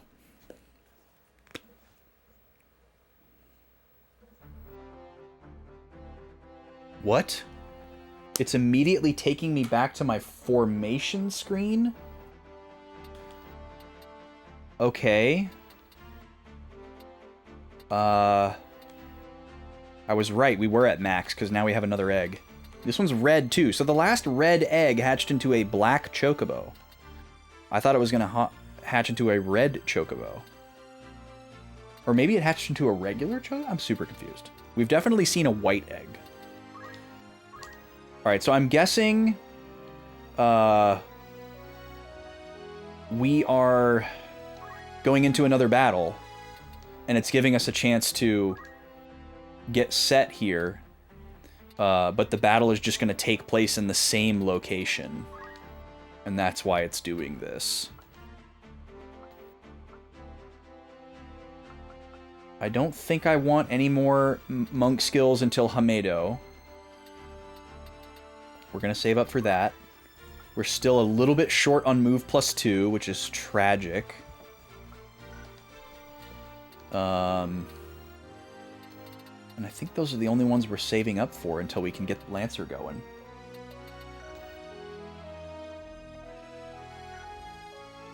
Okay, so Ramza's good. Matsuo got his helmet stolen. But we just got a new helmet from that battle. And we also have a spare gold helmet. So I guess maybe we should probably give Ramza the new helmet. Oh, wait, why is it worse than the gold helmet? What? It's worse. Why is it worse? Okay. Gold helmet it is for Matsuo. Well, we have a replacement. And then he got his shield stolen as well. But we have another mithril shield, so we'll give him that. And then Salome got her wizard outfit broken. But we have another one of those. Or no, wait, she was wearing a brigandine. I remember it saying brigandine. She doesn't use MP, so this does make sense for her to take the 8 extra HP. Okay, what else? What else?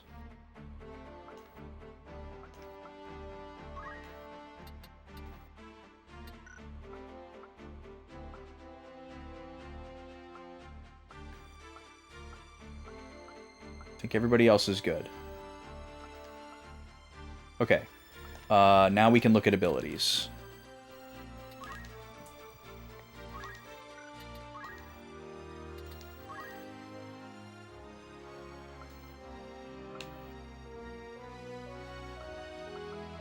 We still don't really know what we want to use Matsuo's Knight JP on, because we don't know what he's going to become next. So I think we just hold on to it. I don't think Armor Break is going to be something that we want to go for in the next battle. We're just going to go for damage. One thing I was thinking about, though, is we could give him Concentrate.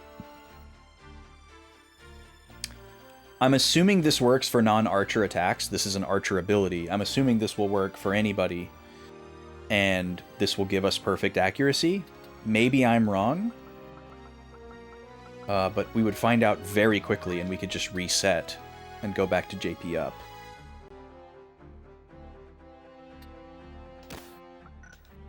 Because the accuracy thing has been really annoying. Roberto...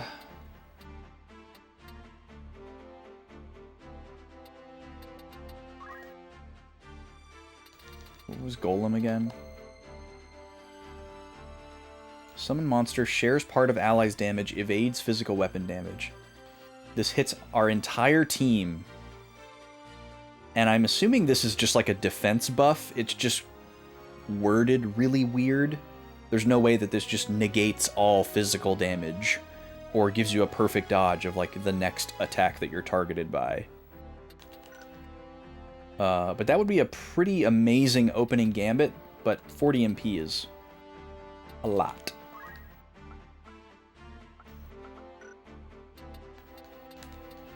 Again, that could be situational depending on what the next battle looks like. We could change our mind.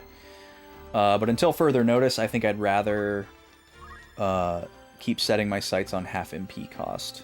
We'll stick with white magic over items. Everything looks good there. Alright, Salome. Salome is really fragile. I think part of that was because we lost our armor early on, so maybe my perception is a little skewed.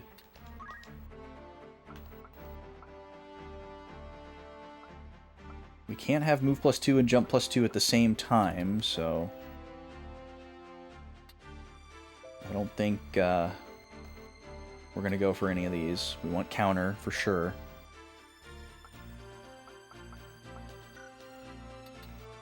We really need to get... we need to get Salome out of Thief. The only reason she's in Thief is to try to get other characters job points for Thief, so that they can learn move +2. So, unfortunately, it's going to take one more battle in order for Ramza to have enough. So I think we're just going to have to leave her as is, unfortunately. And there's not anything new that she can learn. We also don't know where we're going with her. So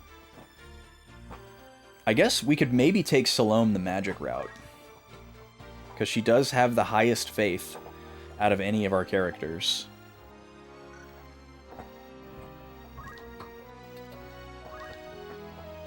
That would be kind of an interesting route to take.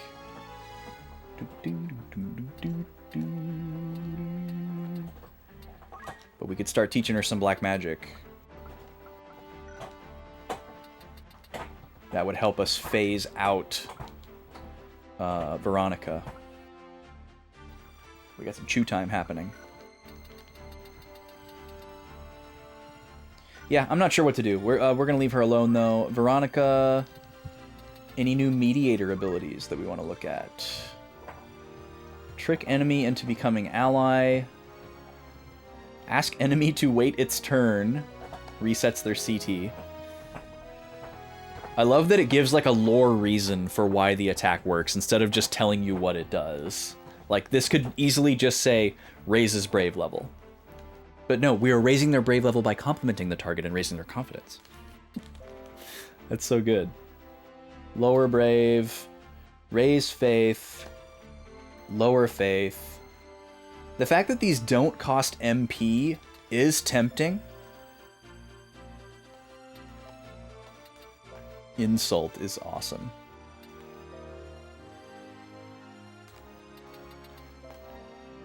So the one that we would use the most would be to raise faith and to raise brave, and we'd use them on the party.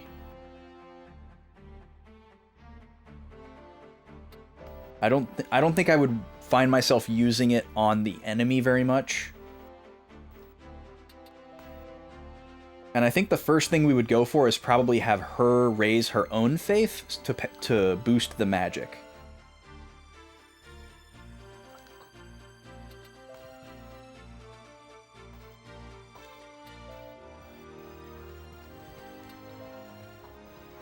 Equip gun is a pretty good one to go for.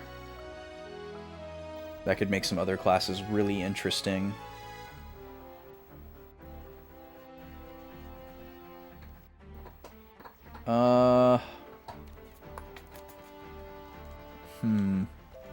I'm tempted to go for Preach here, just so she can use it on herself for free. It's also a good stalling ability, which she currently doesn't have one of.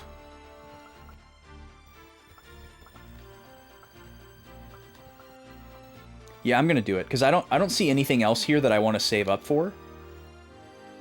I don't really care about saving up for Equip Gun. Long term, I would love Veronica to be like a samurai or ninja or something, because her attack power is super, super high. So let's go for it. Let's go for Preach. Hopefully we can use this on ourselves. And I'm not misunderstanding.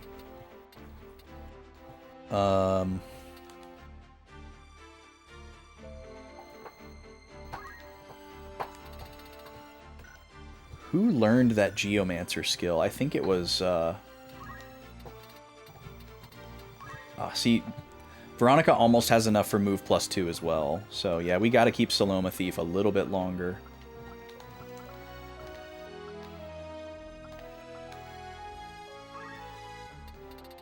Oh, and so is Roberto. Oh, okay, so after the next battle, all 3 of the characters that don't have move +2 should have enough for it. That's a good milestone to reach for. Did he learn? Is he the one who learned the Geomancer ability? Yeah. Demon Fire and Water Ball.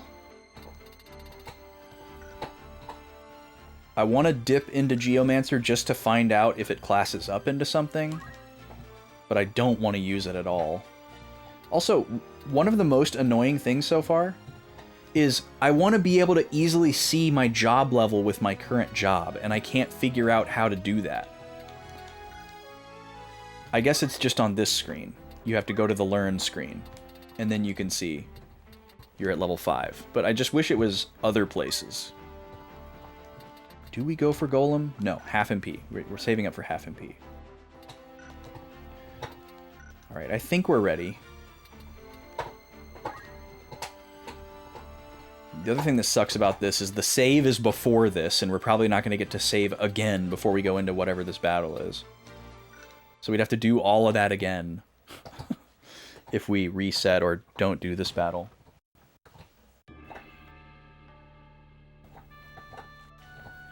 Okay, we're not split up. That's good.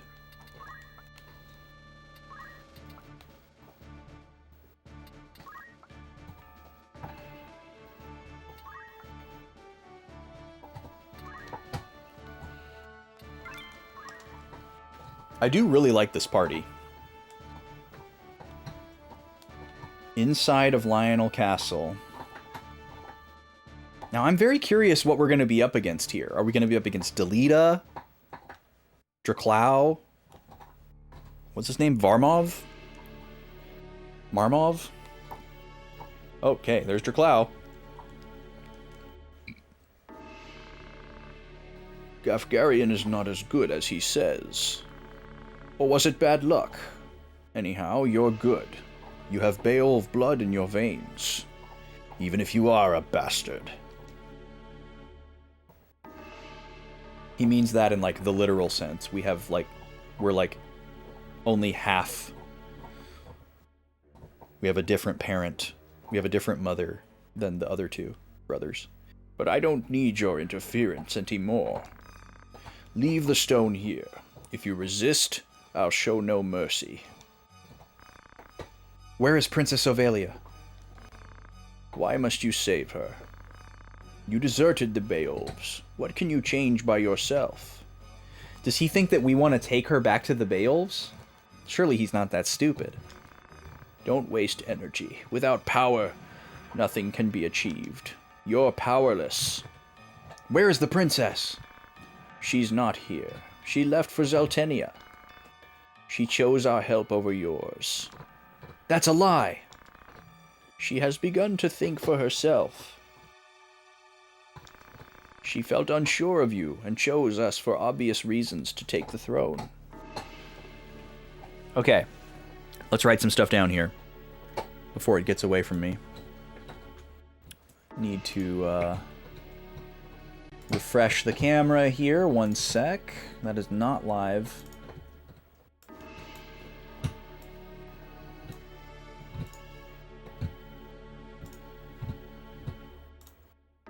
There we go. The song is kind of intense, too. Okay, so, at Lionel Castle...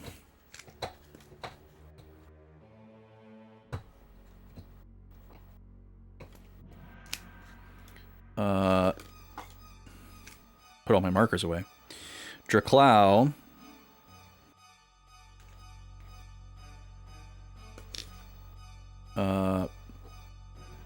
appears to be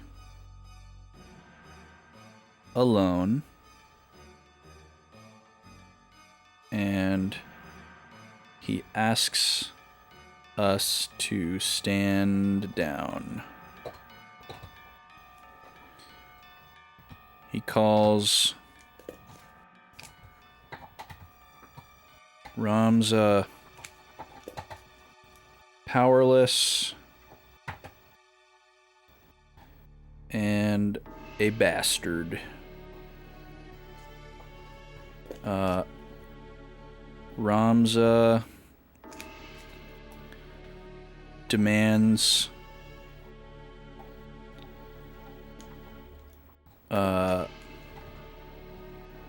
Ovelia's location and Draclau says she is on her way to Zeltenia.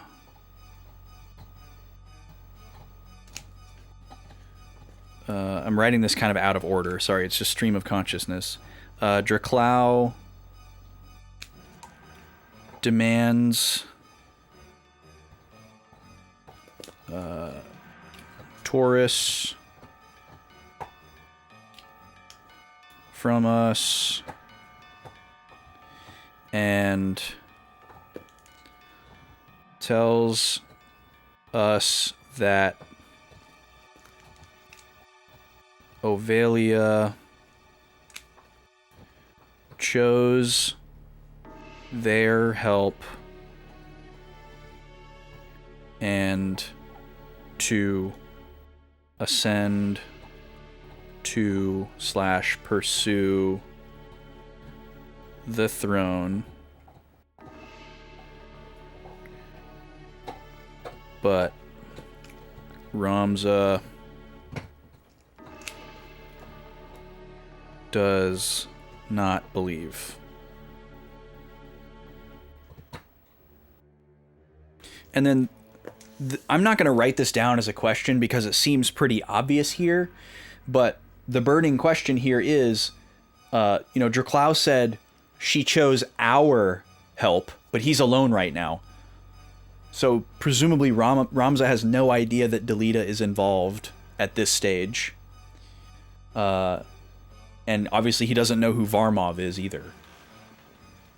And he doesn't know about this whole plot that we learned about what Ovelia's true origin and purpose is. Why don't you join us? You want to get the best of your brother's sails, right? Their sails? He means like you want to take the wind out of their sails? That's such a strange phrasing. Is that a real idiom?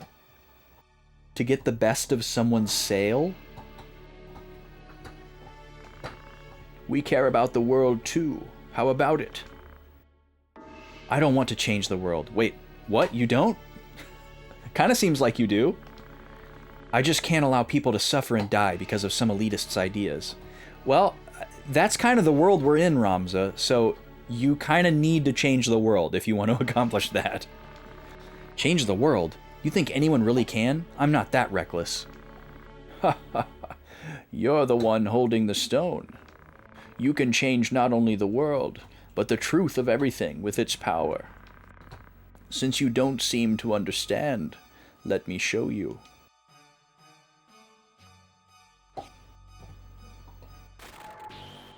Oh snap, he knows how to use it!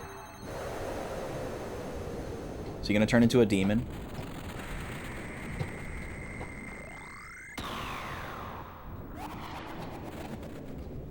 Oh lord. What? Tainted King Queklian. Yeah. How about that? Surprised? Now let me have my fun. Let me hear your screams and suffering death cries. Okay. So now we're fighting Oogie Boogie. Queklian. Or Queklane. Wow. Is it just a 1v1? Is he that powerful? We don't even know what his stats are. Oh, his lumpy butt! On the verge of death. Nightmare.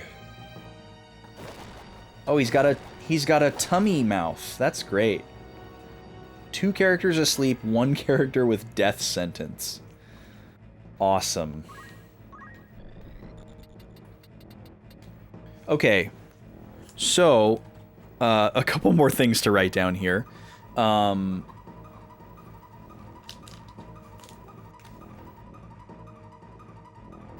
Draklau asks... Oh, camera froze again. Dang it. I shouldn't say asks. Draklau invites Ramza...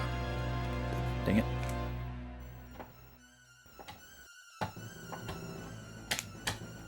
To join him.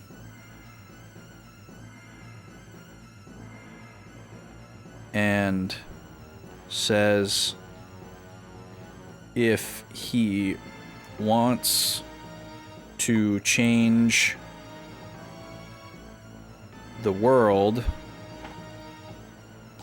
he needs to use the stone.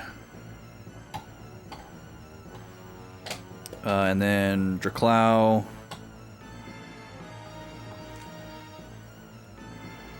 uses the, I'm just going to call it the red stone because I don't think we know what it's called yet. Uses the red stone to summon a great power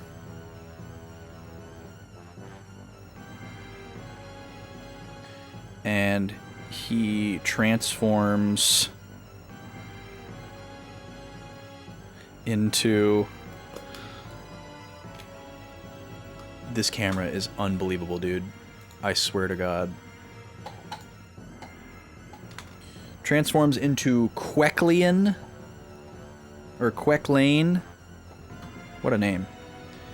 The Impure King.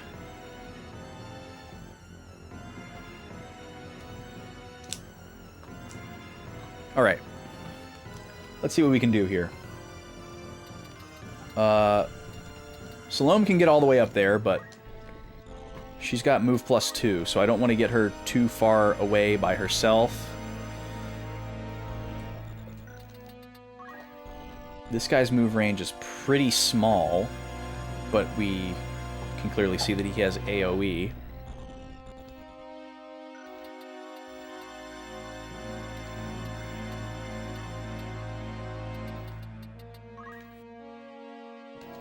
Can't look at his status. Huh.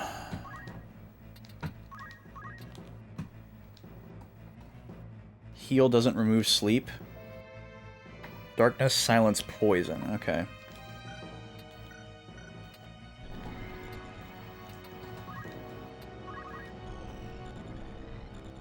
And then she dies in 2 turns. I think what I'll probably do is just move her forward a little bit.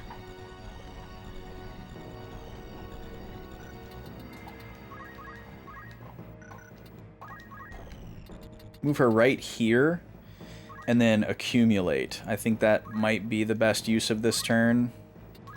Unless she can hit him with a rock. No.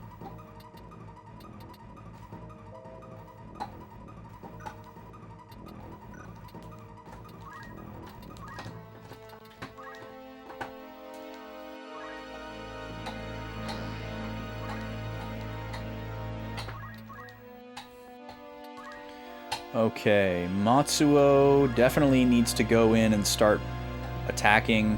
He has counter, so I'm okay with potentially baiting his aggro, especially since he has the blood sword. So we're just going to stand right here. Roberto. Does Asuna get rid of sleep? Yes. What's the accuracy? 84 and 71. I think we gotta go for it. 2 characters asleep is a disaster.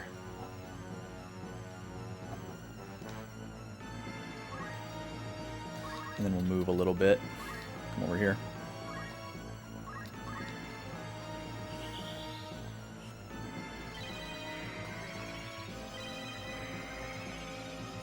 Okay, they both landed. That's massive.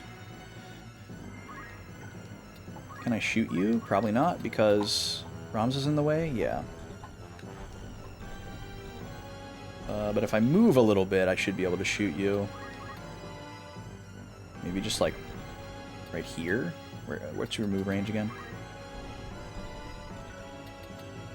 Let's go like this. See if I can shoot you from here. Yeah, we'll take that. Not knowing how much HP he has is wild.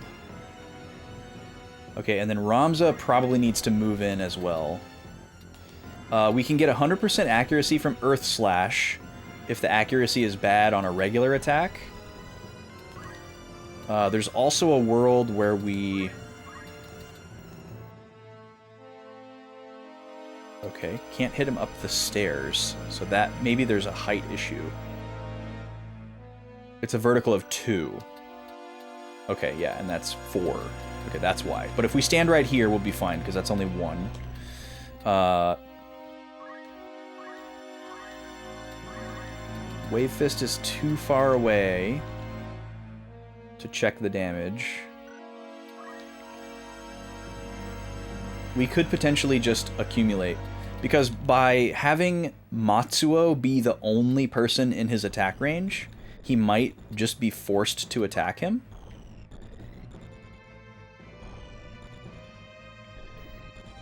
We would have to move Ramza back 1 tile. It might be an interesting play, though. Because if he takes the bait and he moves down, we can surround him. If he goes after Matsuo, then we can get up to him next turn. So I think I want to just move back here and accumulate. Could also yell. But I think accumulate's going to be more valuable, considering we're going to get so many more actions than him anyways, just because of numbers. Let's see what he does here. He's thinking about it. Okay, he's going to go over here. And then he's got an AoE. Is this the same thing? This is the same thing.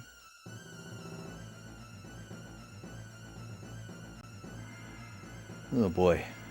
Okay, I need to check something really quick.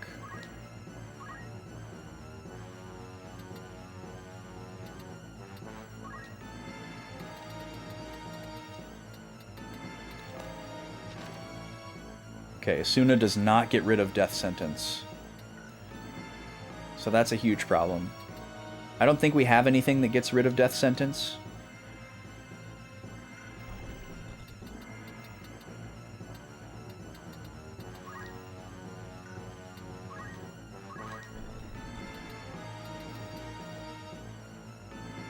I think we got to bring Salome in behind here and start attacking. That may be the lady. Who gets to go next? Matsuo and then Quecklane. Where can Matsuo go? Matsuo can get to the side. That's good. Alright, let's try this. There's not really anything we can do about the death sentence, so I think I'm just going to play around it. We have multiple characters that can revive. We have 3 different characters that can revive, so I think we have to just play through the death sentences.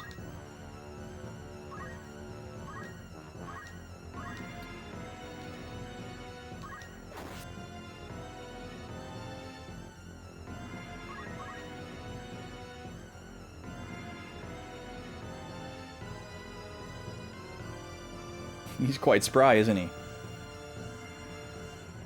So he's just going to do this every turn, I guess. Death sentence and sleep. I love that he levels up. That's so silly. I guess the one thing we have to watch out for is to make sure that, you know, at least one character that can revive people stays alive so that they don't all die at the same time. We did have like one piece of equipment somewhere. I think it's a staff that cancels death sentence.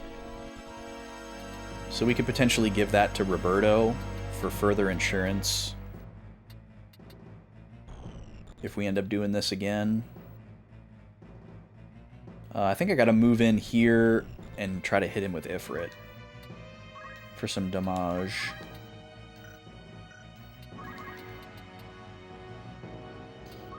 Is there a vertical element happening here that's going to prevent me from casting on him? I think it's going to be okay. I guess my backup option is to go for Asuna on Veronica.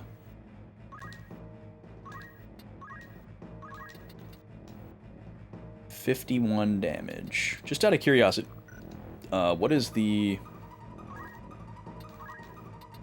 effectiveness of Asuna here? 71, and then Salome is asleep too.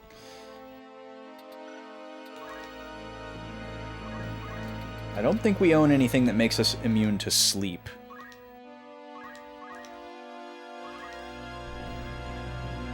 Okay, so we could go for the head-on attack here. He moved back to his original position.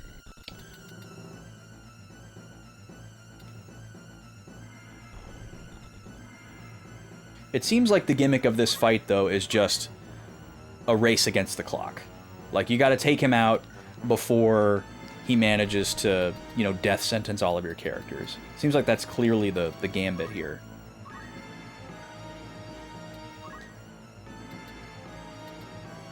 Yeah, I think I just gotta go right up in his grill and go for it.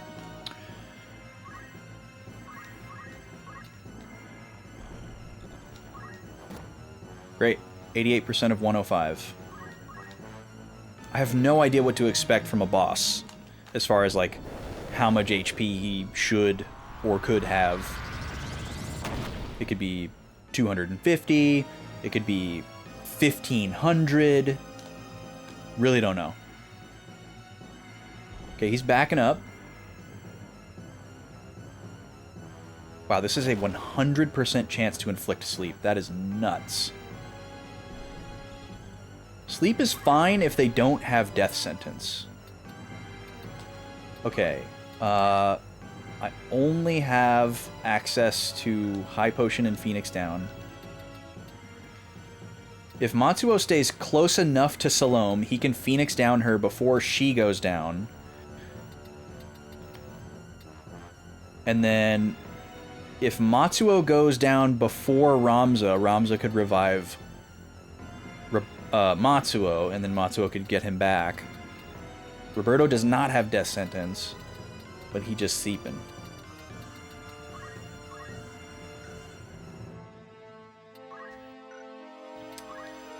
This is a tough call here.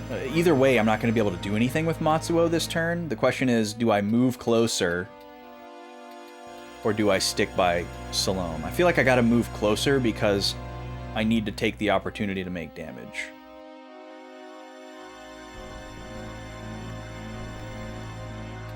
Let me check something here.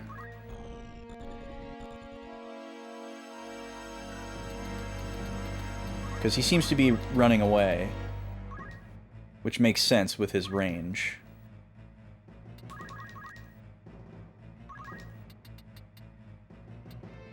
So we got to just go for another big attack here.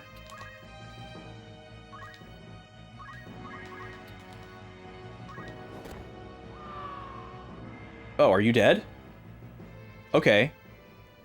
Nice. So he had like 400 HP or something. I'm immortal. How can I be losing? It's impossible. I can't die until he resurrects.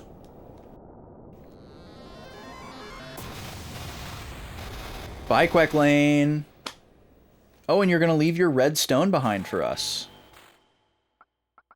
Cool.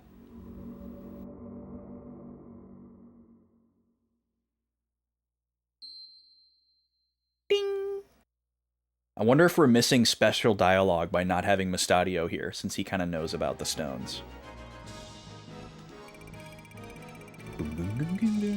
I don't know if this game works like that. Well, that was pretty easy.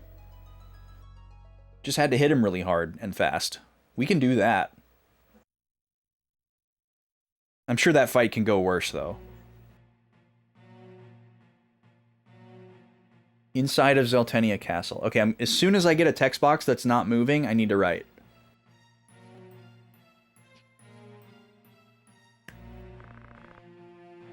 Okay. This is our first time seeing Goltana. This is awesome. Okay, so, to the notes cam, which of course has crashed. 1 second. Okay. Upon defeating Dang it. Quecklane. We obtain the redstone.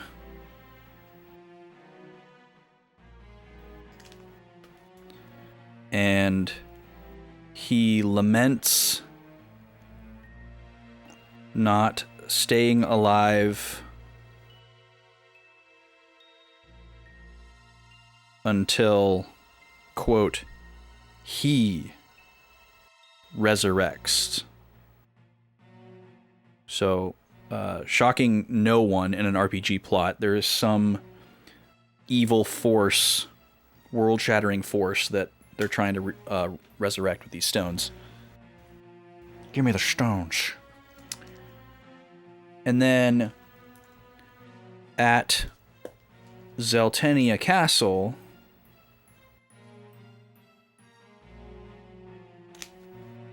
oh, right, Castle.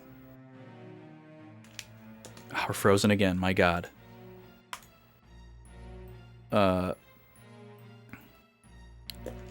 Delita is reporting to Goltana.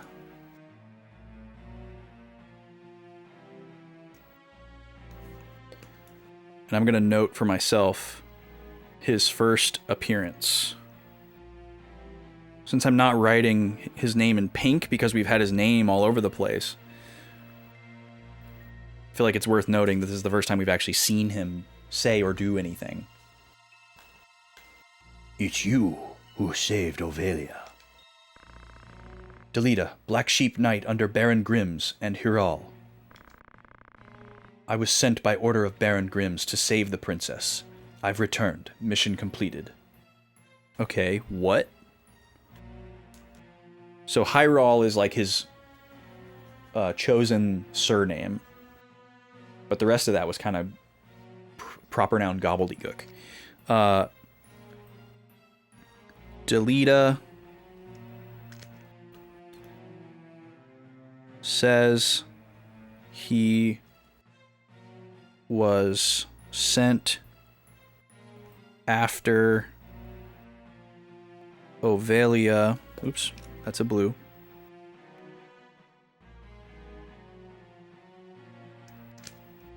By pink marker Baron Grims.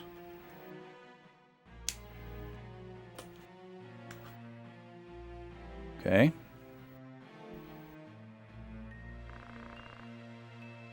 Hiral? Never heard of him. The Baron died in battle last month with the Ryomoku. Okay.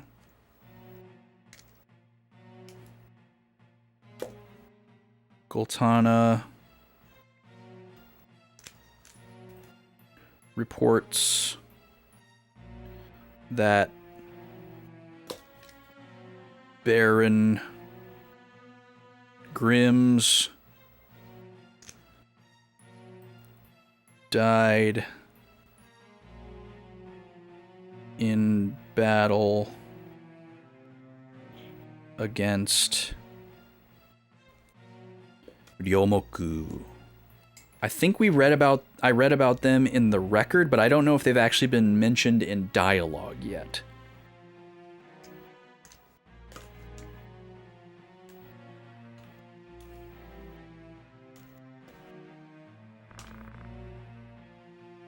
The Black Sheep were entirely wiped out. That's why I returned. Okay, so Delita's new unit. I wasn't sure if he was referring to himself as a black sheep, like figuratively, or if that was actually a thing. So it's actually a thing. His new unit, Black Sheep,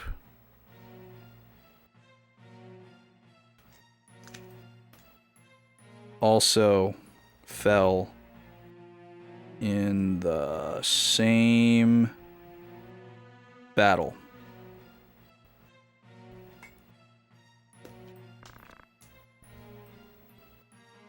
How's the princess? Sleeping soundly. She's exhausted from the long trip. I heard you brought a prisoner? Yes, sir. Bring him in.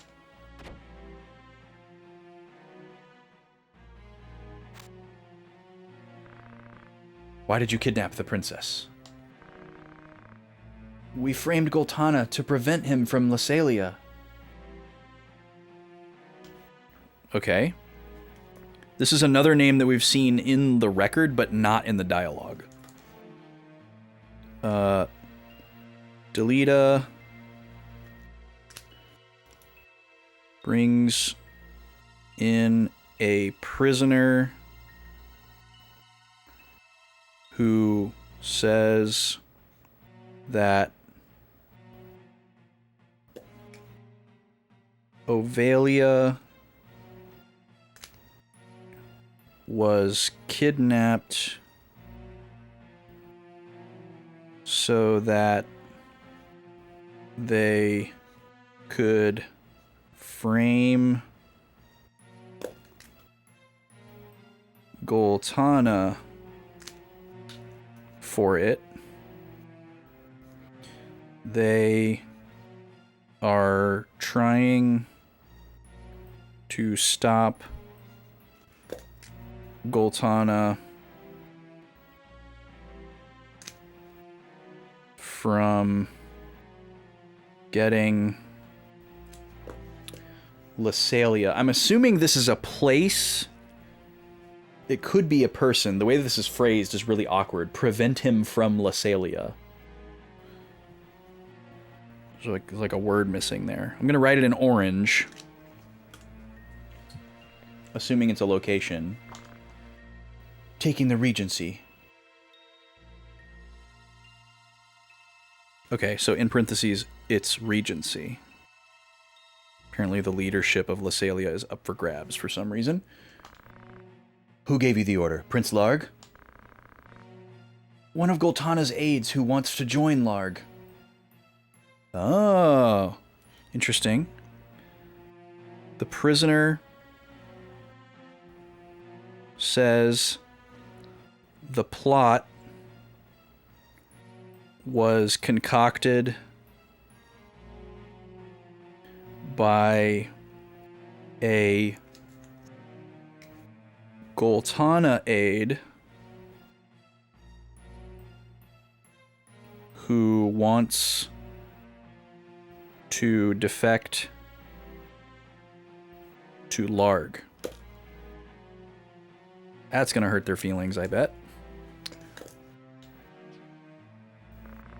Ridiculous. No aides would do that.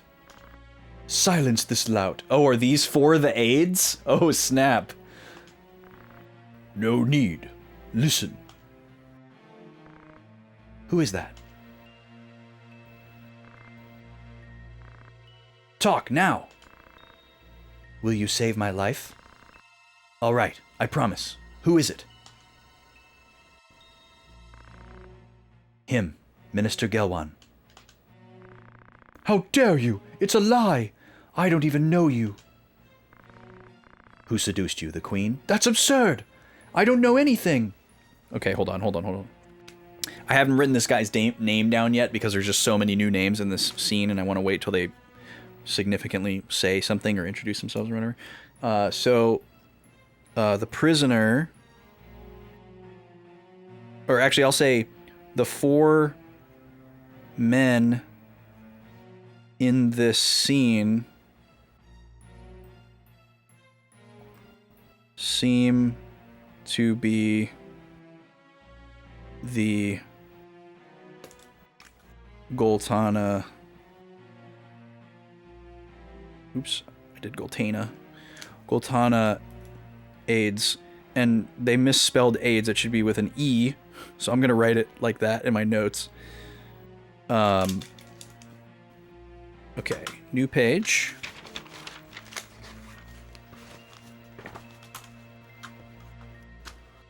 Camera's frozen again.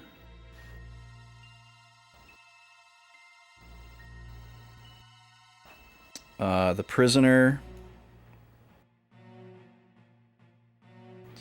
in exchange for a guarantee of his life, implicates this guy. Is he a minister? Yo, Fred. What is going on, dude? Welcome in. What's going on, everybody? Thank you for the raid.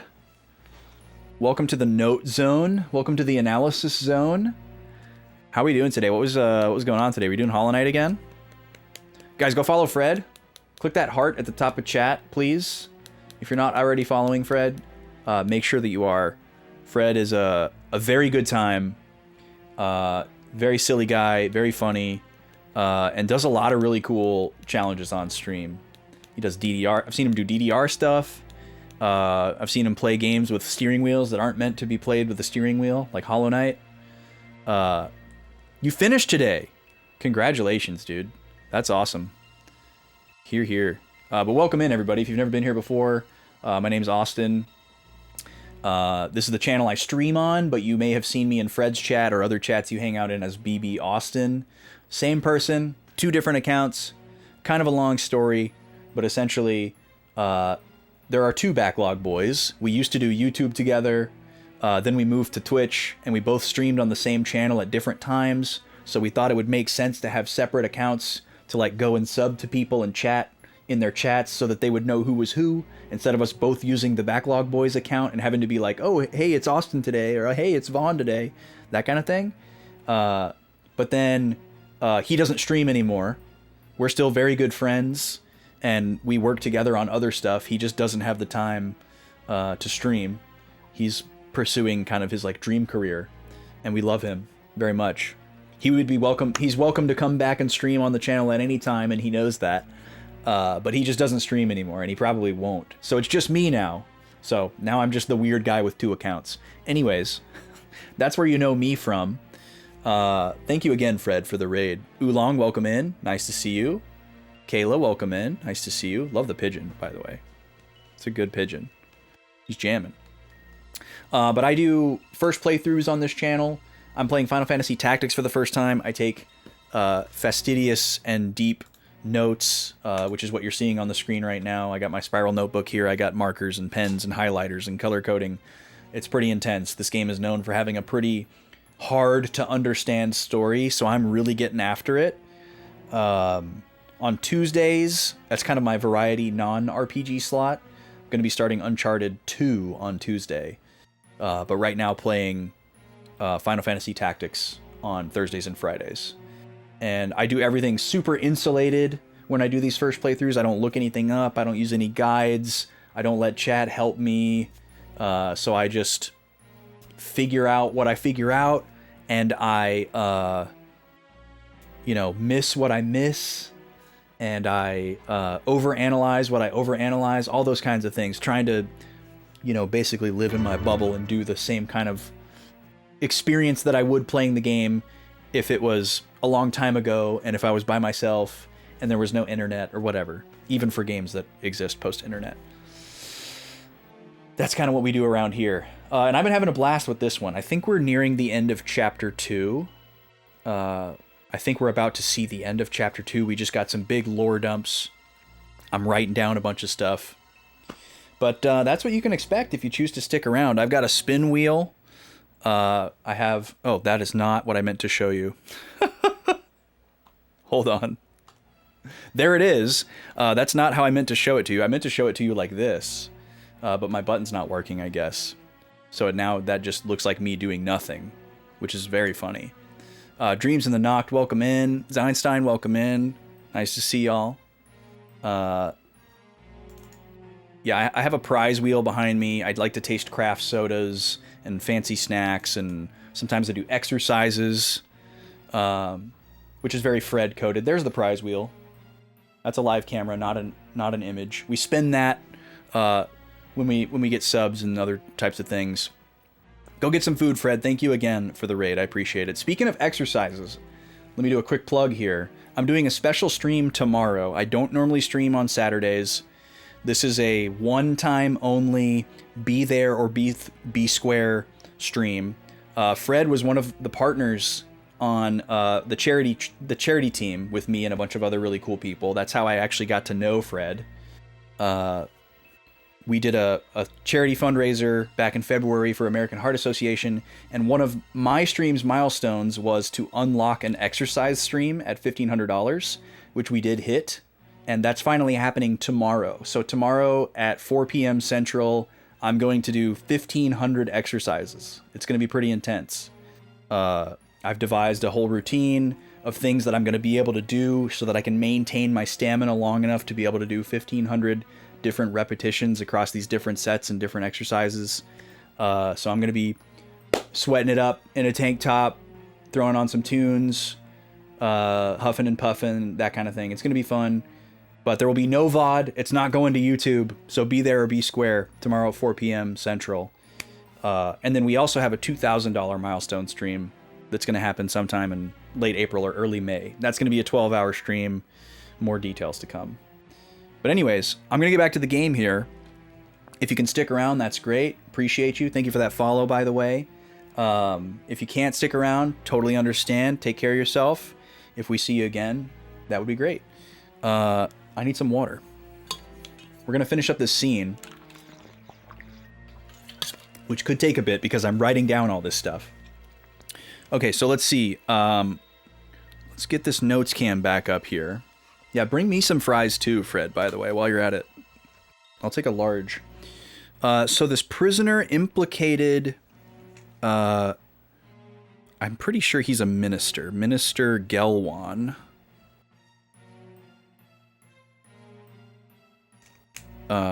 Prisoner, in exchange for a guarantee of his life, implicates Minister Gelwan, who immediately...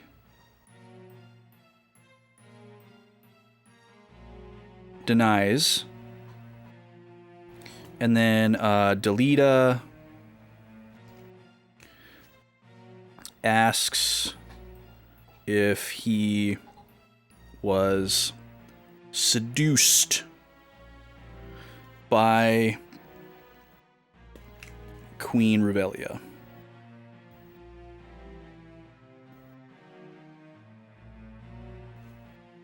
Okay. Let me see. I gotta do this. There we go. I need to be able to see that. Cool. And that's a little cut off for you, but whatever. All right, so he's denying it. Treason's a serious crime, Minister. I said I don't know a thing. Wow, Delita does not believe you, and he believes that prisoner. Swift action there. Let me say this. We must go to the capital with the Nanten now. Okay, more notes. Delita immediately slays Gelwan and insists that the Nanten, who we just got confirmation today that he is not affiliated with, but maybe he is again, the Nanten march to the capital. Yo, what's up, Mossy? How you doing? Nice to see you. Yep, that's what the BB and BB Austin stands for.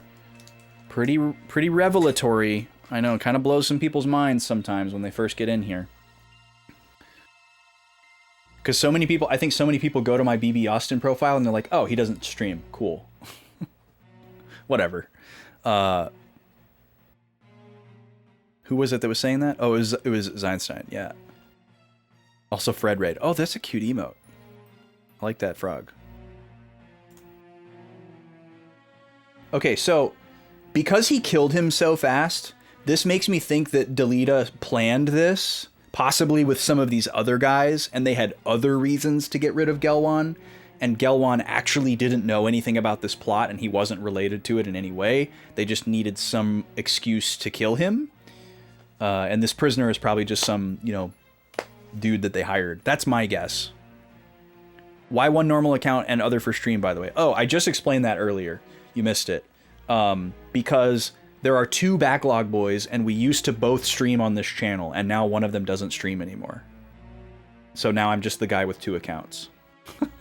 And there's no way to, like, merge them together. Like, I have all of my, like, sub and chat history with the people that I watch as BB Austin, and then I have all my, like, followers and subs and stats on the streaming channel.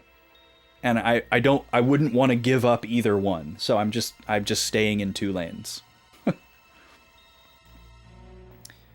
Yeah, my friend Vaughn and I are still very close, good friends. We work on other projects together. He just doesn't stream anymore.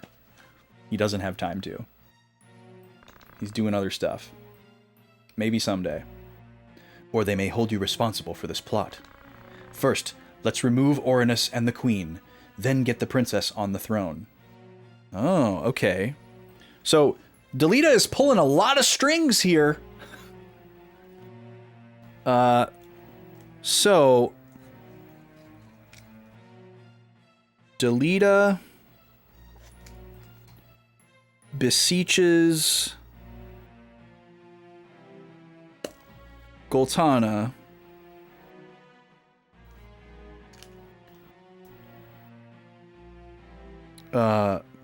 saying that sorry, I have to write this in a weird way, that Goltana might be blamed for the plot.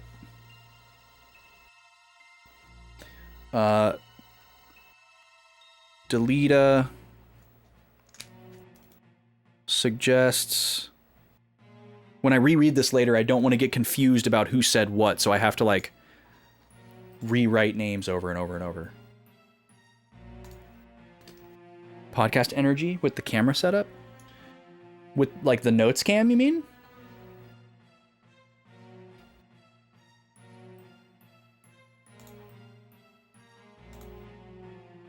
Or, like, this camera. Delita suggests they remove is an interesting word choice. The left cam. This cam? This looks like a podcast? Okay. I guess I don't have a problem with that. God, this camera freezing is so annoying. I don't know what to do about it, though. Other than buy a new USB extender and hope that that's it, and test it. Okay, they remove Queen Revelia.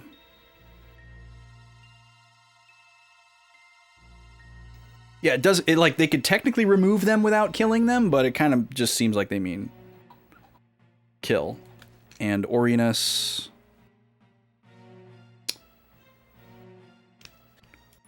to get Ovelia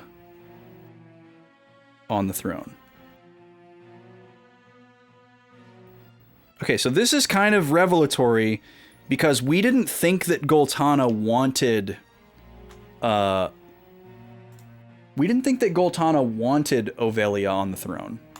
We thought that Larg and Goltana wanted Ovelia dead so that they themselves could get on the throne. We were made to believe that Goltana and Larg were bickering over the regency themselves. So I guess maybe that is what Goltana wants, and Delita is telling him, you should change your plan. We'll see. Oh, or we won't. It'll fade to black. Oh. Goltana went to Lysalia and confined Ruvelia in Bethla for kidnapping the princess. And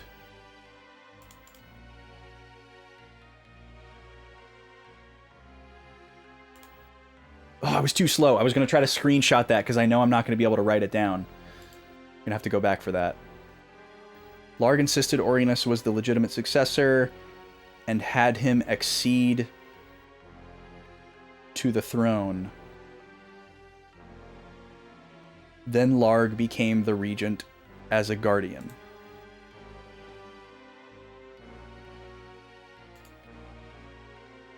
Immediately after, Larg sent the Hokoten, led by Orinus. Wait, how? He is 2 to Bethla to rescue the queen. Meanwhile, Goltana sent the Nanten, led by Ovelia. So, is there like another time jump? How could Orinus lead an army? He's 2 years old. This is the beginning of the upheaval, which would later be called the Lion War.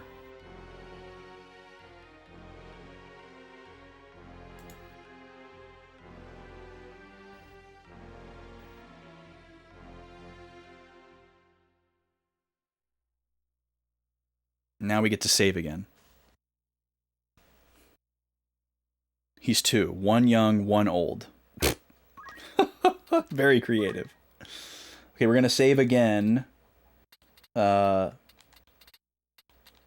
slot 1. We've wrapped back around to slot 1.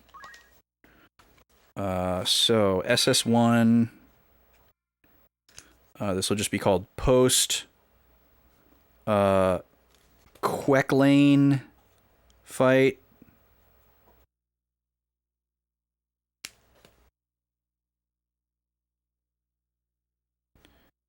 Post.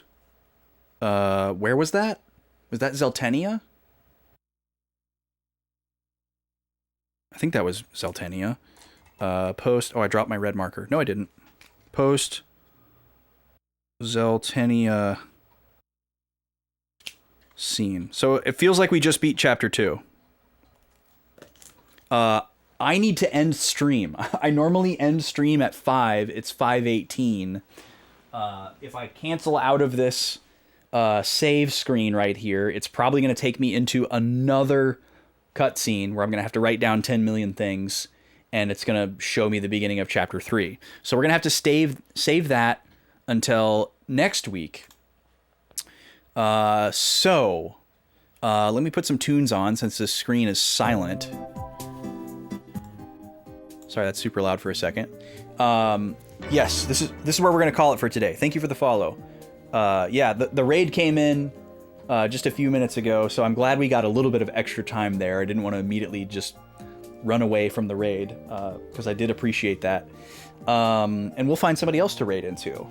So let's see, what do we need to talk about? Tomorrow, once again, special exercise stream, 1 day and 1 day only. There will be no VOD. I'm going to delete it immediately after stream. It will not go to YouTube, so if you want to see it, you gotta be there. 4 p.m. Central. Gonna be doing 1,500 exercises. It'll probably only take me like 2 hours. I don't think it's gonna take me longer than that. We'll see. Could take maybe 3, depending on how much rest I end up needing in between some of the later sets. Then on Tuesday, we'll be back on normal schedule next week. Tuesday, we're starting Uncharted 2 for the PlayStation 3. First playthrough, base edition, no DLC, no remaster. That's the version I have. So that's what we're going to play. Excited for that. And then Tactics will resume next Thursday. Thursday and Friday, more Tactics. We'll get into Chapter 3, it looks like. This was awesome. This was fun. Very productive today. We got our blood sword that we spent all day yesterday grinding for, so that's good. There's going to be some type of movie night coming your way in the Discord. If you feel like joining another Discord, mine is super chill. It's very high visibility. If you have like art or streams you want to share, we keep it super minimalistic over there. All the games that I play are chosen by my Discord. So if you have any interest in influencing what we play, you're welcome to join. And we'll be doing a movie night sometime in the near future. More details TBD. Skies of Arcadia VODs are going up Monday, Wednesday, and Saturday until they finish. And immediately following that, you'll start getting the Suikoden 4 VODs on Monday, Wednesday, Saturday, which is the last RPG playthrough that we did. And then there will be a break in VOD uploads until we finish Final Fantasy Tactics, and then I'll start uploading all the Tactics VODs. Because I don't upload any VODs until the playthrough is completely over, because people are wild in the YouTube comments and they will spoil stuff from the past. Okay, where are we going? Where are we going?